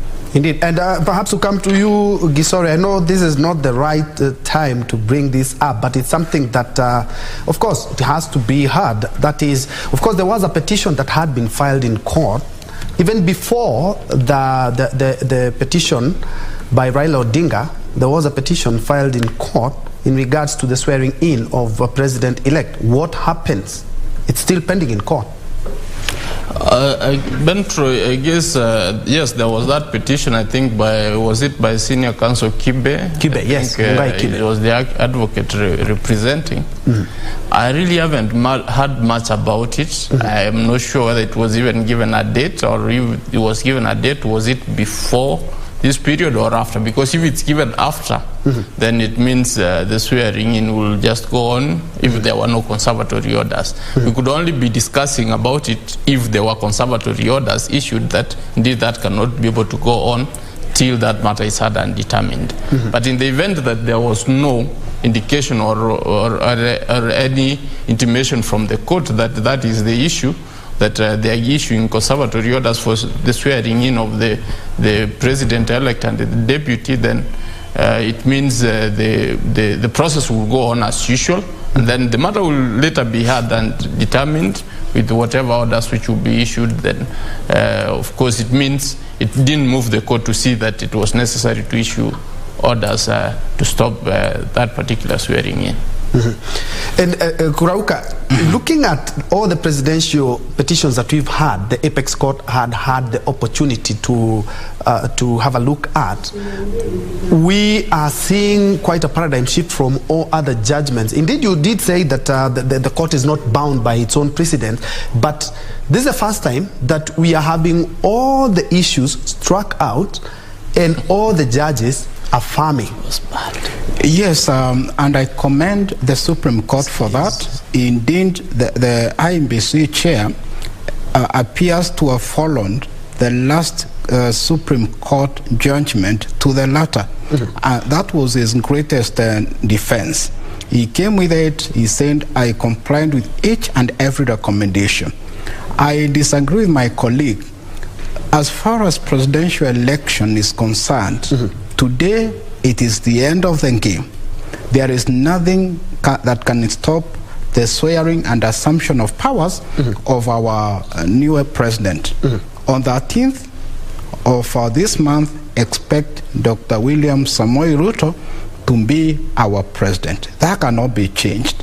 And you see the Supreme Court in the BBI case was very clear that a sitting president cannot be taken to court over any other matter, whether criminal or civil matter or otherwise. And that now creates one irresistible conclusion that all the other petitions in the lower court will have to collapse, either be withdrawn or struck out by the various courts. Thank you. And are we likely to see something emanate from all the lawyers have talked about? They are waiting for that comprehensive report after 21 days. Can it affect anything later on? Other than that, I'm talking about the laws and how IBC perhaps conducts itself, the DCI. But hold the thought. Let's first of all cross over to Mombasa to have a feel of how the residents there have been following up on this petition. Junei?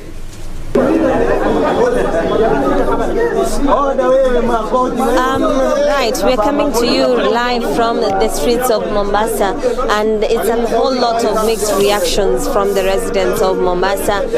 Some of them are celebrating, some of them it's a somber mood. Let me just get a feel of what they have to say concerning the ruling. Tuananza na nani? Karibu sana.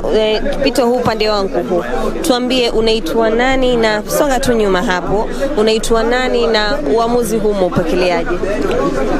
Mimi kwa majina naitwa Abubakari Maganga, ndio jina langu, lakini uamuzi umekuwa mzuri na shukuru kwa sababu at least uamuzi wa mahakama ulifata demokrasia na uamuzi haukuwa mbaya. Lakini muhimu kabisa ambacho mimi naweza nikasema kama Mkenya ni kwamba mimi naweza nikasema ya kwamba pande zote mbili tumepata ushindi. Upande wa baba na upande wa Ruto sote tumepata ushindi, kwa sababu sisi ni wa Kenya. Inatakikana kwa sasa tuweke tofauti zetu kando ili kama inawezekana tuweze kujenga nchi yetu, kwa sababu tunaona ya kwamba shida ni nyingi, pesa hakuna, kazi hakuna. Kwa hivyo najua challenge iko kwa William Samoei Ruto, kwa sababu alitupatia ahadi nyingi ambazo tunajua ya kwamba atazikamilisha Mungu akimwezesha. Kwa hivyo tunamuombea kila laheri, akiapishwa aweze kutusaidia kwa mambo mengi ambayo tulikuwa tunatarajia kutoka kwake. Na sana sana kitu ambacho pia vile vile tunaona anaweza kutusaidia ni hii kitu inaitwa bottom up, kwa sababu bottom up tunataka kuiona sasa ikifanya kazi in really, kwa sababu alikuwa akitueleza kisiasa, lakini kwa sababu sasa ashaingia kwa serikali ataweza kutuonyesha bottom up itamsaidia nini mwananchi wa kawaida. Na kitu ambacho pia vile vile sisi kama wakaaji wa Mombasa tunamuomba sana Ruto aweze kutusaidia, kama itawezekana aturudishie poti kutoka kule ije huku, at least zile kazi na zile offices ziwe zinaweza kuja huku, at least Mombasa yetu iweze kufanya nini, iweze kuamka. Na kitu kingine pia Ruto namuomba aweze kufanya kazi na wanasiasa wote na Wakenya wote, asibague Mkenya huyu ama Mkenya huyu, afanye kazi kama kiongozi wa Wakenya. Maoni shupavu sana hapa. Wacha nipate, songea tu hapa karibu. Uko upande gani, huzuni ama furaha?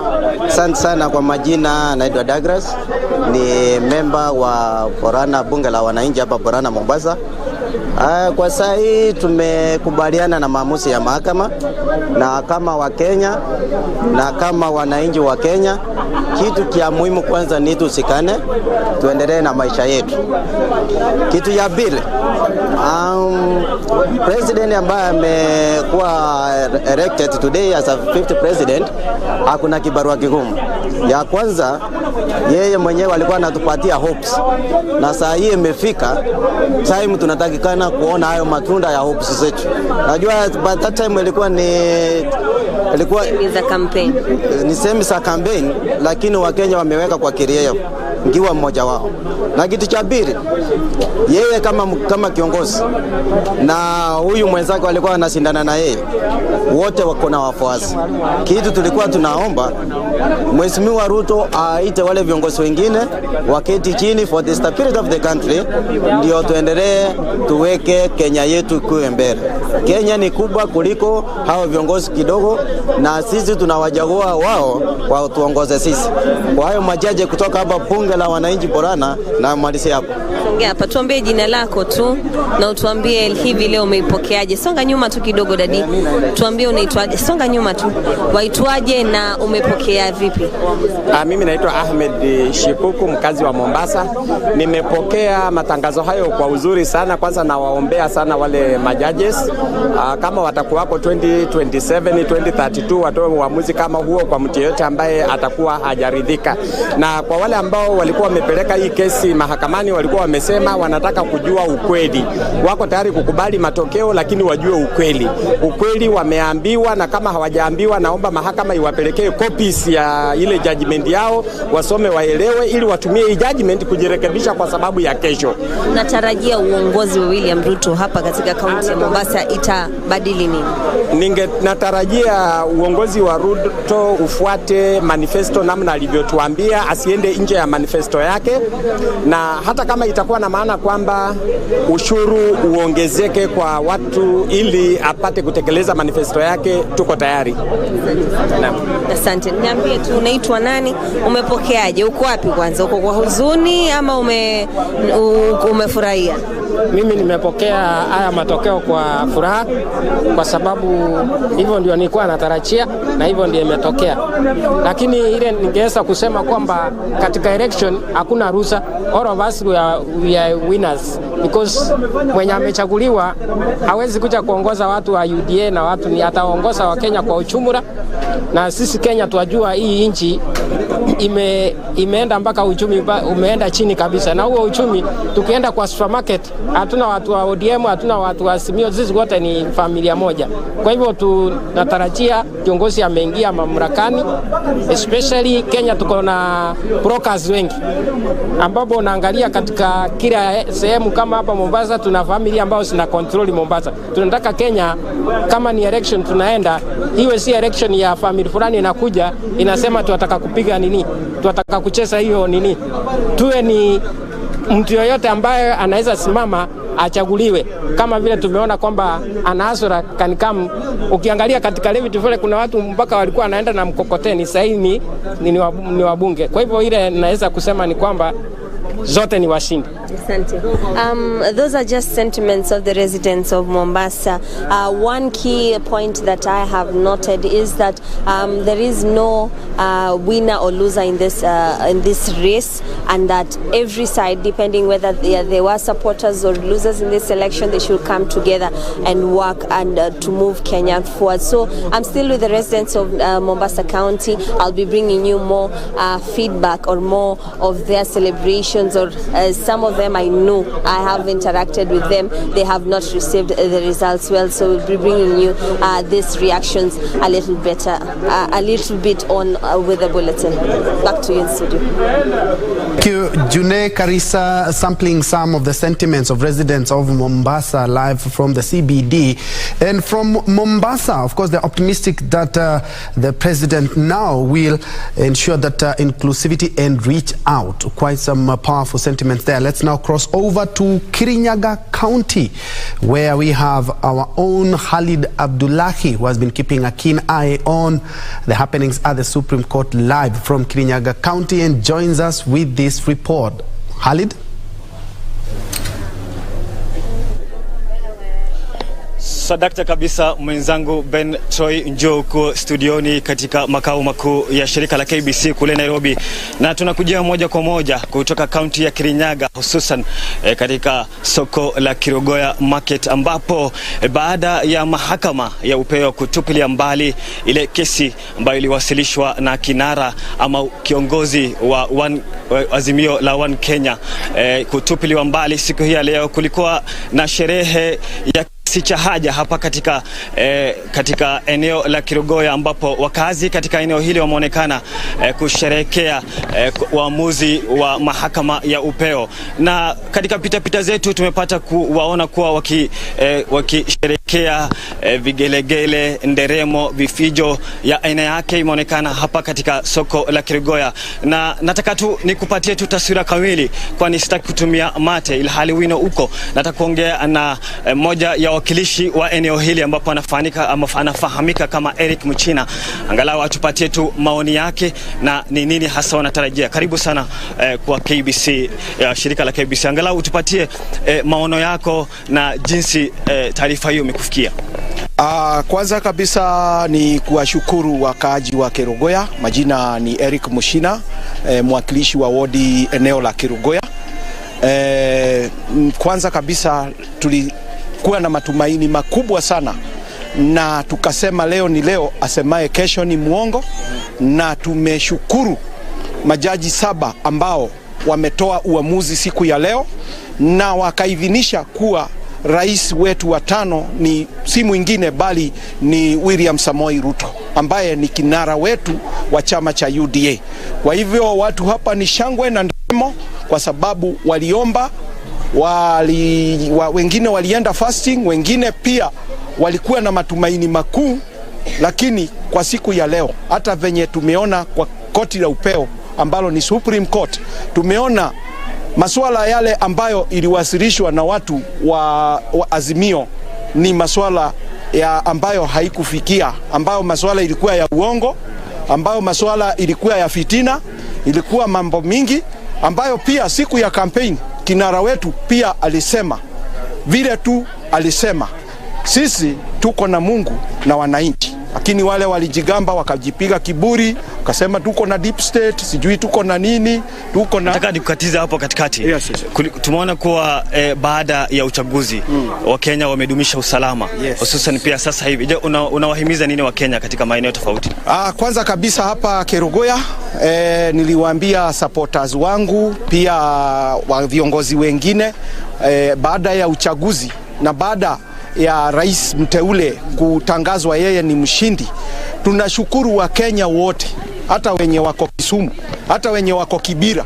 Hatukuwaona waking'oa reli, hawakuchoma manyumba, walidumisha amani, na tunaona kwanza Kenya mahali imefika ni mahali Kenya imekomaa, kwa sababu ile civic education yenye tulikuwa tunapea watu wakati wa campaign, tunawaambia regardless matokeo yapi, regardless ni Ruto atatangazwa kama mshindi ama ni huyo mwingine, ambapo ni Ruto alitangazwa mshindi, tulikuwa tumeambia watu wadumishe amani, na kwa swala hilo tumeona kabisa watu wamedumisha amani, na viongozi wote especially wa supporters wetu wa chama chetu cha UDA waliweza kudumisha amani.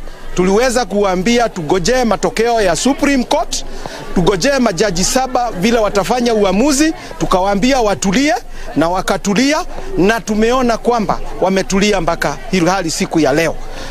Naam, sasa nataka tulegeze kamba, tutoke kwa wakazi twende kwa viongozi. Mmepewa mamlaka. Yes. Je, unawaambia nini ama wito wako ni nini kwa viongozi ambao wamechaguliwa sasa hivi?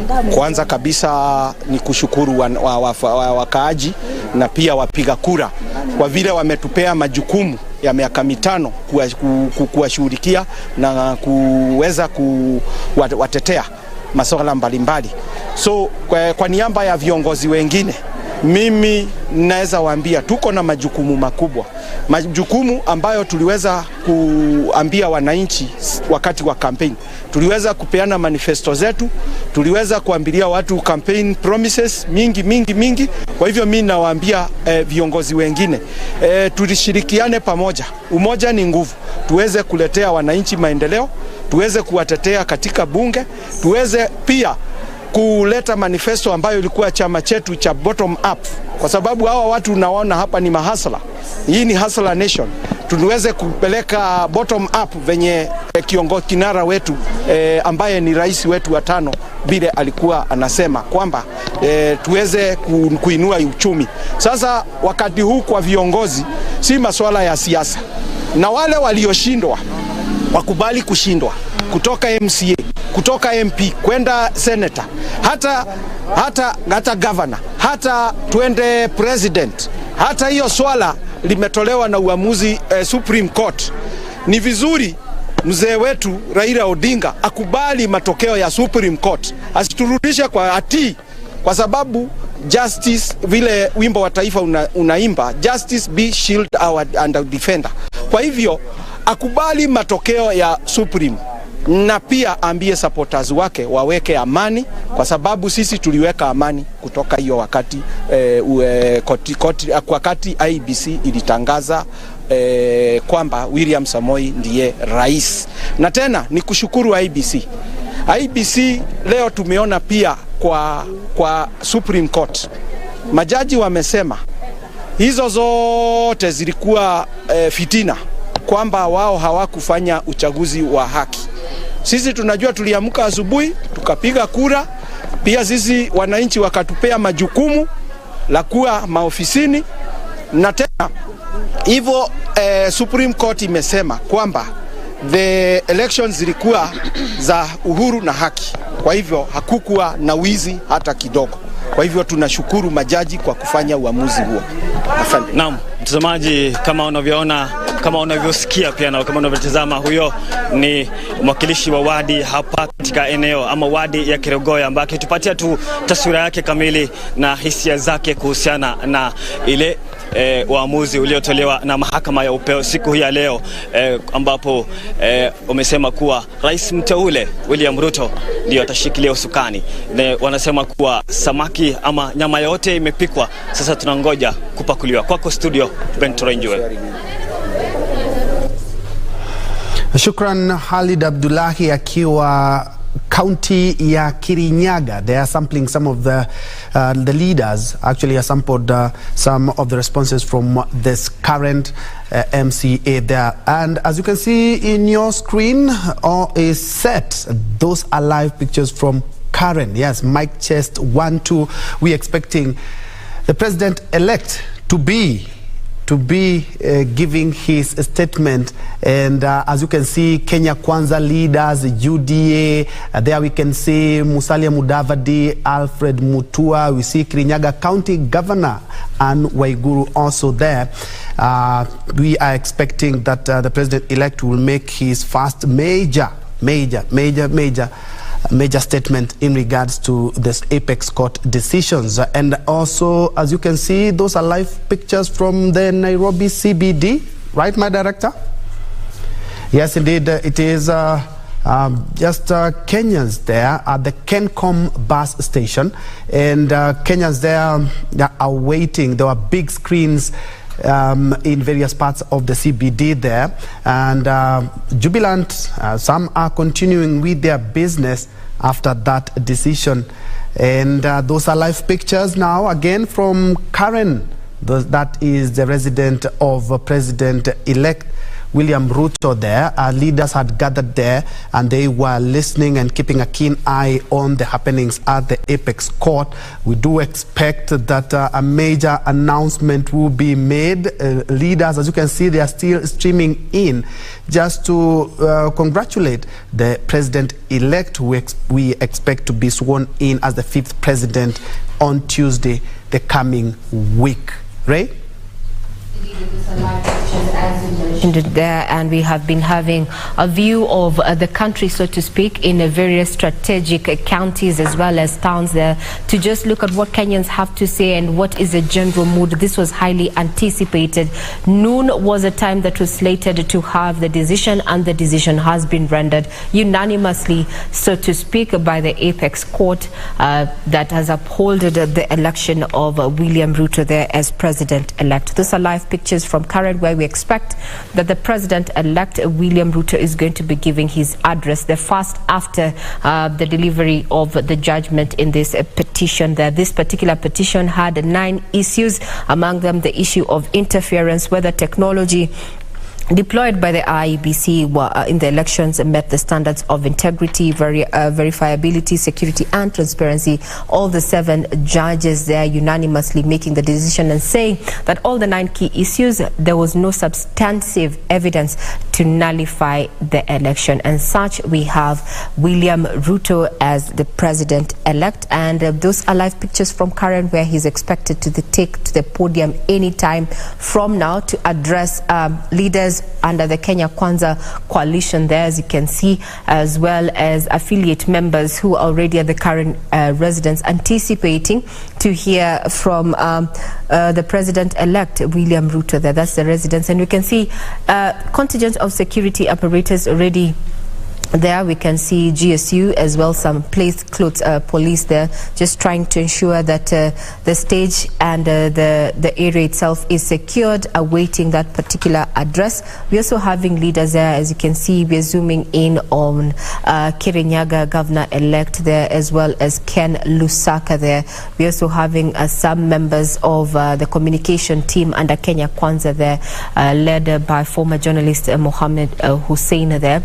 We're also seeing Alfred Mutua and ANC leader Musalia Mudavadi there, among the Kenyans who are eagerly anticipating the first address there, so to speak, after the delivery of the judgment of the presidential petition after the August 9th polls. Earlier on, we were just having views from Kenyans across the country. We gave you a look of how things are looking at in Eldoret Town, Uasin Gishu County, as well as Nyeri there and Kirinyaga, and also just a sneak peek into activities down at Kencom area, the Central Business District, where we have our reporters who have been just keenly looking at how the country is looking at. Now we soon let's have a listen into what Kipnusu has for us there down from Eldoret, Uasin Gishu. Kipnusu, good afternoon.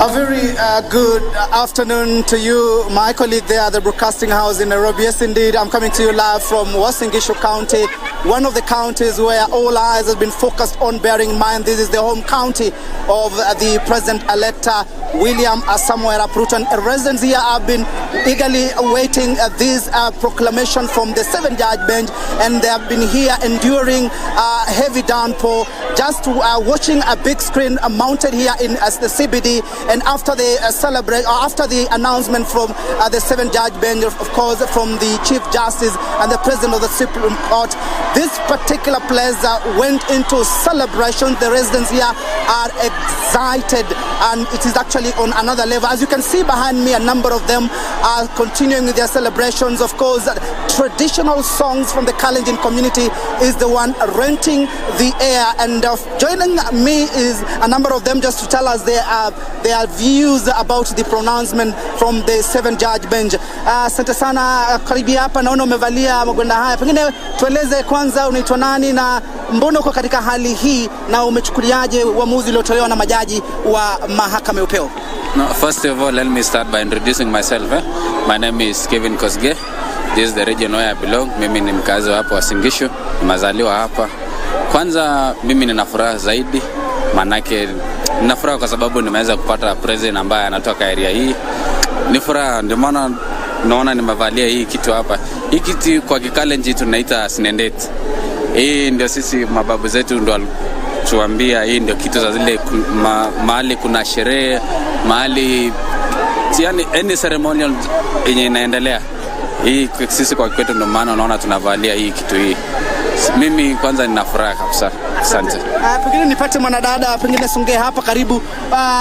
Ruto ametangazwa kuwa rais mteule na uamuzi ule majaji umekuwa ukisubiriwa zaidi. Pengine matarajio yako ni yapi na unahisi kivipi baada ya tangazo hilo?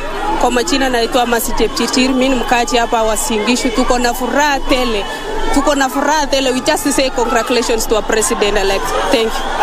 Asante sana. Pengine kijana songe hapa, wewe vile vile umekuwa hapa, matarajio yako ni yapi wewe kama kijana? Maanake tunazungumzia kuhusiana na kutokuwepo kwa ajira miongoni mwa vijana. First of all, my name is Jackson Maya. We are so happy by what the Supreme Court has just announced. Tunafurahia sana. We want to say congratulations to anaitwa Doyen William Samoei Ruto. Yeah.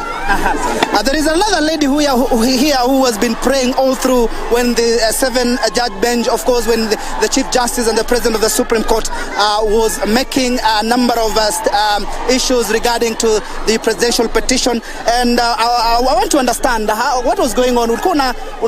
Unaomba wakati ambapo zoezi hilo lilikuwa linaendelea. Pengine umehisi vipi na unaona kwamba wale majaji wameweza kutoa uamuzi ambao ni wa busara? Bwana sifiwe. Kwa majina naitwa Pastor Rosia Mtai na ubiri taoni. Ombi langu lilikuwa naomba tu ya kwamba Mungu asituaibishe, atuinue kutoka kiwango kingine hata kingine. Maana tunajua kwamba Biblia nasema kwamba katika kitabu cha Isaia 54 mstari wake ni 17, kula silaha kinyume chetu haitafanikiwa. Nilikuwa nasema kwamba hakuna silaha kinyume chetu ya kupangwa atakayefanikiwa kwa maisha yetu. Maana sisi ni washindi na you are more than conquerors in the name of Jesus. Mbarikiwe na neema ya Mungu tutoshe. Amani, amani, amani ya Yesu. Asante sana. Pengine una maoni vile kuhusiana na swala hili, tukitamatisha, nini kipi ambacho unatarajia kwamba Ruto ataweza kufanya au matarajio yako kwa rais mteule William Ruto? Mimi kwa majina naitwa David Mukuria. Naweza tarajia apunguze bei ya unga na mafuta.